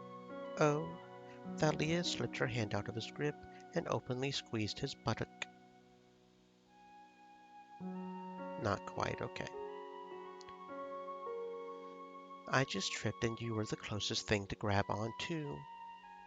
You don't strike me as someone so clumsy as to fall like that. We all have our off days. Perhaps some unseen force wanted us to bump into each other. Oh, for what purpose? So that two beautiful people could meet and perhaps spend some time together. He laughed. You are a bold one, Thalia. If I was not so busy, I would be interested. As it is, I must say good evening and be on my way. I have things which require my attention. Oh, very well. Perhaps next time. Perhaps. But next time do not try to rob me, even if your excuse was amusing. Farewell, Thalia. He left with a casual wave over his shoulder. She sighed. It appeared as if she had not offended him with her botched attempt, so at least there were no guards coming to arrest her. It still bothered her that Melvin had caught her, however. No one caught her. Not even her sisters noticed when she pickpocketed them. How had he? She shook her head. That was a mystery for another day. Right now she had things to collect and an offended noble to avoid.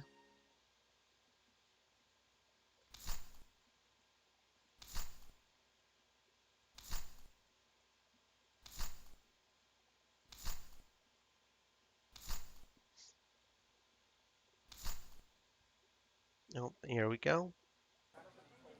The tavern was one of Kira's favorite places.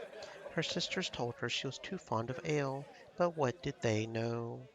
She sat down at a table and smiled brightly when Morgane appeared. My usual. So as much ale as I can carry. Are you saying I have a problem? No more than others. I'll be right back with your ale. Kira's brow furrowed. She did not think she had a problem with ale. It wasn't like she was getting drunk every night and staggering home alone. Joanne would kill her if she did that, and Thalia would tease her mercilessly. Morgane returned with a huge jug and a tankard. I've not brought too much, have I? The warrior looked at the waitress, trying to decide if she was making fun of her again, but she seemed serious. No, that will be fine. I'll enjoy this for the rest of the evening.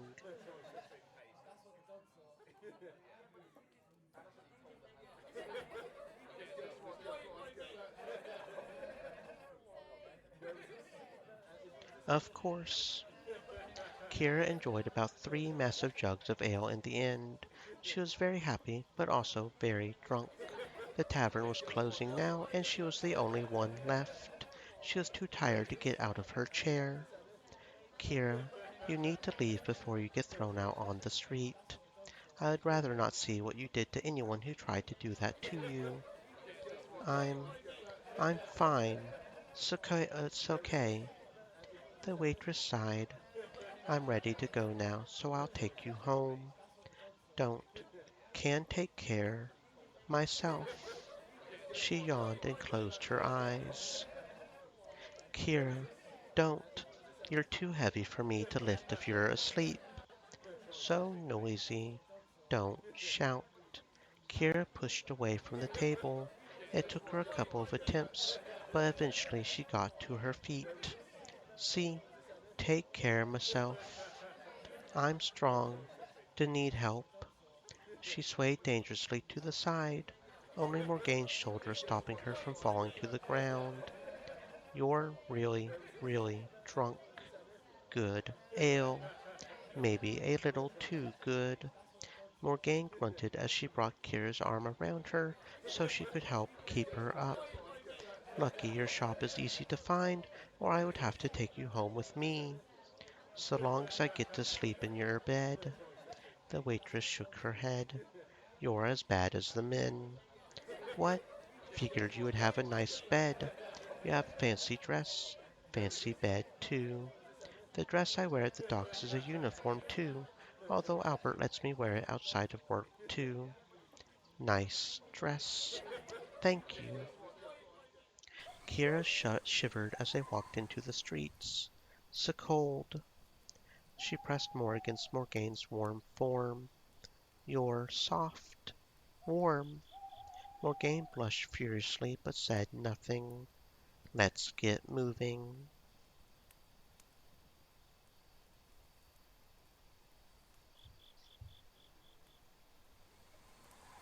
Thank you.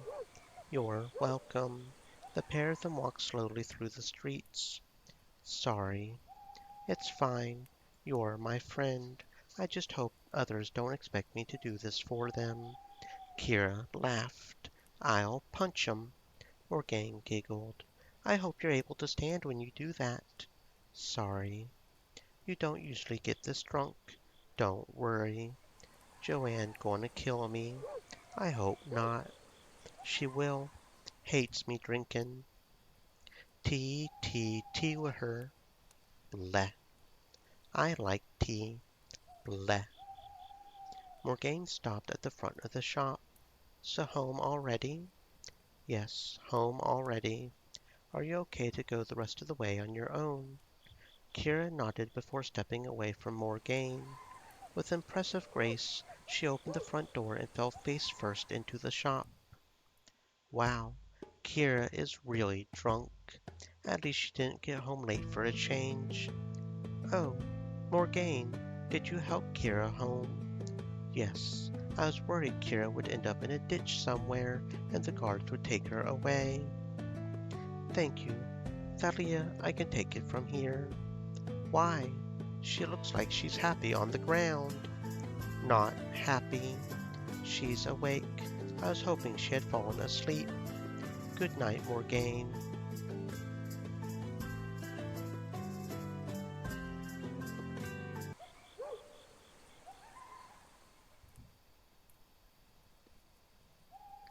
Nice and soft. Wanna feel more.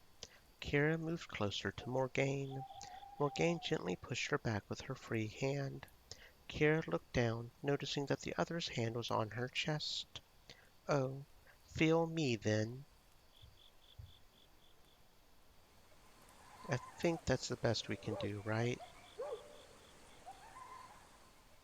Can get home myself. Leave me alone. Kira pulled herself away from Morgaine. Yeah, that's not. Big stupid Kira getting drunk. So what the Thalia would say. You're not stupid. Even the smartest people can have one too many. Too nice. You can call me dumb. She shook her head. You're not dumb, Kira. Stop saying things like that. You're too nice. You forgive me teasing you. Too nice. I know you're just joking, although I do wish you wouldn't do it. 'Cause I like you. That's why I tease. Okay, so that's not quite as good. That's got a little past the middle of the heart, which the other one was almost a full heart. So, this one, yeah. The waitress hurriedly withdrew her hand. No, can touch. Look, don't mind. You should. You can. You must be drunk. You must think I'm someone else. Drunk, not crazy. Definitely the drink talking. Kira groaned. Liss. Look, we're almost to your shop. Kira sighed. Take inside. Morgaine sighed. Fine. The waitress opened the door, helping Kira in before propping her up against a table so she could close the door again. Don't let sisters hear. Morgaine sighed but nodded. She helped Kira get up again, gently walking her through to where she slept. Everyone else was asleep except Joanne. Somehow they managed to sneak past her as she read a book by candlelight. Soon they were standing next to Kira's bed.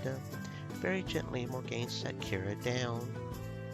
Kira tried to fumble with her clothes, but was having difficulty undoing anything. Help me. Morgaine blushed deeply, but nodded. Eventually she got Kira's clothing off until she was just in her undergarments. Stop. Don't take those off while I'm standing here. You can look. No, I can't. What's all this noise? Ah, Kira groaned. Told you not to make noise.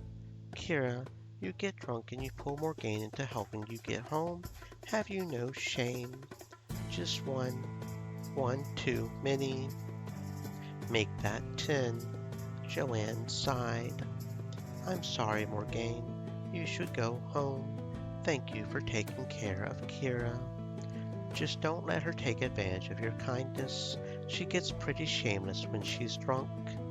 Kira began to remove what little clothing she had left. Like now. Go to sleep, Kira. Morgaine doesn't want to see you naked.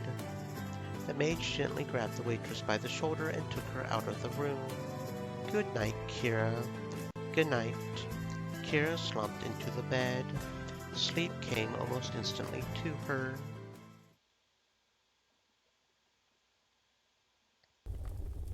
Hello, beautiful. Kira suppressed a groan. Mary Ann had started calling her that since their failed kiss. Hello. No compliment for me. You're a strong, confident woman. That's it. It's too embarrassing to say anything else. Say it. Kira sighed, feeling her cheeks starting to warm. You're beautiful, okay? Yes, that's good enough for now. The smile on her face faded suddenly. Actually, there's something I've been wanting to talk to you about. What's wrong? When are you going to start being serious like we agreed? I thought we were. It doesn't feel like it. You're holding back. I can tell you're not letting me get close. Kira inwardly winced. It was true even if she did not want to admit it. With what she was doing with her sisters, it was difficult to really put her heart into pursuing whatever it was she had with the smith. So, is there something you want to tell me? Like why you need so many weapons, and get pretty vague about what you're up to. or why weird things start happening in town around the time you moved in. Kira held up her hands. Stop, she sighed. We're not just merchants. I admit it. Joanne, Thalia, and me have been committing the robberies everyone has been talking about. Why? It's all about our mother. Kira launched into the tale of her mother being taken, her history as the Queen of Thieves, as well as why they had come together in this town. What do you think? I'm glad you told me. Is that it? Mary Ann shrugged. You're not robbing me, and I'm seeing some of that money. She sighed. I have no love for the nobility. I told you they forced my family out of the castle forges and forced us to set up in this town. I'm glad you told me everything. I understand a lot now. What about us, though? Are you going to take that more seriously? I swear I've been taking it seriously. I just... I'm just distracted and I don't know how to really feel. It's hard for me. I've never had a real relationship with a woman before. I've been with a couple of men for a long time, but most of the time they were a drunk one-night thing. Just to be clear, Kira. She took a deep breath and released it. She was getting a little frustrated at Mary Ann pushing her, but perhaps it was for the best. This needed to be made clear.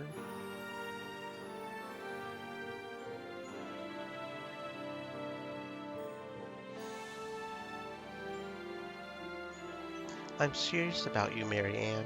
I'm sorry I couldn't admit it sooner. Apology accepted.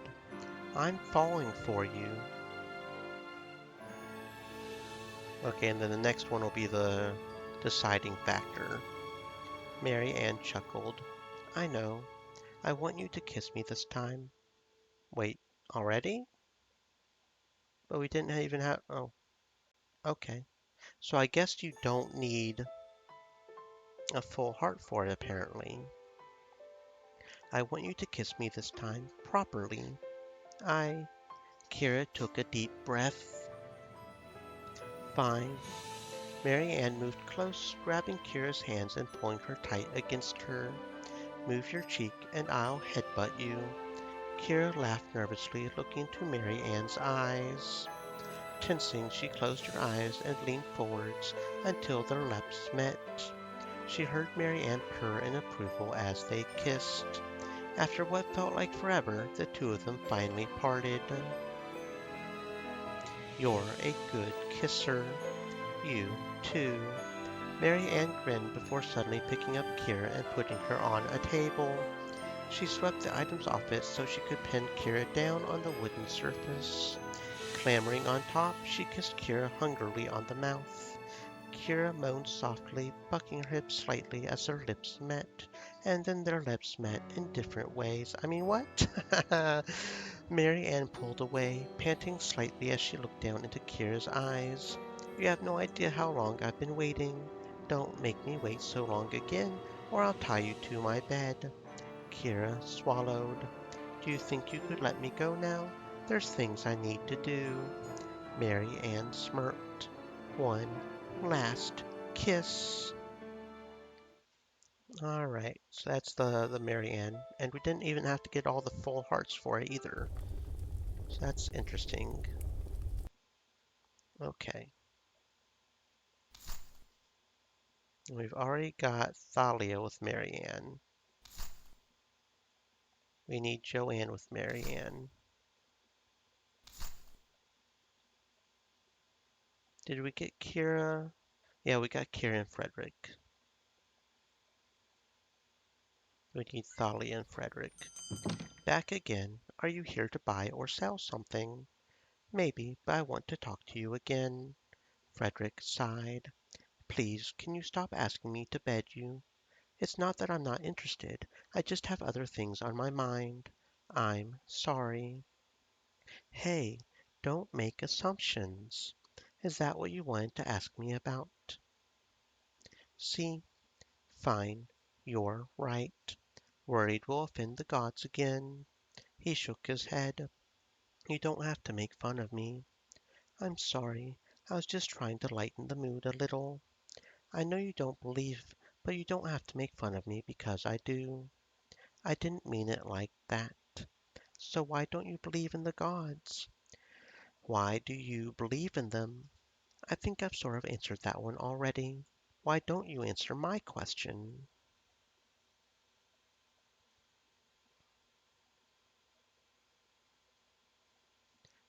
Maybe I could persuade you to go from interested to really interested. Thalia rested her hands on the edge of the counter before lifting herself up. Leaning forward, she planted a kiss on Frederick's cheek before returning to a standing position. Your cheek felt nice. Yeah. Are you persuaded? I'll take your speechlessness as a yes. He sighed. Can we talk about something else now?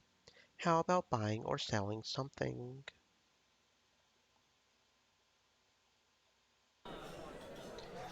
Joanne had waited long enough. She had visited the temple before, but third Jala had never been available. Okay, yeah, we've seen this one. Um, Stream Elements said, this one, I believe, "Stay right? moist, my friends. Hydrate." Yeah, that one. Okay.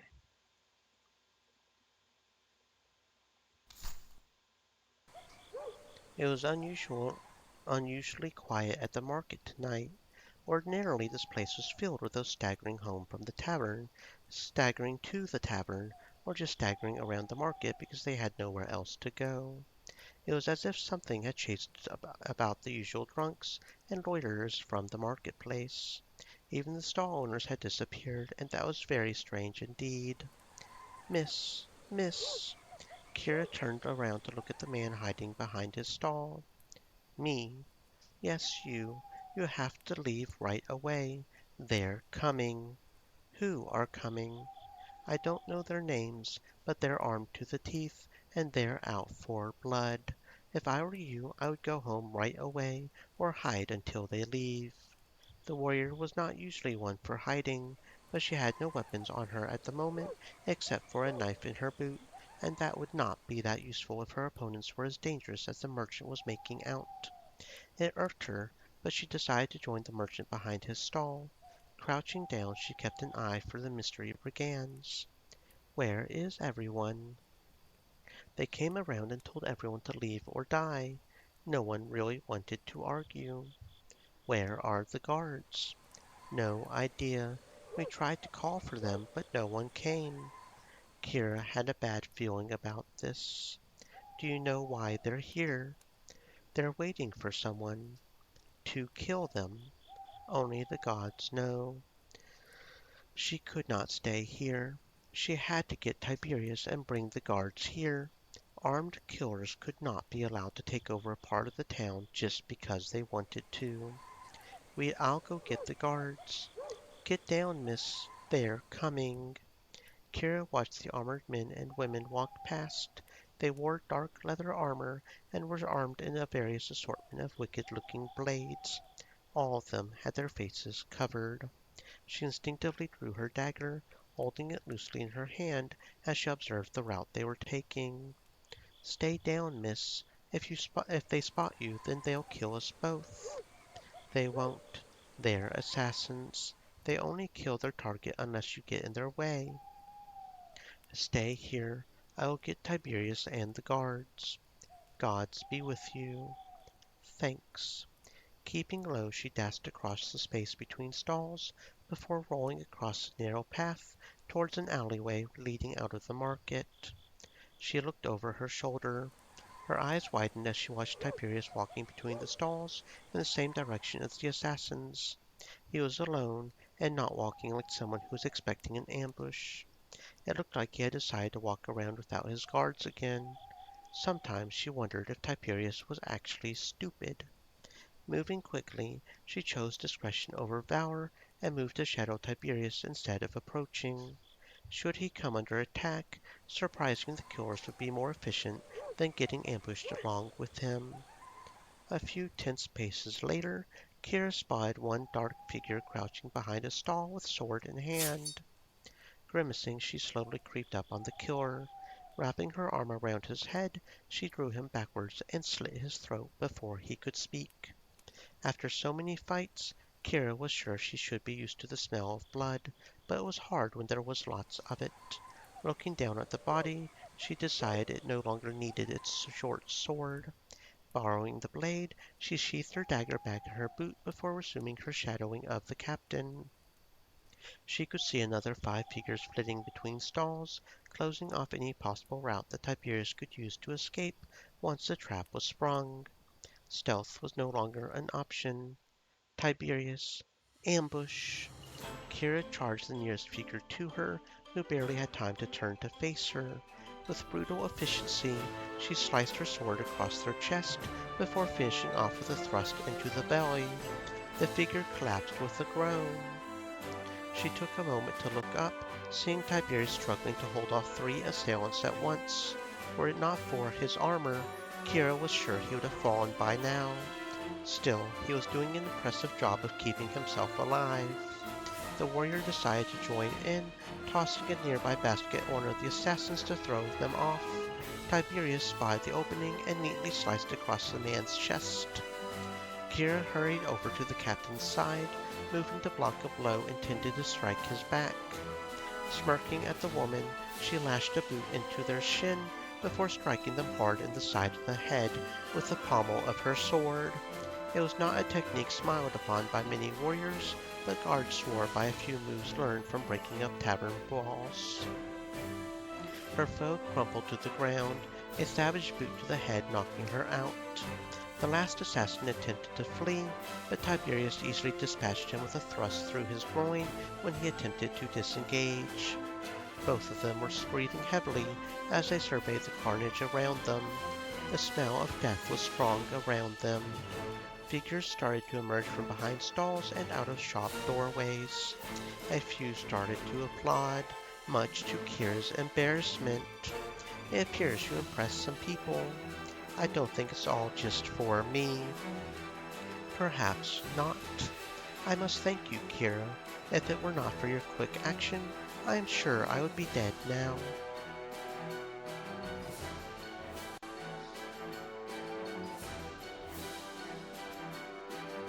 A kiss would be a good thank you. Nope, you're welcome. Not the best one. You're welcome, but you're foolish to travel without your guards.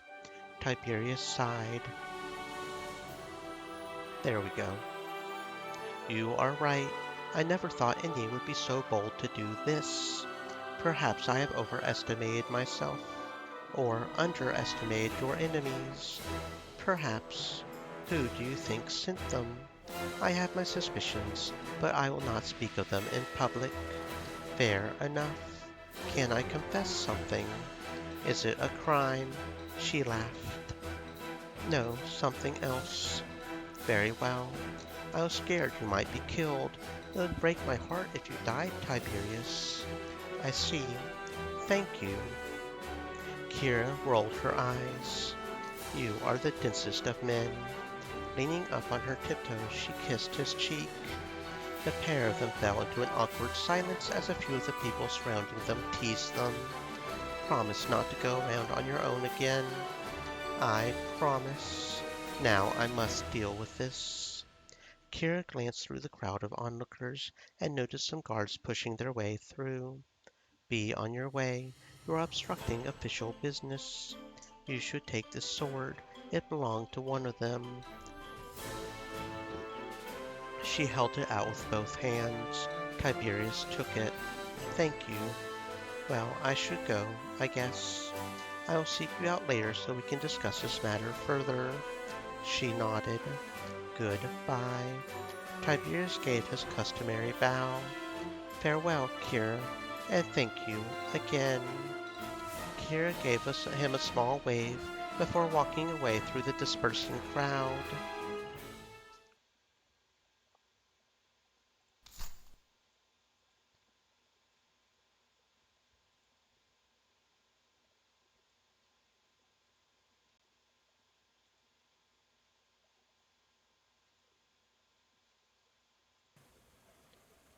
The docks were always such a boring place at night. Gone was the interesting activity, and all the sailors were too drunk to provide amusing company.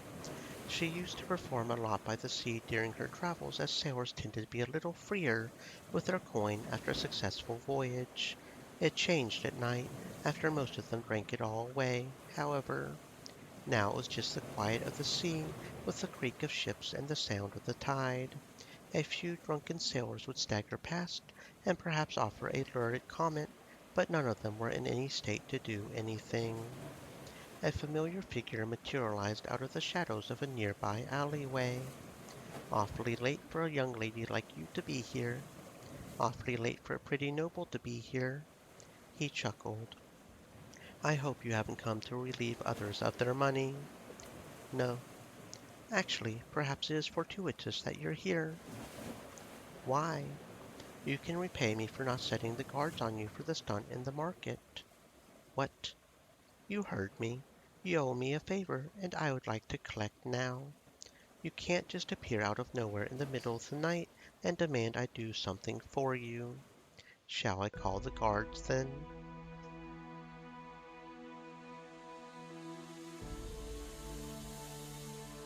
"Maybe we could go somewhere private and I'll make everything up to you." "Nope. It's just your word against mine."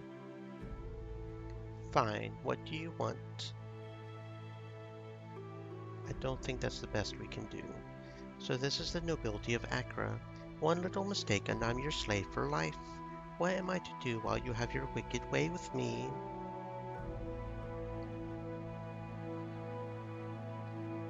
Melvin laughed. "I merely require your help for a short while.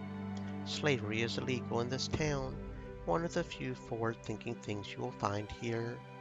Now, I do take it your overdramatic reaction is a sign of your agreement." Thalia rolled her eyes and nodded.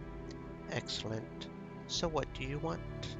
"I was unable to collect a shipment until tonight, and, unfortunately, all the hirelings are too drunk to help me get it to my pack horse." "Why didn't you bring your horse here?" "You don't take horses onto the docks. That's just asking for trouble." Thalia sighed. "So you just want me to help carry things?" "Yes." "Fine." Thalia followed Melvin into the alleyway, and then inside a warehouse. A small chest and a large sack were propped up against the wall nearby. "You can have the chest. You couldn't carry both?" "I could certainly try, but it would have been difficult. Not to mention I wouldn't have your company if I did so." "I wouldn't mind talking to you without being threatened with arrest." Where would be the fun in that?" "You're a cruel man." He laughed, picking up the sack and resting it on his shoulder. "Honestly, it is most unbecoming of a noble to be wandering around like this, but needs must. So now it all comes out. You just don't want to look too common by actually working." Melvin sniffed. "Being nobility is all about appearances. I am more than happy to pull my weight, but to appear to do so can easily put rumors around that my house might be in trouble, or my favor with Lord Rawl is on the wane. Such things can make or break a noble house." "That's stupid." He laughed. "What? Not many would have the courage to say that openly, let alone in front of a noble. Am I wrong?" "No, you're quite correct, although saying such a thing openly could certainly be considered an unwise thing to do." Thalia shrugged. The two of them walked out onto the docks in the directions of the street where Melvin said his horse was waiting. "So what is in this chest? It weighs way more than it looks like it should." "Obviously not gold." "You are aware of the weight of a chest of gold." "I've been in a few noble bedrooms." "I see. Were you invited?" "I'm not a thief by trade. I was a traveling performer before coming here to help my father." "That would explain the pickpocketing." "We're not all thieves. It was just good practice and used for magic tricks." "I see." They rounded a corner to find a horse waiting quietly near a wooden post. It whinnied quietly as Melvin approached. "I don't see horses often in Accra outside of the market." You would see them a lot more in the farms around the outskirts or in the noble districts. I suppose so. He placed the sack on the horse's back before securing it. Accepting the chest from Thalia, he secured that to the horse too. All set. Consider your crimes atoned for. You're so very kind, noble sir. You are quite a brazen one. I'm just me. Indeed, and you are quite interesting for it. He undid the reins from the nearby post and mounted the beast. I hope we meet again soon, Thalia. It is always interesting to speak with you. So long as you don't make me carry your things around, then I won't mind. I shall try to avoid coercing you at the very least. Thank you. You're so kind. Melvin laughed and nudged the horse to turn around. Good night, Thalia. Good night, Melvin. The man gave her a small wave over his shoulder before trotting off into the darkness. Thalia sighed and shook her head. Melvin was a very strange man, even for a noble one. He did pique her curiosity, though. She would have to find out more about this mysterious person. For now, however, there was plenty of other things she needed to get done. Humming a tune from her acrobat days to herself, she wandered back in the direction of the docks.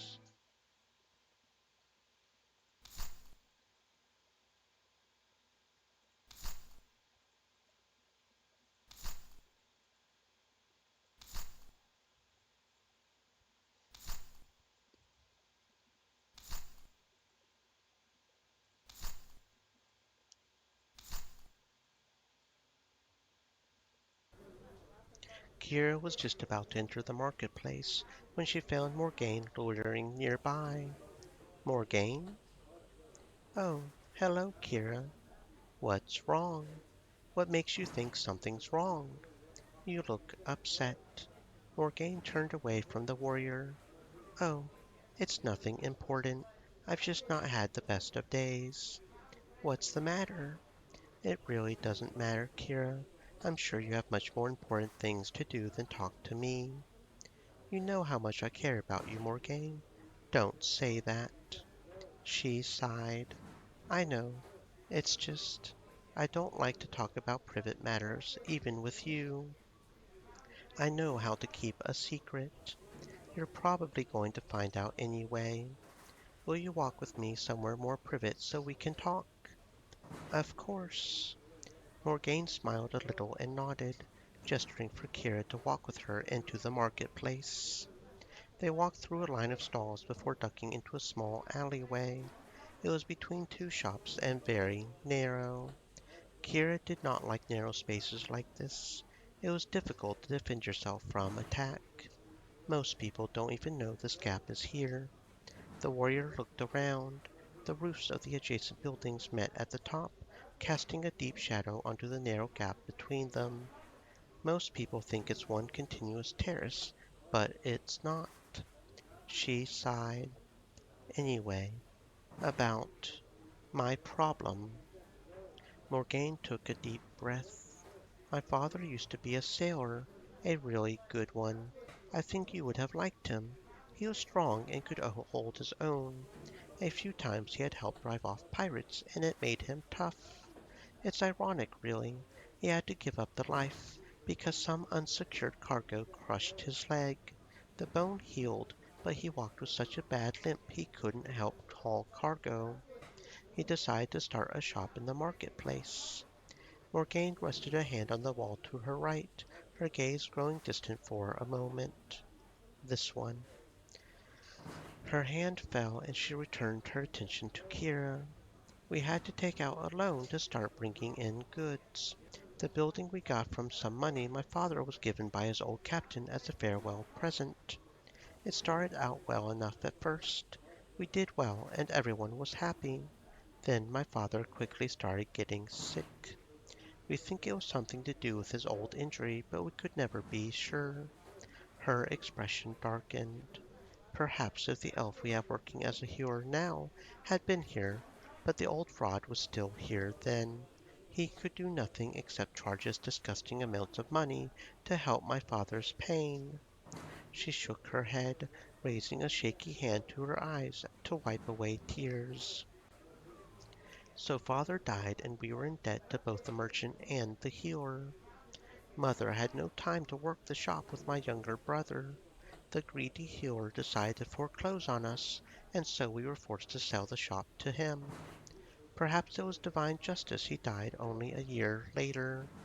Since then, I've worked 2 jobs to support my family and pay back the merchant. This month has been a hard month. The final payment is due. I came to the market today to get some food, but realized I couldn't afford any. She smiled sadly. It looks like we'll have to go hungry for the next few days until I settle the debt. You've been awfully quiet. I just didn't really know what to say.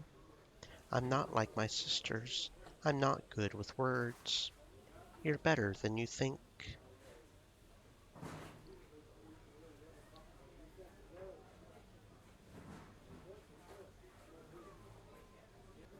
I know what it's like to lose a parent. We lost our mother when we were just children. Not the best choice? Okay, interesting. I don't know about words, but I do know about actions. What do you mean by that? You said you were almost ready to pay off your debts. Yes. Then I'll come with you when you do. Okay, there we go. You don't need to do that. I don't need to, but I want to. So when you do, I want to come with you. I'd rather go on my own. While carrying all that money, I can take care of myself. I might not be as big and strong as you, but I know how to look after myself. I've worked on the docks for years, and that's the most dangerous part of town. I'll be fine. Just promise. Morgane sighed. Fine. When I go, then I'll take you along with me if I can. Kira nodded. Good. I'm glad we got that settled. Now I know I'm at least helping you out a little. Morgane looked around and sighed. I need to go home and tell my family the bad news. We still have some things spare, so we won't starve, but it will be a tight week. I could. No, I won't accept anything from you. Our family owe enough. The girl gently placed a hand on Kira's shoulder. Thank you, though. I appreciate the kindness.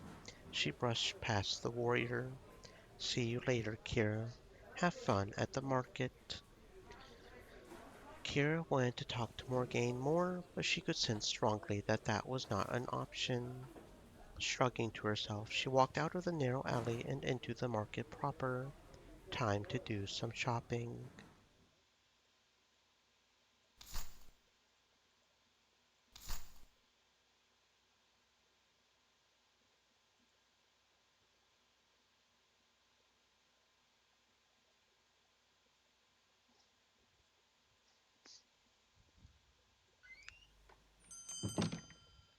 Not going to say hello? Hello, Thalia. No, I won't lay with you. I wasn't going to ask you that. Frederick sighed. What were you going to ask me? Why do you look so sad? You can tell me. We're friends, aren't we? Yes, despite everything. I'm not sure how to take that. Sorry, today just isn't a good day. I'm probably going to the tavern tonight to get roaring drunk.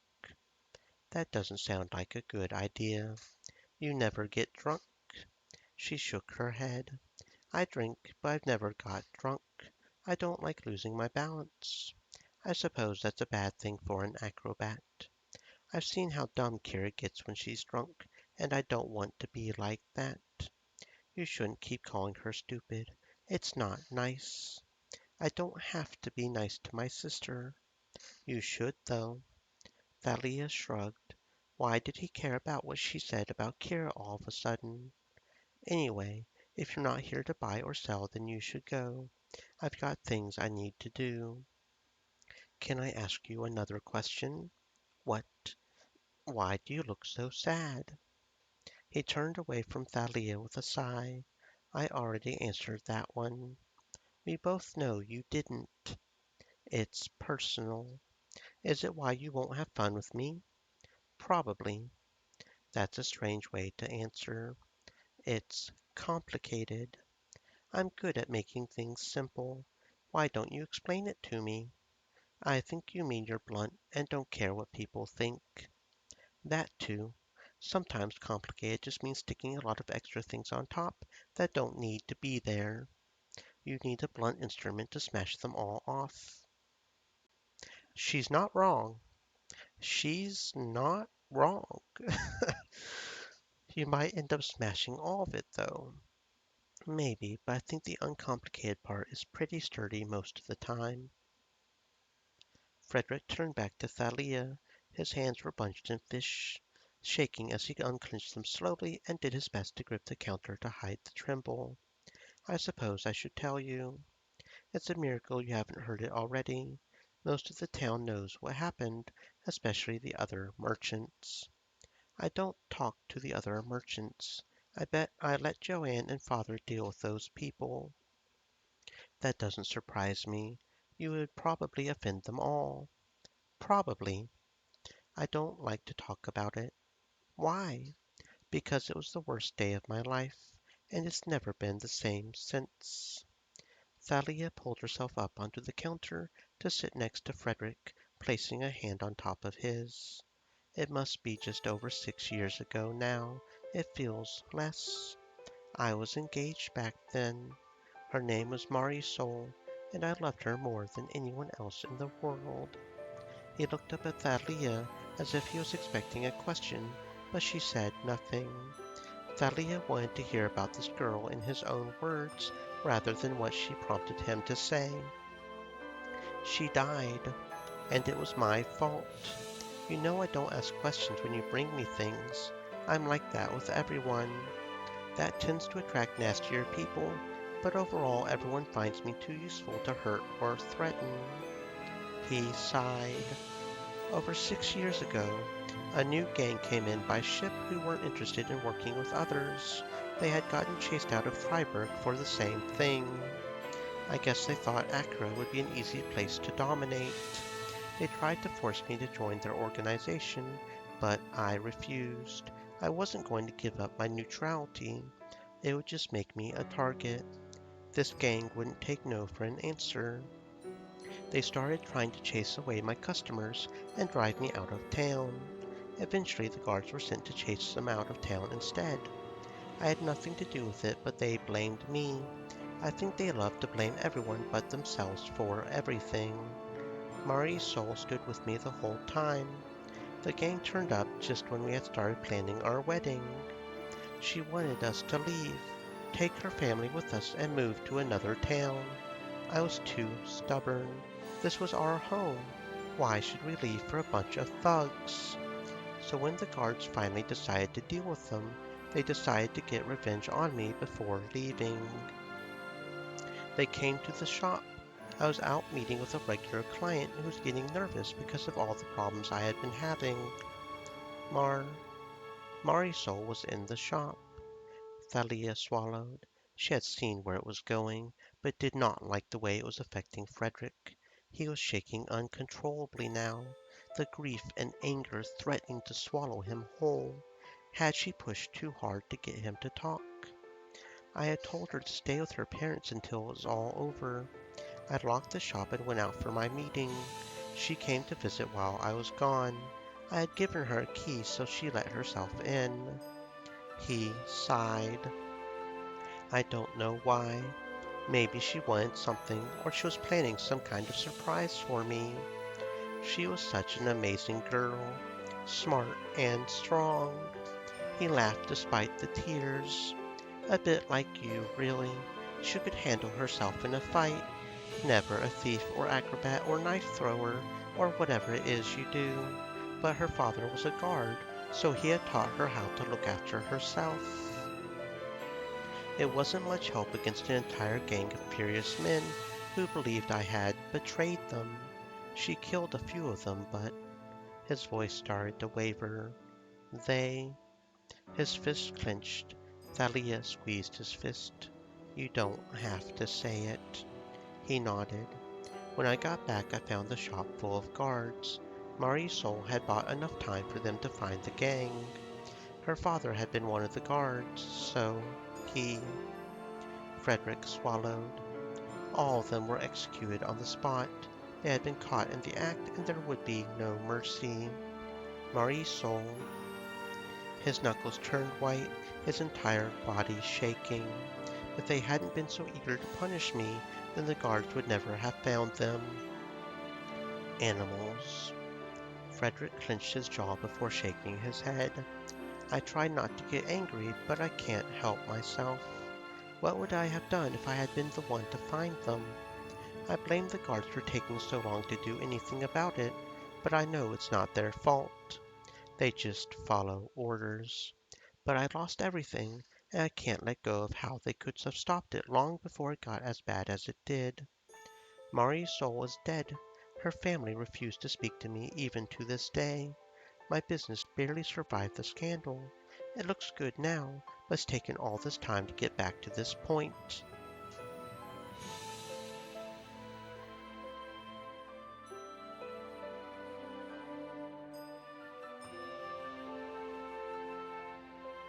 I should have listened to her. Even if the guards could have done something, we could have left and be happy together. His fist slammed down on the counter. That's why I don't want to get close to you, Thalia. Do you really want to be with someone who will get you? I can't even say it. Death was a mercy for Marisol in the end. I know you can look after yourself, Thalia, but so could Marisol. Thalia shook her head, squeezing his clenched fist. It's not the same. I have my sisters and my father. I have you. Besides, if anyone is going to get us killed, it'll be me and not you. Trust me, I'm going to get into way worse trouble than you. How is that even possible? I'll explain it to you someday. I think we've had enough stories for today. I just need to say something, though. What?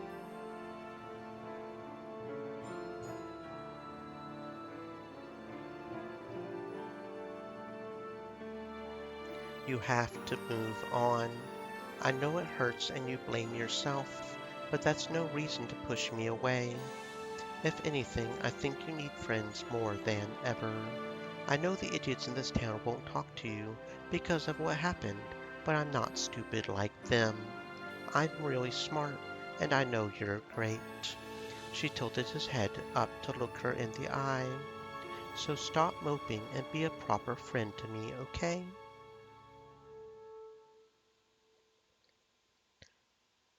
Okay. Thalia giggled and slid off the counter. Good. Now I've got to go.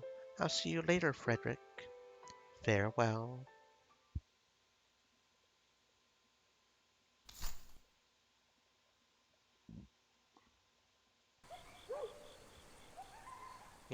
Joanne had been looking for Third Jala in the woods all night.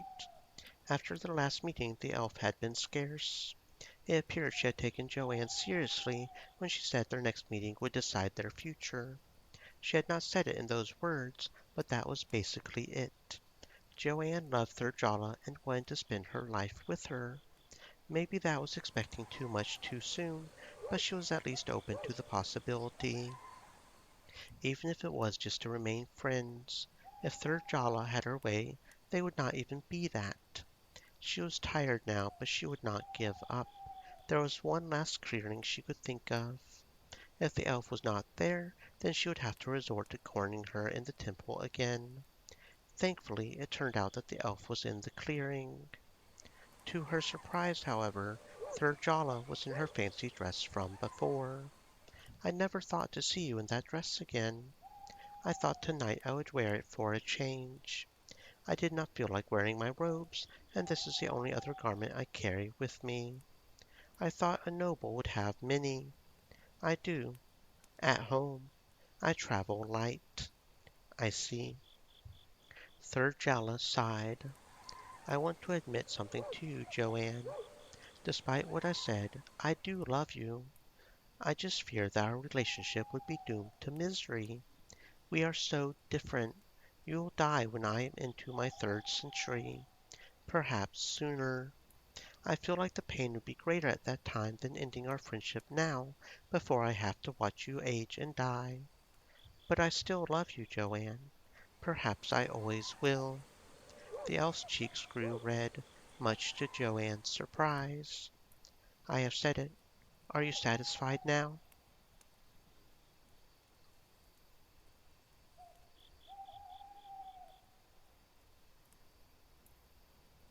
I didn't think it was possible for you to blush. No, I love you too, Thurjala. No, not quite. You should have discussed it with me instead of running away. There we go. You are right. I should have. It was wrong of me.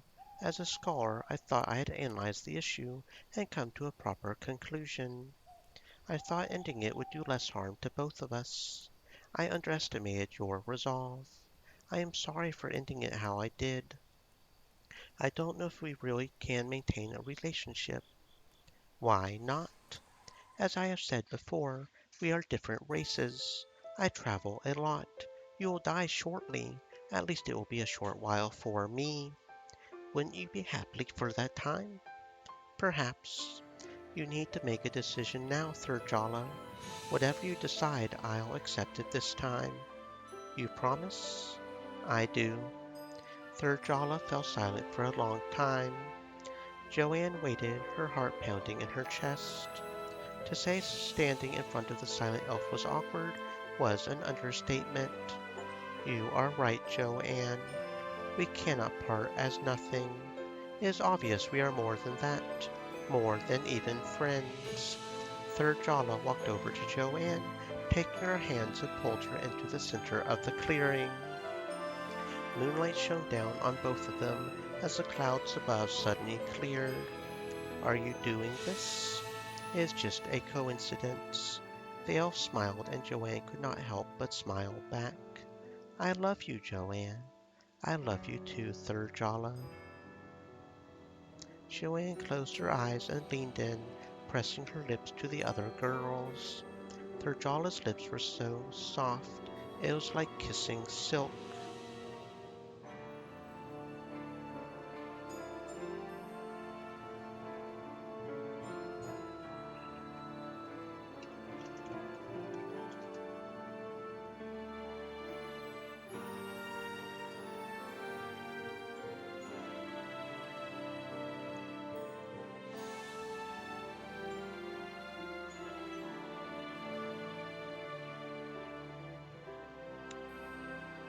Hmm.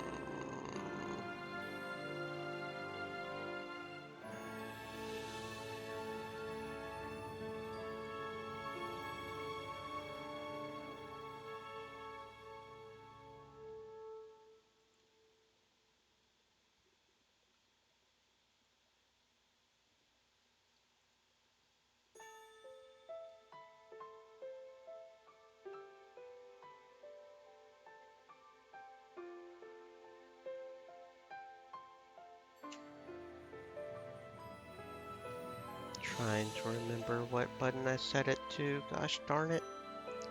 What button did I set it to?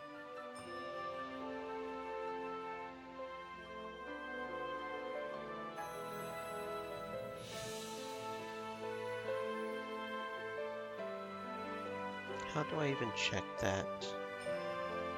You know, there's gotta be a way somewhere to check it.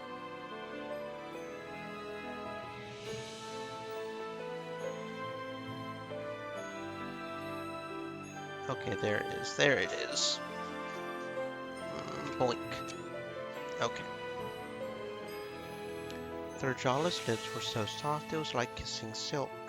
She melted into the healer's arms as the elf began to return the kiss. After what felt like an eternity, their lips parted, although they remained in each other's arms. That was a wonderful kiss. I rather wish I had not waited. We'll have to make up for lost time then. Apparently, I don't have much left. Joanne kissed the elf again.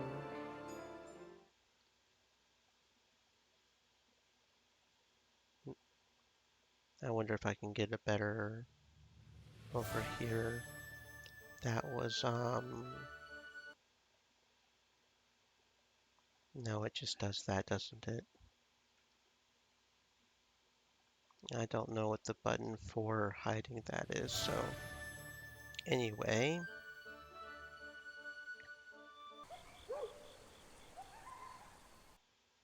okay. So now we need Joanne and Morgaine, right? And Kira and Morgaine and Tiberius and Joanne Tiberius. We don't have any of the Tiberius ones. I haven't blocked Joanne from Tiberius somehow with Kira, have I?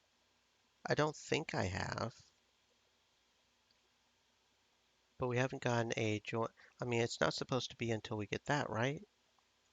But if Joanne and Tiberius is the only one we're missing, we do have to soft go through the anyways. And then for Thalia, we still need both Melvin and Frederick.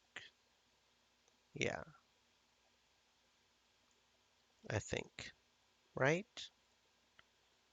I'm having a hard time remembering at this point. Yeah, it's Tiberius with both Kira and Joanne, Frederick, Melvin. Yeah, and then Morgaine. Yeah, it's Tiberius and Morgaine that we don't have for either one. Kira, Joanne. It's Tiberius and Morgaine we don't have with those two. Yeah. Where's the fourth Joanne? Tiberius, Melvin. There it is. They're jolly a dummy. Dummy. Good evening. Good evening. Good evening, Morier. Welcome to the stream. I hope you're having a fantastic existence. So it's Morgaine and Tiberius we're missing, and then Frederick and Melvin, right? Okay. And I don't think we've blocked off Tiberius from her, but we haven't gotten one in a while for Tiberius, so I don't think it blocks it off yet. I'm not sure what the RNG is for these things sometimes, so yeah, we need Morgaine is what we need. Okay,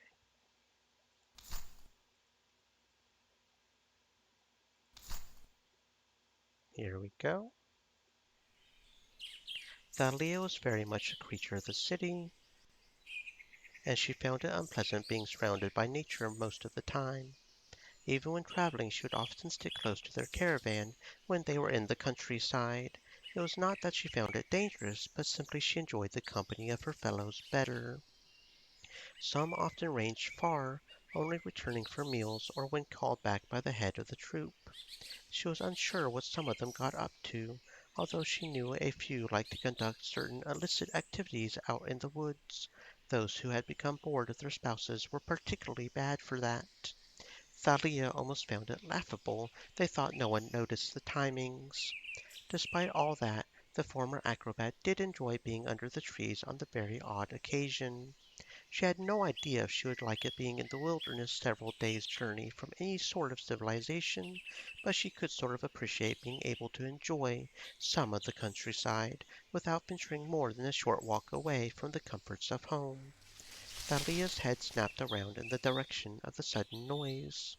Crouching down as if to fiddle with her shoe, she slipped the small blade out. Standing suddenly, she tossed it in the direction of the sound. She heard the hollow thud of steel on wood. Sighing, Thalia walked over to retrieve her knife. She must have imagined it. You almost hit me there. Are you always so violent to your fellow wanderers? Only those who surprise me. I've learned to be cautious in life, dangerous on the road. Often. The man passed her knife back to her. So what brings you into the woods? I felt like taking a walk. What about you? Similar. You're very good at dodging knives for a nobleman. You're very good at throwing them for an acrobat. She shrugged. I learned lots of things in my troop. When I wasn't practicing my acrobatics, I'd like to learn new skills. It's made me way more useful than my sisters. Useful in what? That's for me to know and you to find out. Oh, and how would I find out about some of these skills? There's a few I only show to special people in special places.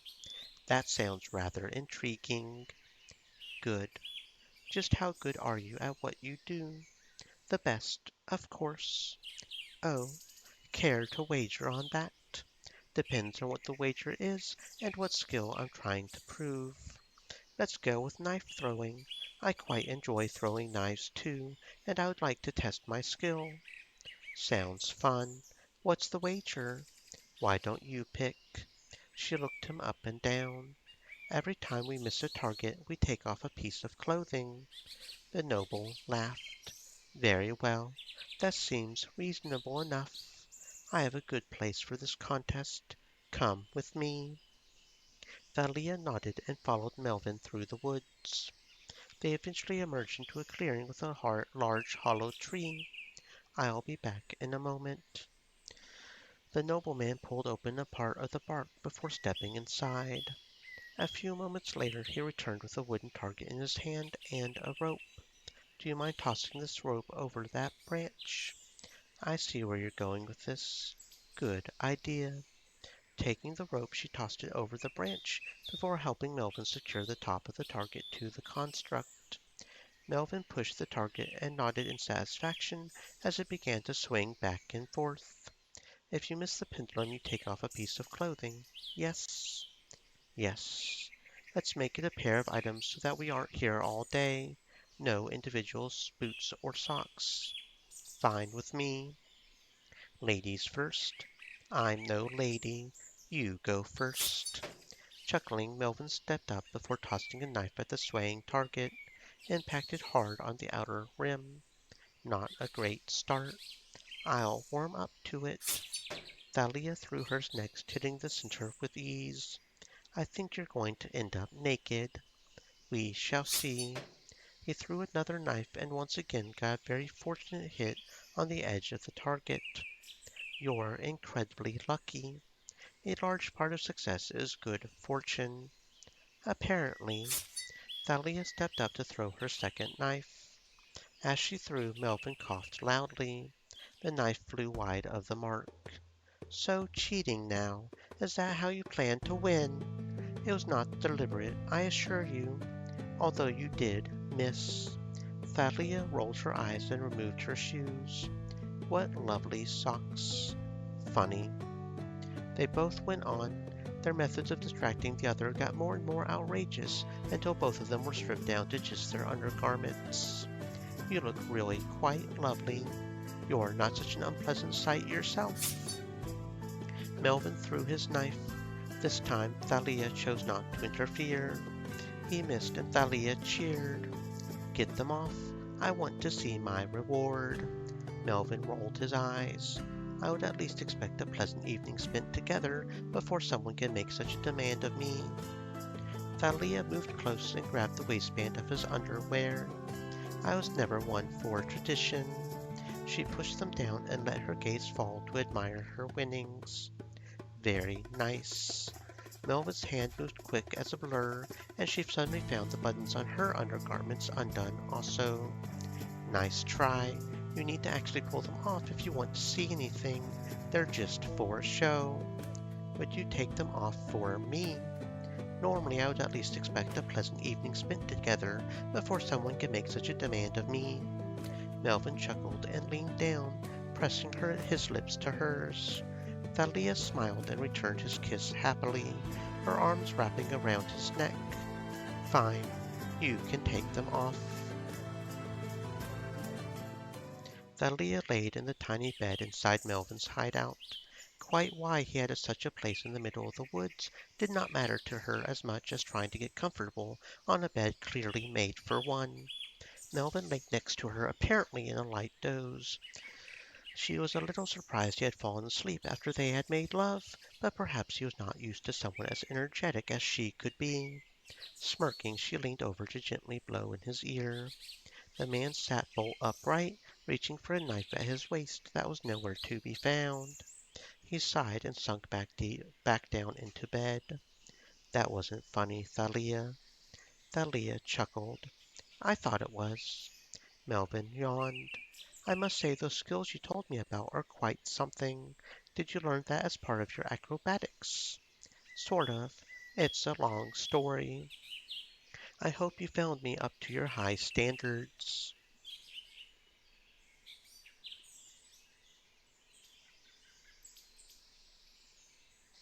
Great. In fact, I'm up for another round if you are. Thalia rolled over to straddle the noble, leaning down to kiss him tenderly on the lips. You might come to regret spending time with me.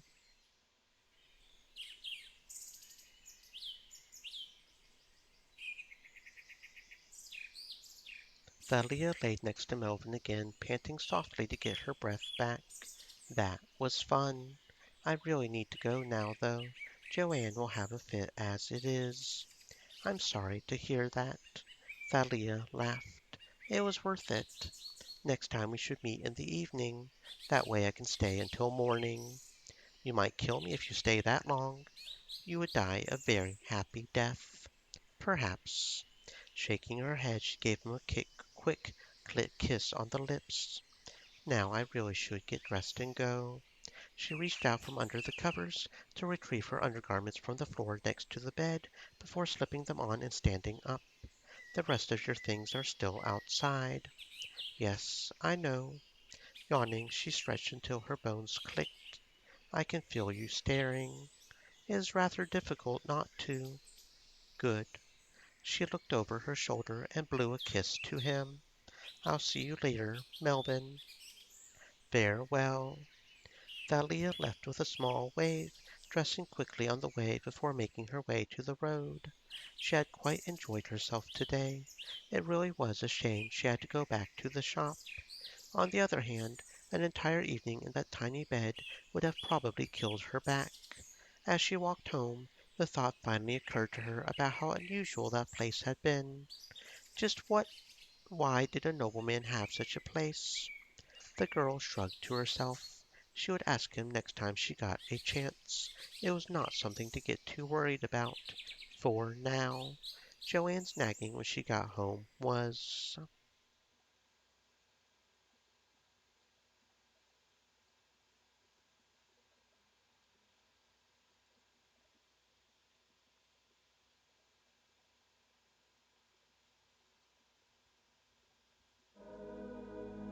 Kira had not seen Tiberius since the attack in the market. She had been a little worried about him, but now she saw him in the temple. As soon as he saw her, the large man strode over to her. Kira felt her heart leap. She was so happy to see him again. It really had been too long. Kira, I'm sorry to interrupt your time here, but could I speak with you? Of course. You said you would need to talk to me back at the market. Yes, I did. I'm sorry it has taken me so long to come. It has been a difficult time dealing with the assassins and who hired them. Did you find out who it was? Yes, and the perpetrators are being dealt with. Good. I suppose I'll hear about it soon enough. Most likely. Now please walk with me. The two of them walked out of the inside of the temple and out into the grounds. He led them to a quiet spot surrounded by flowers. It was quite a romantic spot. Kira's heart started to beat faster. Was Tiberius going to return her feelings? There is something I must confess to you, Kira. Her heart skipped a beat. He really was going to tell her he loved her. I know you and your family are the thieves. I have known for a long time, but I could not prove it. It took all the willpower she could muster to keep her face impassive. Her heart had almost stopped when he told her what he knew. How did he know? If you can't prove it, then why are you so convinced? I have eliminated all suspects except for your family. It literally cannot be anyone but you. Your description also fits from what little testimony we can gather. You three are very careful. Kira's head was spinning. Tiberius knew. He had not brought her here to confess his love. He had brought her here to arrest her. She could feel her heart breaking.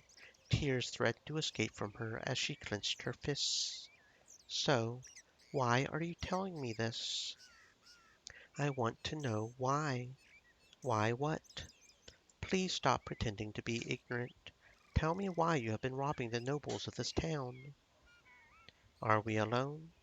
We are? Fine. I'll tell you. Thank you.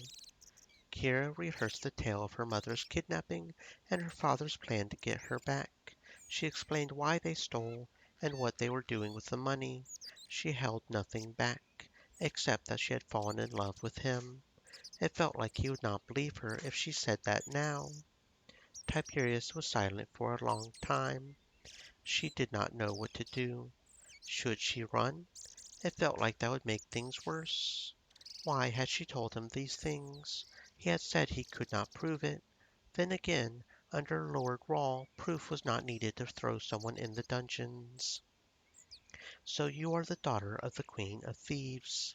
Kira nodded. I remember the stories from my childhood. Scourge of nobility, savior of the poor. There's no excuse for such behavior. It was because Lord Rawl was letting people starve to death. It was to help them by making others suffer. She never stole so much that someone was left penniless. No one can eat jewelry. It's just people showing off how rich they are. It doesn't mean anything else.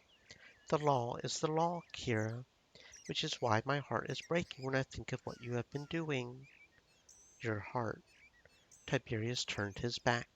She could knock him out right now, but her limbs refused to move. She had to hear what he had to say. I love you, Kira. He laughed a little. When I was at the temple with my friend, I was asking for her advice. Then I realized what you were doing, and I had to be sure your affection was genuine. It was. I I love you too, Tiberius. He sighed. And that is what makes this so hard. I have sworn an oath to Lord Rawl to uphold his laws. I know. Tiberius turned to face her again. It made her heart ache to see how torn he was. She had never felt guilty about what her and her sisters did until now. What will you do? I must think. I won't run. I can't abandon my mother.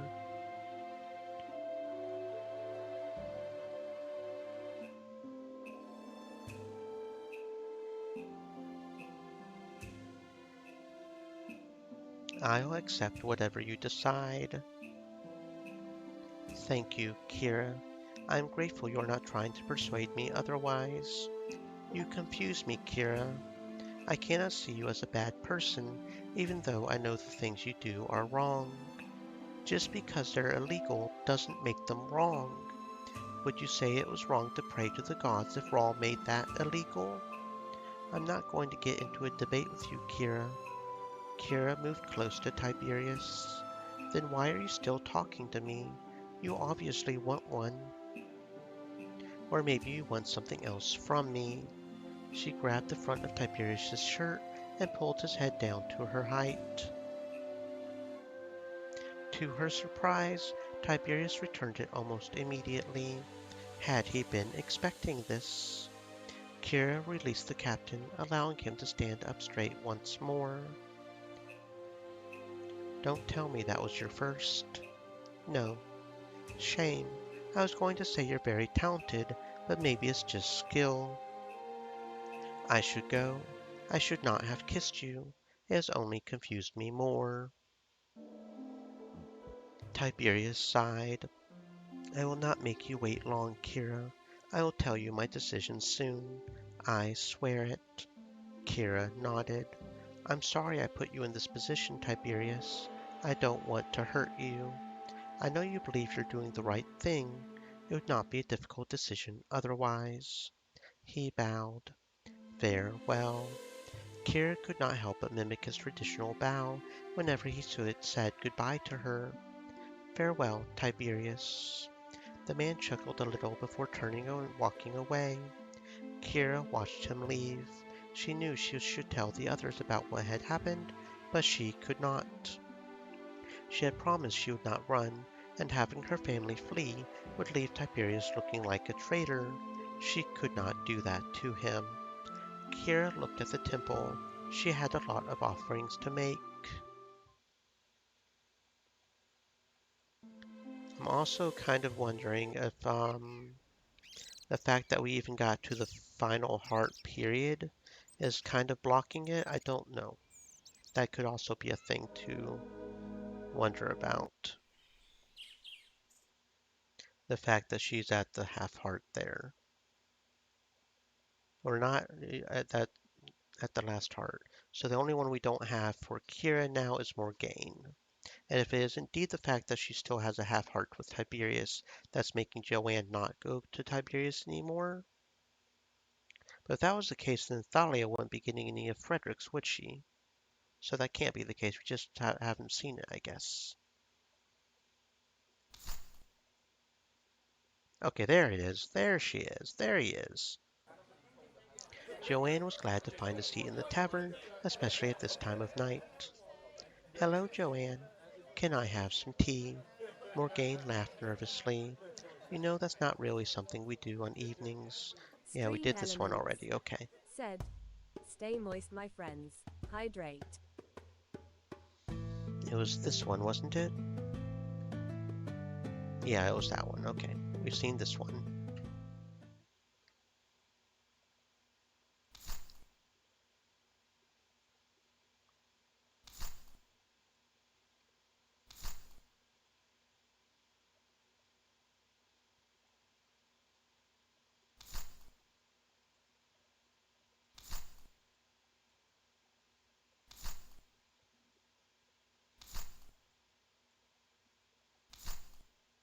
Come on, proc it. Thank you. Again, Kira found herself at the docks, and again there was that still disgusting odor. Wrinkling her nose in disgust, she did her best to endure it as she went about her business. You best back off. I know plenty of your fellows who would tear you limb from limb if you lay a finger on me. If we had a gold coin for every time some uppity wench said that. No. Get away. Kira pushed past the apparently heedless crowds and found herself standing between two warehouses. Before the warrior was Morgaine, backed up against one of the walls, with three sailors boxing her in. Get away from her. Mind your own business, unless you want to end up being sport for us too. Kira laughed. It's cute you think that. The warriors rushed in, bow bowling over the one nearest her before he had time to react. I'll get our money and you take care of the new girl. The lead sailor rushed Morgaine, who stepped out of the way with her usual surprising speed. The man crashed into the wall with a grunt. Fast for a fat-bottomed girl. Don't call her fat. Kira shoved past the sailor trying to grab her and delivered a thundering punch to the jaw of the lead sailor. He collapsed with a whimper, his unconscious body slumped against the side of the warehouse. The warrior turned and dodged the punch from the second sailor, countering with a vicious punch to the gut. He bent over involuntarily, gasping for breath. Kira's knee found his chin and sent him careening backwards into the third sailor. The third roughly pushed his fallen friend off him and advanced on Kira. He tried for a grapple, but Kira dodged it easily. She dodged his strikes a few times, waiting for a decent opening. It came after Morgaine appeared seemingly out of nowhere and delivered an almighty blow to the back of his head with her bulging purse of coins. The man stumbled forwards, dazed long enough for Kira's boot to impact powerfully between his legs. A knee to the face put him out of his brief misery. How much do you have in that pouch? It's to pay off my debt, so a lot. Kira jabbed her toe at the sailor at her feet. He groaned. Looks like they'll all live. They'll wish they had died when I let the regulars here know. I thought you had few friends. You're the only real one I have, but I get on well with some of the sailors. We're sort of friends, I guess. Anyway, I should go. I need to hand this in. Despite her words, Morgane did not move. Kira paused for a moment and then realized she should probably say something. That being said, it is 1800, so I'm going to go ahead and end here. It's not a full 6 hour, 10-minute stream like usual because we started a little late. Pizza took its time getting here, and I had to eat since I hadn't eaten in 48 hours. No, that's not quite 36. So yeah, we had to start streaming a little late because I needed my food. But um, we'll be finishing this tomorrow probably. We don't have too much left. I don't think we've got to do the end game. We've got a couple more romances, but we're getting towards the end of those. There are two endings apparently, so there's that to keep in mind. But we will be continuing this tomorrow, and then after we finish Queen of Thieves, we'll probably be resuming back to Planet Stronghold 2 and trying to finish that. So stay safe, friends. Maybe I'll see you then.